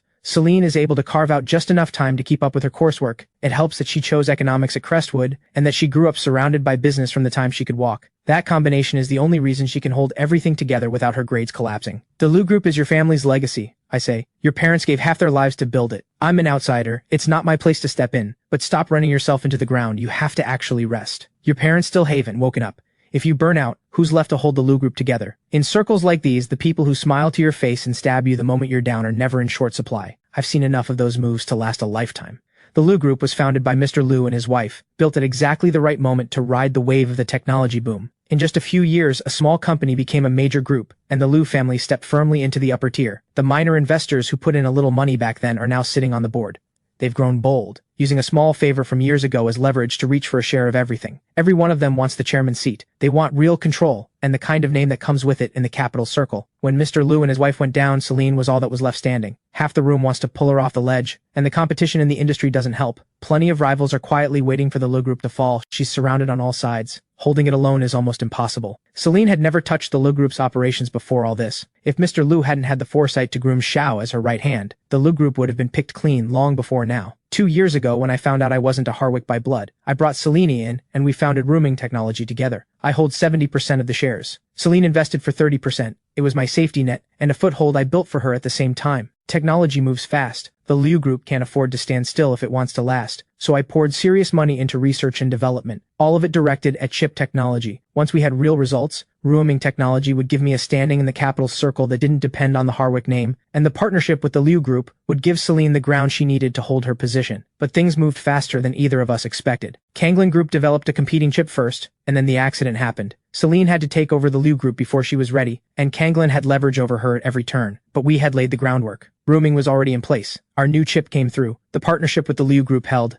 and Celine found her footing inside the political storm of her own company. Thank you, Celine says quietly. She leans, gently, against my shoulder, a rare moment where she doesn't have to hold everything upright. I reach over and touch her hair gently. I'm the one who should be thanking you. Victor and Claire never paid any attention to me. I had no resources, no real connections. Nothing to build on inside the capital circle. Even with the Harwick name, I was never anything more than a puppet. I never had a real choice about my own life. It was Nadia and Celine who carried me, one openly, one quietly, that let me build the relationships I needed in this world. Learn how to invest, how to run something of my own. Without that, when the truth about the real and fake Heir came out, I wouldn't have been able to face it without flinching. I would have just been carried along by whatever happened next. By the way, I'm going to visit Master Z this weekend. He said he wants to cook himself. He's asking if you'd like to come. Master Z spent years living in the mountains. It's rare that he's moved back into the city. As someone he's taken under his wing, I should go. I have to go back to campus this weekend, though. Probably won't make it until evening. That's fine. He's inviting you for a meal after all. As long as you make it in time to eat. The thought of seeing Master Z puts a smile on Celine's face. Every time we see him, he pulls us both into this long conversation.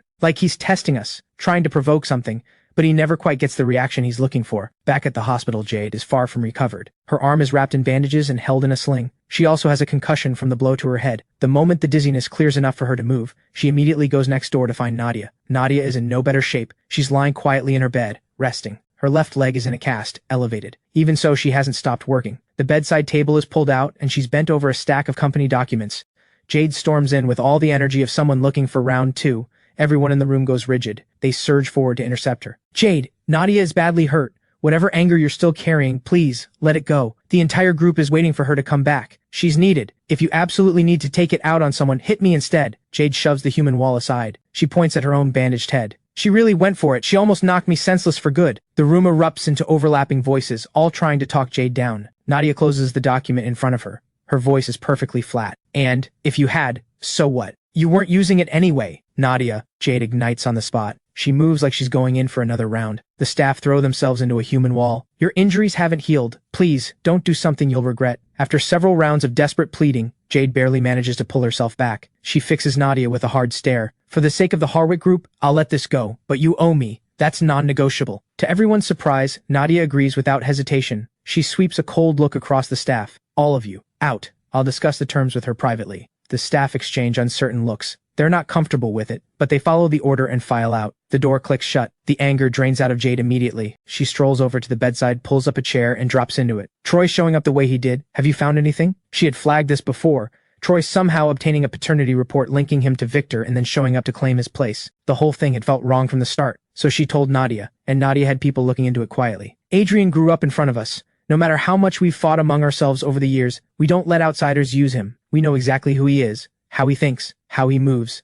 Having someone we know nothing about walk into the family, that could compromise everything. I've had people dig into it thoroughly. We still can't trace who provided the paternity report. Nadia's expression stays completely neutral, almost indifferent, but Jade knows better. Even if the sky fell, Nadia would look like she'd been expecting it. She's troubled by this. She just doesn't show it. We've never seen the actual report. If we could find out which medical facility issued it, we might be able to trace it from there. A glint of cunning crosses Jade's eyes. The implication couldn't be clearer. They need to go home and find it. Nadia pushes the documents aside and folds away the table, her voice cool. Whoever tried to use Adrian, they didn't succeed. Time to find someone to make an example of. Get the doctor. I'm checking out. Jade gives a quick okay gesture and casually scoops up the documents from the table. She raises her voice deliberately. You're in this bad a shape and you're still worrying about company business? You're not the only daughter in this family. Why should everything run through you? Your leg is done for. Stay in bed where you belong. I'll take over as president of the Harwick group from here. Outside in the hallway, the staff collectively stop breathing. Letting Jade run the Harwick group? That's not a plan. That's a countdown to bankruptcy.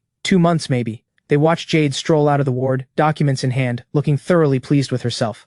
The staff surge back into the room. You cannot let her do this. There are thousands of people in this company counting on you. Please, think of something. Nadia presses her lips together lightly. Go handle my discharge, right away. I'll get the wheelchair. I'll arrange the car. Meanwhile, Troy has been driving himself crazy trying to understand something. Why had his sisters been back in the country for this long without once coming home? And then, after that fight, they suddenly reappear. Whatever the reason, this is a perfect opening for him. Win their genuine approval. And the title of Harwick Heir becomes real. No room for Adrian after that. He puts on his most composed smile, though his eyes can't quite hide the eagerness underneath. He steps forward. How are you both feeling? Are you recovering well? Nadia gives him a single cold glance, says nothing. Her assistant reads the room instantly and wheels her straight back to her own room.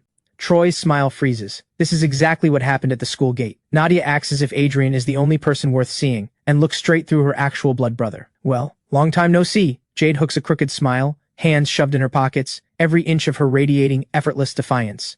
Troy recovers fast, snapping back into his warm, bright smile. About the homecoming banquet. I'm sorry, I've been terrified of dogs since I was little. I wasn't rejecting your gift on purpose. Don't worry about it. I've already given the dog to someone else.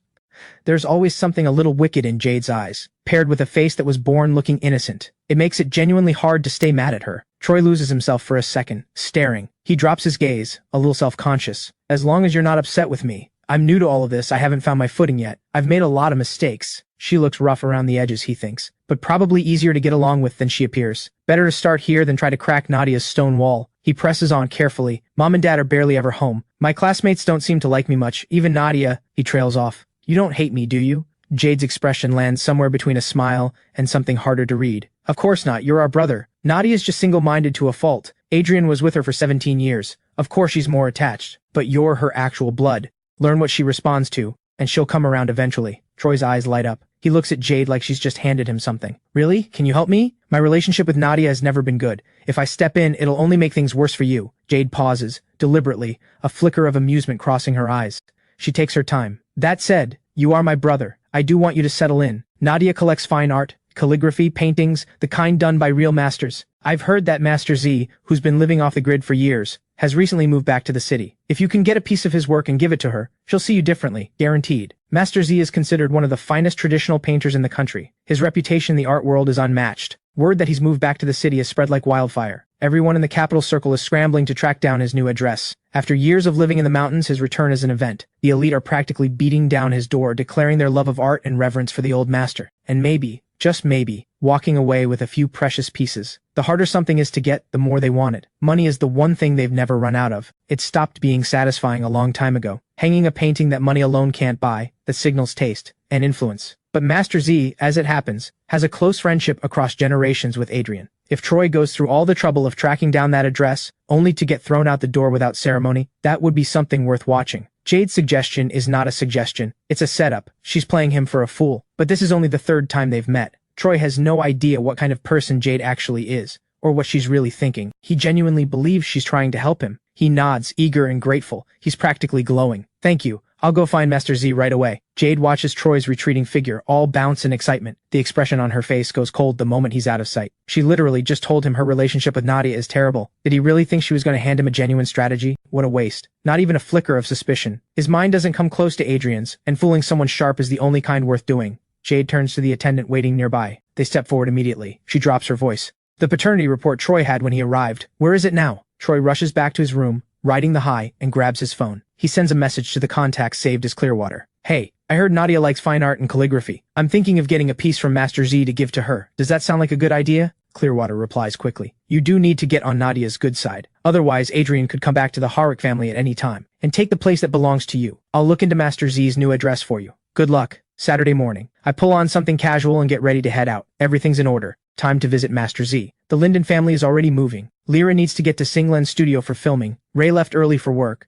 Helen is already at the market running her stall. Since I came back to the Linden family, Ray, Helen, and Lyra have all been quietly generous with me. Considerate but careful. A small distance they keep, not wanting to crowd me or ask too much. I grab the keys and step out of my room. Stay safe out there. Lyra is at the entryway changing her shoes. She's in a hurry. The short drama has 5 scenes left, and it should wrap up within the next day or two.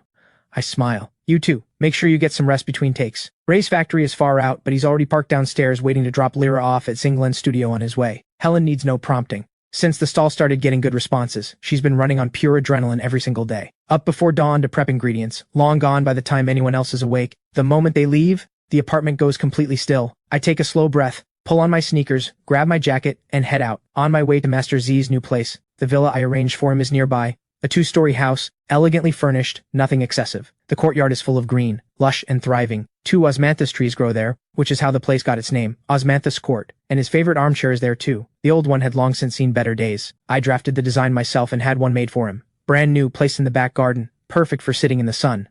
Out front, the household staff are dealing with a stream of unwelcome visitors, loud newly minted money with no manners. He's retreated to the 3rd floor for peace and quiet. How dare you stop me? Do you have any idea who I am?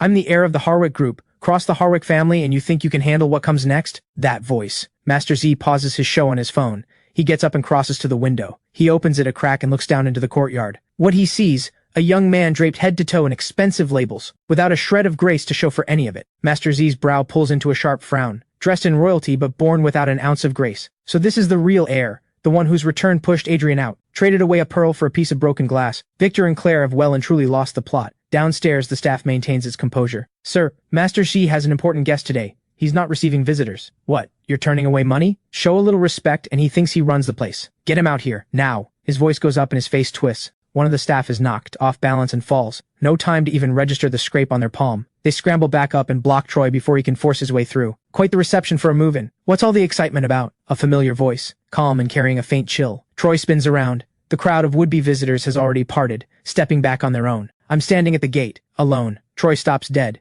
He fixes me with the look of someone bracing for a fight. What are you doing here? I smile. Easy, completely unbothered. Visiting Master Z, obviously. Troy reacts like that's the funniest thing he's heard all week. He crosses his arms and looks down at me. You? Trying to get close to Master Z? You must be desperate. What, is the whole Linden family leeching off you now? The words are barely out of his mouth when Master Z appears, face dark. You arrogant little fool. Who are you to say a word about anything here? He points directly at Troy. Adrian is my close friend across generations. I will not have you speak that way in front of my door. Get out. Troy stumbles backward, completely caught off guard. The onlookers cover their mouths. A few can't quite hide the laughter. Troy shoots me a look of pure hatred, completely humiliated. You're nothing. A broke nobody. A fake heir. And you have the nerve to team up with someone and embarrass me in public. You'll pay for this. He hasn't even finished the threat before Master Z cuts back in, cold and final. So that's the kind of person you are. Get as far from my gate as possible. I won't have you dirtying the place. Troy has had enough humiliation for one day. He stands there grinding his teeth, something vicious rising in his eyes. He points at me and shouts himself hoarse. Adrian is the real snake here.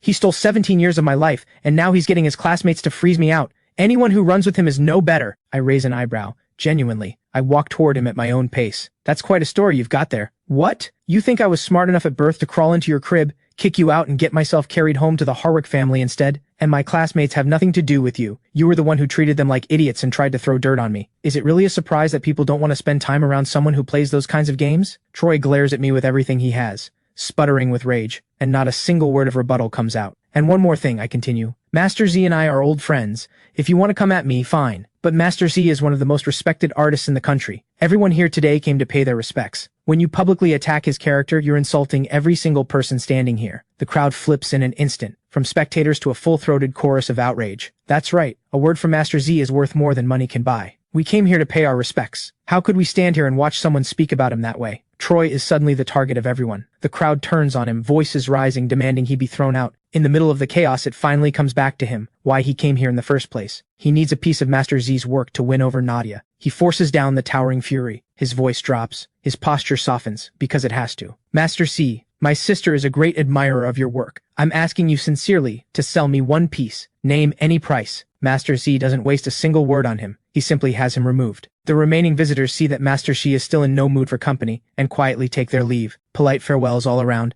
and then they're gone. The staff close the courtyard gate, a long exhale. What a nightmare of a young master. Back with Jade, she's actually a little curious now. Troy has the Harwick title and nothing else. No real power, no connections in the capital circle. So how did he locate Master Z's address this quickly? Whoever is helping him from the shadows, they're not a small player. Master Z turns back around. His whole face opens up and he takes me inside for tea. Adrian, you've finally made time for this old man. Master Z, I know you've just moved. Things must be hectic. I brought some tea I thought you might enjoy. I smile and hold it out to him. Master Z's eyes crinkle into near slits with a smile. He calls to the staff to get the water on immediately. The two of us, one old, one young, settle into the tea room to catch up. One of the staff can't help but notice. It's been a long time since Master Z looked this happy. I let out a quiet laugh and glance over at the staff member standing nearby. You scraped your hand just now, didn't you? Go get the first aid kit. I'll put something on it for you. The staff member is caught completely off guard, waving their hands. Please, don't trouble yourself. It's just a small scrape. I can manage. I tilt my head slightly, a light smile on my face. If it's not cleaned properly, it can get infected. And if it does, how are you going to take care of Master Z? I'm not that scary, am I? Adrian stands straight and unhurried, his features clean and sharp, like something carved with careful precision. When he smiles, those eyes curve at the corners, warm like sunlight breaking through. There's a natural ease in him, a quiet presence that doesn't demand anything, and yet somehow makes the people around him feel better just by being there. The staff member finds themselves staring without meaning to. They stand there for a beat too long before finally going to get the kit. The staff member, Summer Shen, is barely in her 20s. Even though she's seen him before, standing this close to someone like him, she can't help feeling flustered. His hands are cool and steady as he works the cotton swab carefully over the scrape. Her face has gone the color of a boiled shrimp. She thinks he carries himself with such care, such composure. And then there's that face. Someone raised with every privilege, and not a trace of arrogance. Approachable, genuinely kind. The kind of person who becomes the center of any room without trying. She lets herself think, if she ever builds something of her own someday, would there be a chance he might actually notice her? Master Z mentioned you're really into music. I worked the swab carefully over Summer's hand, my expression and voice both kept light. A casual topic. Not too close, not too distant. He always keeps that measured space between himself and anyone he doesn't know well, but it's calibrated perfectly, just enough to ease the tension and keep the silence from becoming uncomfortable. The same instinct that carried him through those first days with the Linden family. With something to hold on to, Summer visibly relaxes, she answers. Summer visibly relaxes and answers. I do love it, genuinely, but I'm probably just a little short on raw talent. I've written a few original songs of my own. I've taken them to record labels multiple times for auditions, and still haven't made it through. Just having the nerve to try already takes real courage. Nothing worth having happens overnight. I secure the bandage and tuck the supplies neatly back into the kit. When I look up, there's a soft curve to my lips. When I was first learning how business worked, I put money into plenty of money-losing ventures. I've still got one sitting in my hands right now. Life is long. As long as you keep believing without giving up, you'll get there. Summer stares at me, her eyes bright and full of something. She believes it too, that her day will come. I get up and drape my jacket over my arm. All right, Master Z probably needs to rest for a bit. I have things to handle at the office. I'll come back when I have more time. Summer walks me to the door respectfully. The Liu Group has officially signed its partnership agreement with Roaming Technology. Not only has the entire LIU Group swung into motion integrating the new chip into product development, Roaming itself has a full backlog of internal matters that need handling. Most of it had been left to Celine to manage. 2 days ago I saw the dark circles under her eyes.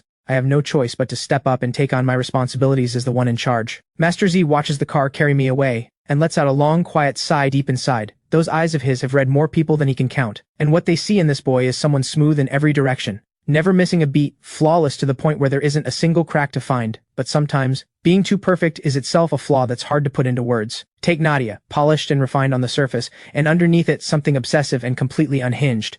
Once you get to know them, you see where it comes from. The Harwick family. All 3 of those children, each one more extreme than the last. Master Z has always worried about Adrian, that the crack in him would take root as he grew, and eventually lead him somewhere impossible to come back from. But fortunately, before that happened, he found the Linden family. Good people. Real ones. Nourished by that kind of warmth. Master Z believes the boy will change, that he'll come to love the world a little more than he did before. At the studio, Lyra has changed into her period costume, hair and makeup done, sitting quietly to the side as she waits for her scenes.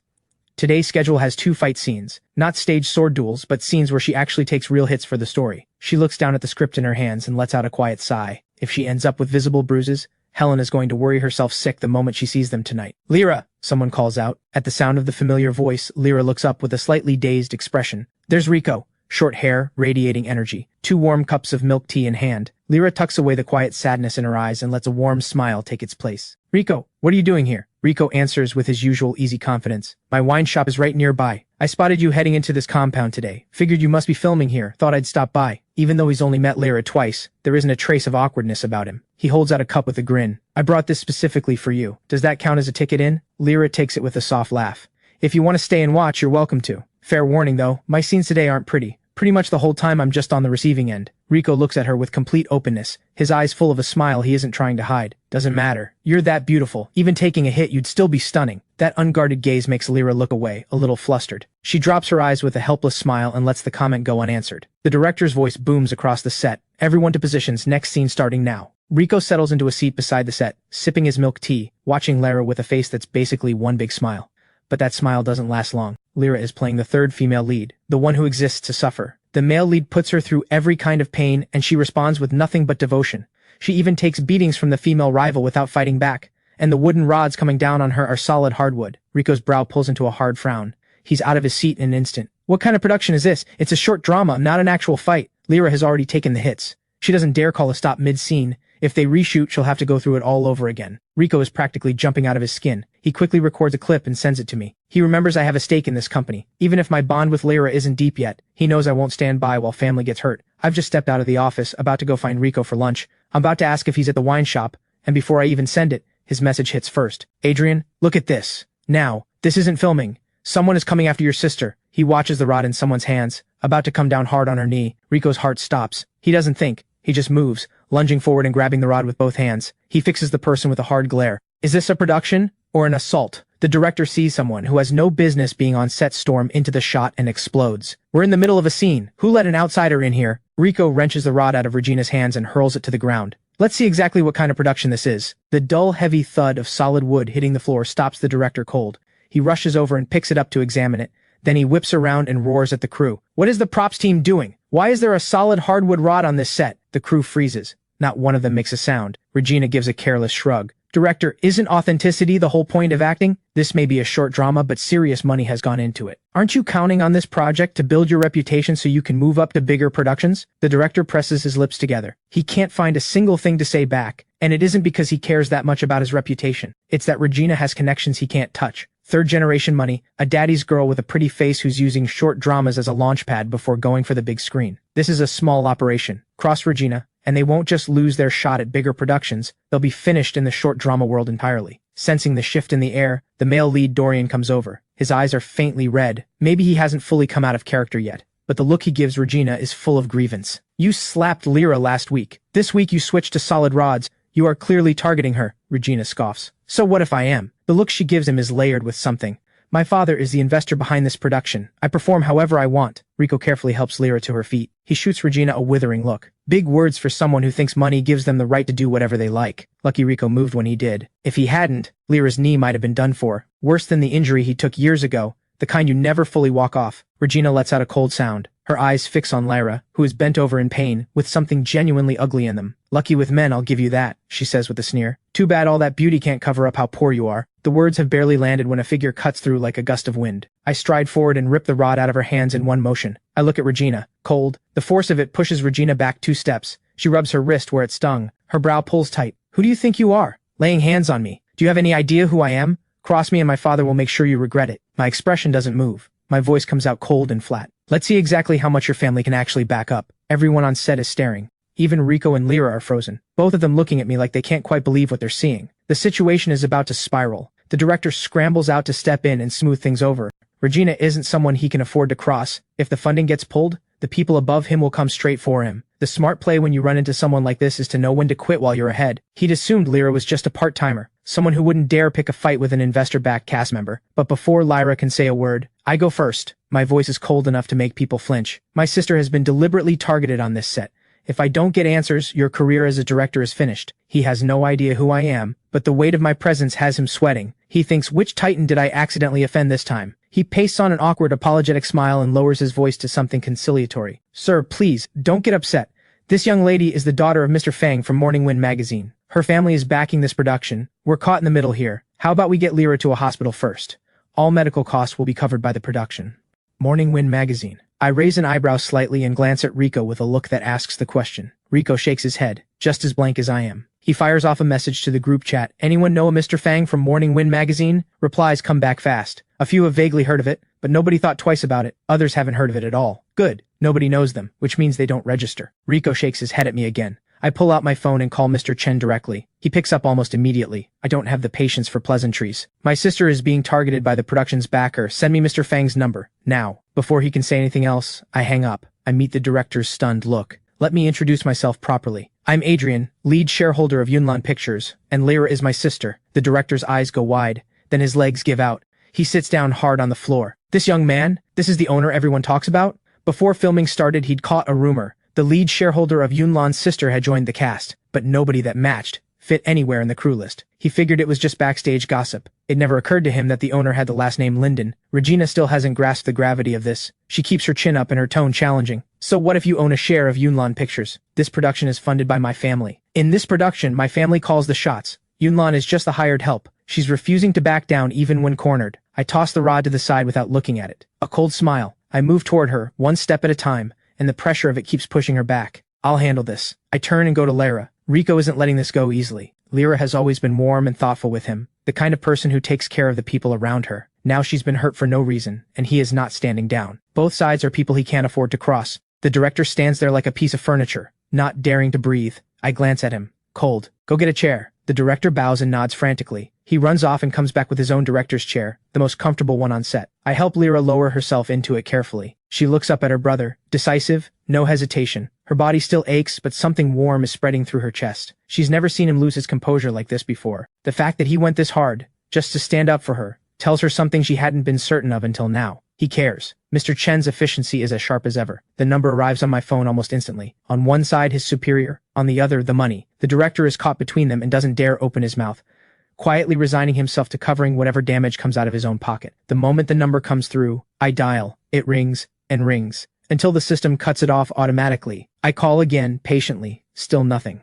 Fine, Not picking up. Looks like the Fang family has already decided to let her sink, which means I have no reason to hold back. Rico, make sure he remembers this. Just don't make it a scene. Regina shrinks back, but her mouth still won't give. Touch me and see what happens. I'm Morning Wind magazine's daughter. Rico crosses his arms. The laugh he gives is sharp and completely unrestrained. A small magazine's daughter, acting like a big shot. What does that make me, the king of heaven? You're a frog at the bottom of a well. The Fang family has money by ordinary standards, and Regina is exactly the kind of brainless third-generation heir that comes with it. But inside the real capital circles, Morning Wind magazine is a nobody, nowhere near the threshold of the elite. Even if Regina gets blacklisted today, Morning Wind magazine won't make a ripple. Adrian, maybe we should just let this go. Lyra sees that Rico and I look like we're serious about this. She looks at me with worry in her eyes, afraid that if this escalates too far, there'll be no clean way out. I tilt my head slightly and raise an eyebrow. The weight in my voice leaves no room for doubt. Regina, come and apologize to my sister right now, and today is over. I was never planning to get physical. Rico gets it. We're law-abiding business people. We were just making a point. Regina has been spoiled from the day she was born. She has never once had to swallow her pride like this. A public apology, that kind of humiliation, is something she absolutely refuses to accept. Go ahead and blacklist me then. You two don't know what you're walking into. Wait until my father gets here. Even Dorian can see it now. These two men are not what they appear. He genuinely cannot understand how Regina is still refusing to back down even when it's this obvious. But none of it is his problem. He couldn't care less what happens to Regina. If she gets thrown off set, she brought it on herself. Dorian comes over with a first aid kit. He crouches gently beside Lyra, his eyes full of urgency and concern. Where does it hurt? Let me at least do something for it. Lyra declines with a polite smile. I glance at Regina, still fuming, then at Dorian, playing the eager gentleman. The picture assembles itself in my head. I have zero interest in this kind of melodramatic love triangle. What I know is that my sister has been hurt, and that is not something I let go of easily. Since Regina won't apologize properly, I have more than enough ways to make her. Mr. Fang won't pick up, then I'll make him call me back in tears. I pull out my phone, reach out to a few people, and say exactly what needs to be said. Nothing more. Less than a minute after I hang up, Mr. Fang's number appears on my screen. I put it on speaker without ceremony. Mr. Fang's voice comes through, all flattery and nerves. Mr. Linden, my deepest apologies. I was in a meeting and only just saw your missed call. The moment Regina hears her father's voice, that tone, she goes completely still. She stares at me like she can't compute what she's hearing. How is this possible? Her father, who has always been the authority in every room, talking to a young man like that. I answer with something between a smile and something colder. No trouble at all. If you'd waited any longer to pick up though, you might not have had many meetings left to attend. Regina immediately raises her voice. Dad, this person is bullying me. She's convinced that no matter who this person is, her father will take her side. What she gets instead is her father's voice, explosive, shaking the phone speaker nearly to its limit, in a tone that doesn't leave room for a single question. You reckless, ungrateful girl, I have spoiled you beyond all reason. Apologize to Mr. Linden. Right now, Regina can't believe what she's hearing. Not only is her father not standing up for her, he hasn't even asked if she's okay. He's only focused on making her bow. This man who has never once raised his voice at her, who bought her every designer bag she ever pointed at, is screaming at her for a stranger. When no response comes, Mr. Fang forces down his fury and delivers his warning through gritted teeth. If you want to keep living the life you have, you will apologize. Right now. And you will keep apologizing until Mr. Linden accepts it. Even Regina understands now. The words couldn't be clearer. This young man standing in front of her has the power to end everything her family has. If she walks away today without his forgiveness, the Fang family might not survive the week. The humiliation is almost suffocating. But the moment she pictures a life without money and privilege, swallowing her pride suddenly doesn't seem like such a big deal. She takes a breath, walks to Lyra, drops her head, and wears the expression of someone holding something back. I'm sorry, what I did was wrong, please. Be the bigger person and forgive me. The words come out barely louder than a whisper. Lyra hears every word perfectly, but she's not the kind of person who wants to push someone to the absolute edge. She's about to say it's fine, and then my hand lands on her shoulder. I'm clearly not satisfied. My voice is exactly what it always is, clear and cold. Where did all that attitude go? Suddenly you've gone quiet. My hearing isn't great. I didn't catch that. Regina's face flushes deep red. She grinds her back teeth for a long moment, then decides she doesn't care about her dignity anymore. She raises her voice and says it again, loud and clear. I'm sorry, I know I was wrong. Please forgive me. The faintest curve touches my lips. And what exactly were you wrong about? She squeezes her fists and answers. I shouldn't have switched out the props without permission and kept filming.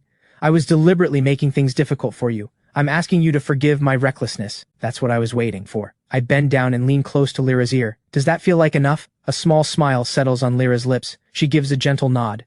She knows when to show mercy, and she knows that push a cornered dog and it bites back. Let it go, she says softly. This is enough. I don't even notice it happening, but something in my chest quietly softens at the sound of her voice.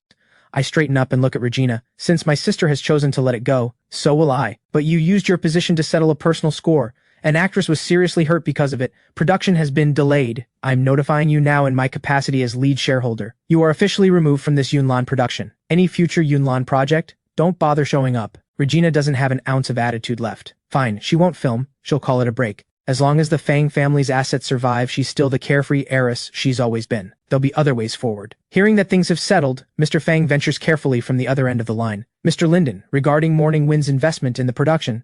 Since my sister has decided not to pursue this further, I answer, my tone flat. I have no reason to cut off your livelihood either. The call ends. Regina makes her exit from the set. Head low, all the swagger gone. With the mess cleared, I finally have a moment to check on my sister. Go change out of the costume first. I want to check whether anything's been hit deep. The director, ever the reader of rooms, quickly calls over 2 female assistants to help. He gets one ice-cold look from me. Everyone back away from my sister. That one sentence freezes every person on set. Not one of them steps closer. Rico dusts himself off and jogs over to help. The 2 of us flank Lyra on either side and walk her toward the makeup room. Dorian follows behind with the first aid kit. Once Lyra is settled in the chair, Dorian sets down the kit and, reading the room, steps outside with Rico. I lock the makeup room door, help Lyra out of the layered period costume, just the outer robe. Lyra doesn't make it awkward. She cooperates and shrugs it off. Seeing the increasingly dark expression on my face, Lyra reaches up and squeezes my cheek. You already cleared them all out. Why are you still making that face? You're surprisingly unbothered, I say flatly. How are you smiling right now? You knew Regina was out to get you. Why didn't you say something to the director sooner? You're here for a part-time gig. Is it really worth putting yourself through this? I genuinely wonder sometimes. All of this, for a few hundred in background actor pay. You suffered through all of that without saying a word, absolutely clueless. Lyra is honest about it. She came in as an investor-backed cast member. The whole set treated her like royalty.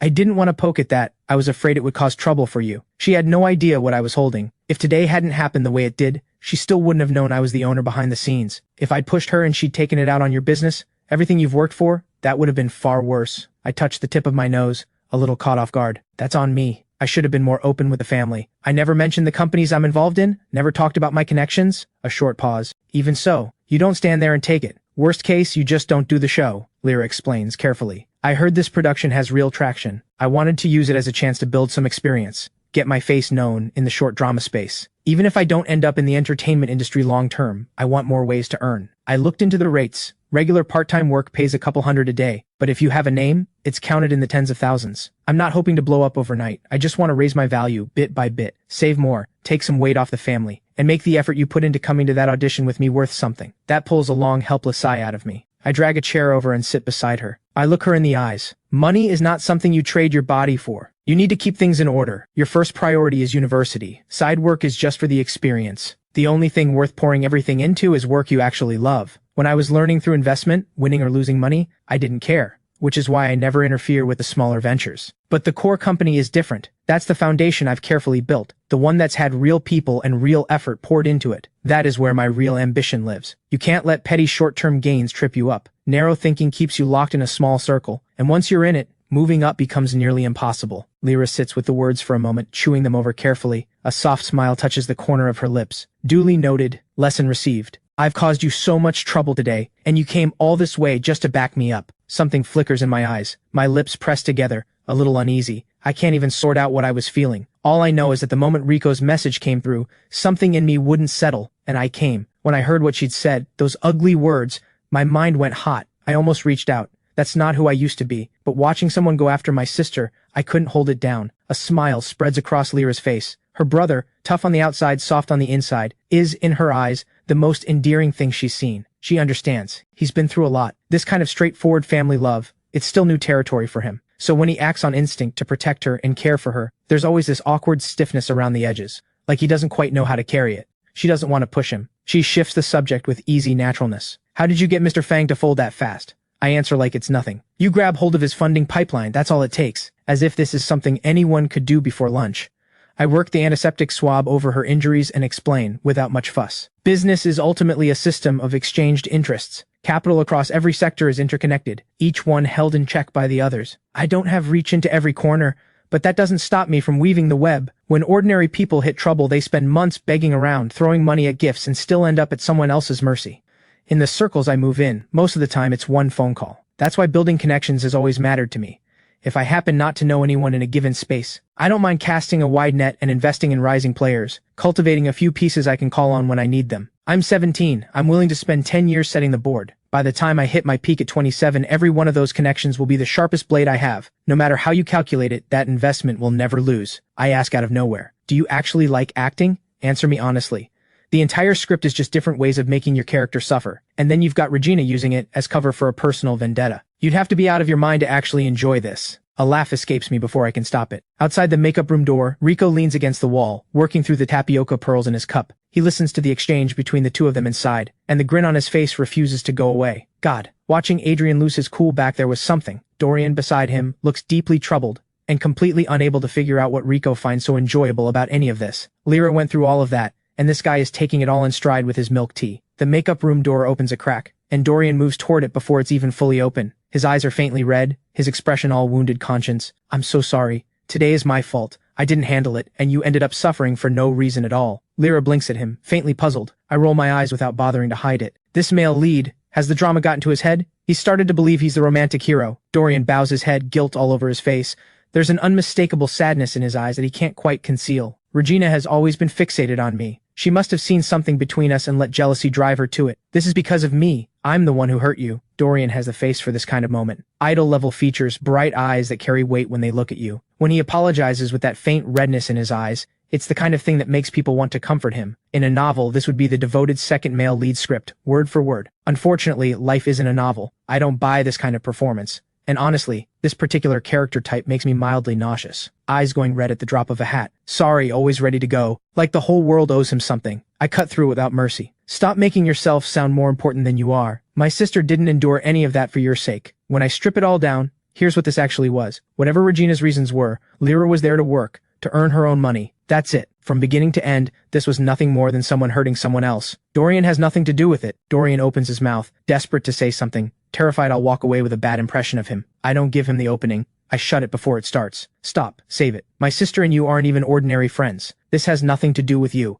I genuinely don't understand why you're inserting yourself into this. My sister won't be coming back to this set anyway. If all you need is absolution to feel better, fine. On my sister's behalf, you're forgiven. Now please stop bothering us. Dorian stands there completely stunned. A storm of emotions hits him all at once. His hands twist together. He can't get a single word past the blockage in his throat. Everything he wanted to say, I've sealed it off completely. He doesn't have bad intentions, really. He just genuinely feels bad about his conscience. After all, if Regina hadn't had it out for him, Lyra wouldn't have gone through any of this for nothing. Unlike my sharp edges, Lyra's temperament is consistently soft and gentle. Seeing how badly Dorian is floundering, she speaks up, gently, without any edge. My brother is direct. Please don't take it personally. None of this is your fault. Go on. Get back to what you need to do. Even knowing Dorian means well. Rico has had enough of the performance. He pushes his milk tea into Lyra's hands. Come on, let's go to the wine shop and sit for a bit. I've already had lunch arranged. The three of us share a look and turn to go, leaving Dorian standing there completely lost. The director spots Lyra coming out in her regular clothes, and immediately rushes over with a face full of smiles. Lyra, is there anywhere that's still bothering you?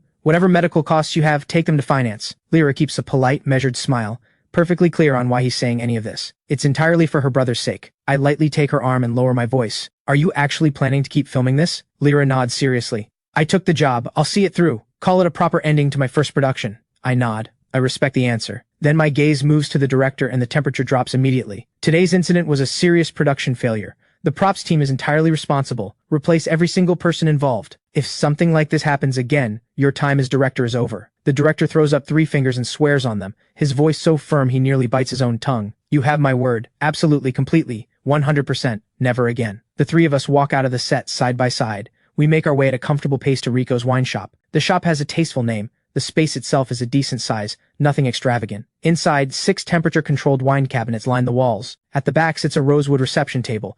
The table is already loaded with food, the colors and presentation. I recognize it, Capital Grand Hotel's signature dishes. Rico ushers Lyra to a seat with warm enthusiasm. He props his chin in both hands and beams at her. Lyra, what would you like to drink? I've got fresh pressed grape juice, chilled watermelon juice, rich mango juice, fresh orange juice, and sweet sugarcane juice. Lyra blinks at the list, a smile tugging at her lips. This place has such elegant decor. Why does the menu sound like the fruit stall downstairs? Rico grins until his eyes disappear. Whatever you want, I'll make it happen. All natural, all freshly pressed. If it weren't for Lyra's injuries, and the fact that this is her first time here, he would absolutely be opening a bottle of something far more expensive to mark the occasion. Since Lyra doesn't follow the business world, Rico and I silently agree to keep the conversation around the shop itself. The meal is warm, easy, and genuinely enjoyable. Lyra looks around with curiosity. Is the business doing well? Rico swallows and explains. Honestly, it runs on support from friends in the circle, but I've got a few solid sourcing connections. When someone wants something specific, they come to me. When you strip it down, this business is all about who you know. Whenever someone in the circle is hosting a banquet, an engagement, or needs gifts for a holiday,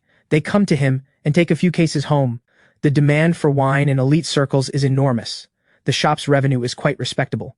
At least better than Adrian's little hot pot restaurant experiment. Lyra's curiosity flickers. What's the most expensive bottle you have? Rico tilts his head and thinks about it carefully. The most expensive one currently on display is $390,000. If someone needs something even further up the scale, they put down a deposit and I go source it from abroad. Tens of millions going into a single bottle. That's not unusual. Lyra's eyes go wide. Even during the Linden family's best years, she never encountered wine at that price, let alone the kind worth tens of millions. I laugh softly. Don't let the numbers scare you. We actually just drink whatever's been sitting around. The million-yuan bottles are investments. No matter how wealthy someone is, nobody cracks something like that open just to have with dinner. Lyra sits with that for a few seconds. Then she catches herself and laughs at her own reaction. After a satisfying meal, I help Lyra up and say our goodbyes. Lyra, tonight I'm taking B to see Master Z. There'll be a few business contacts there too. I don't want to put you in an uncomfortable situation. Let me take you home to rest first. Of course, go ahead.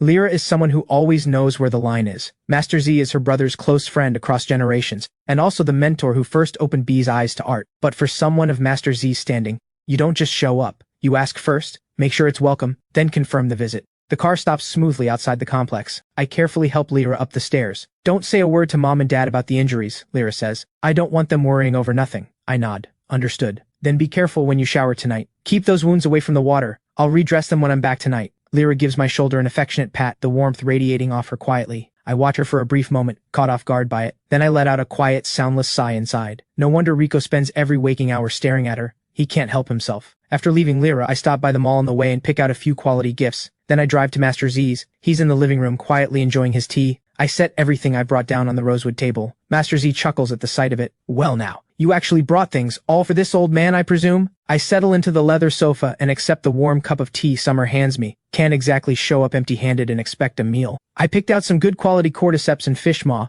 Have the housekeeper make you soup with these regularly. And since tomorrow is the Mid-Autumn Festival, I brought a box of mooncakes to go with it. At the mention of good mooncakes, Master Z's eyes light up. He leans in immediately. Is it the double yolk lotus paste? My favorite? I look at him flatly. Your blood sugar still hasn't come down. You really should be cutting back on the sweet, high-sugar ones. That said, I bought exactly the ones he wanted. Master Z cheerfully opens the box and produces the pastries inside. Every single one of them hand-selected to match what he loves. These aren't for unlimited consumption. Summer is watching. 2 pieces a day. That's it. Master Z pouts a little and concedes with mild indignation. Yes, I know. Young as you are, you run a very tight operation, always forcing me to drink those bitter concoctions. They haven't been chatting long. When Celine arrives, a little breathless, arms full of beautifully wrapped boxes. Master Z, it's been too long. Celine greets him with an easy, familiar smile.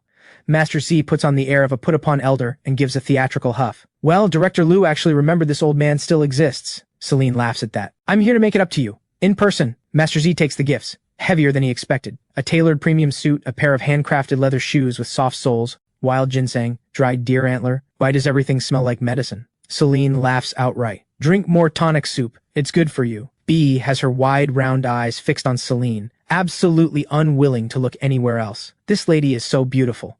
Even more beautiful than the stars she's seen on TV. She edges over to me and drops her voice to a whisper. Who is she? Master Z's sharp ears catch it before anyone else can respond. That is your brother's future wife. Call her sister-in-law. Celine's composed face goes red. I shoot Master Z a glare, visibly done with him. Then I turn to B with complete seriousness. Don't listen to him. This is a close friend I've known since we were little. Just call her Celine. B nods, polite and attentive.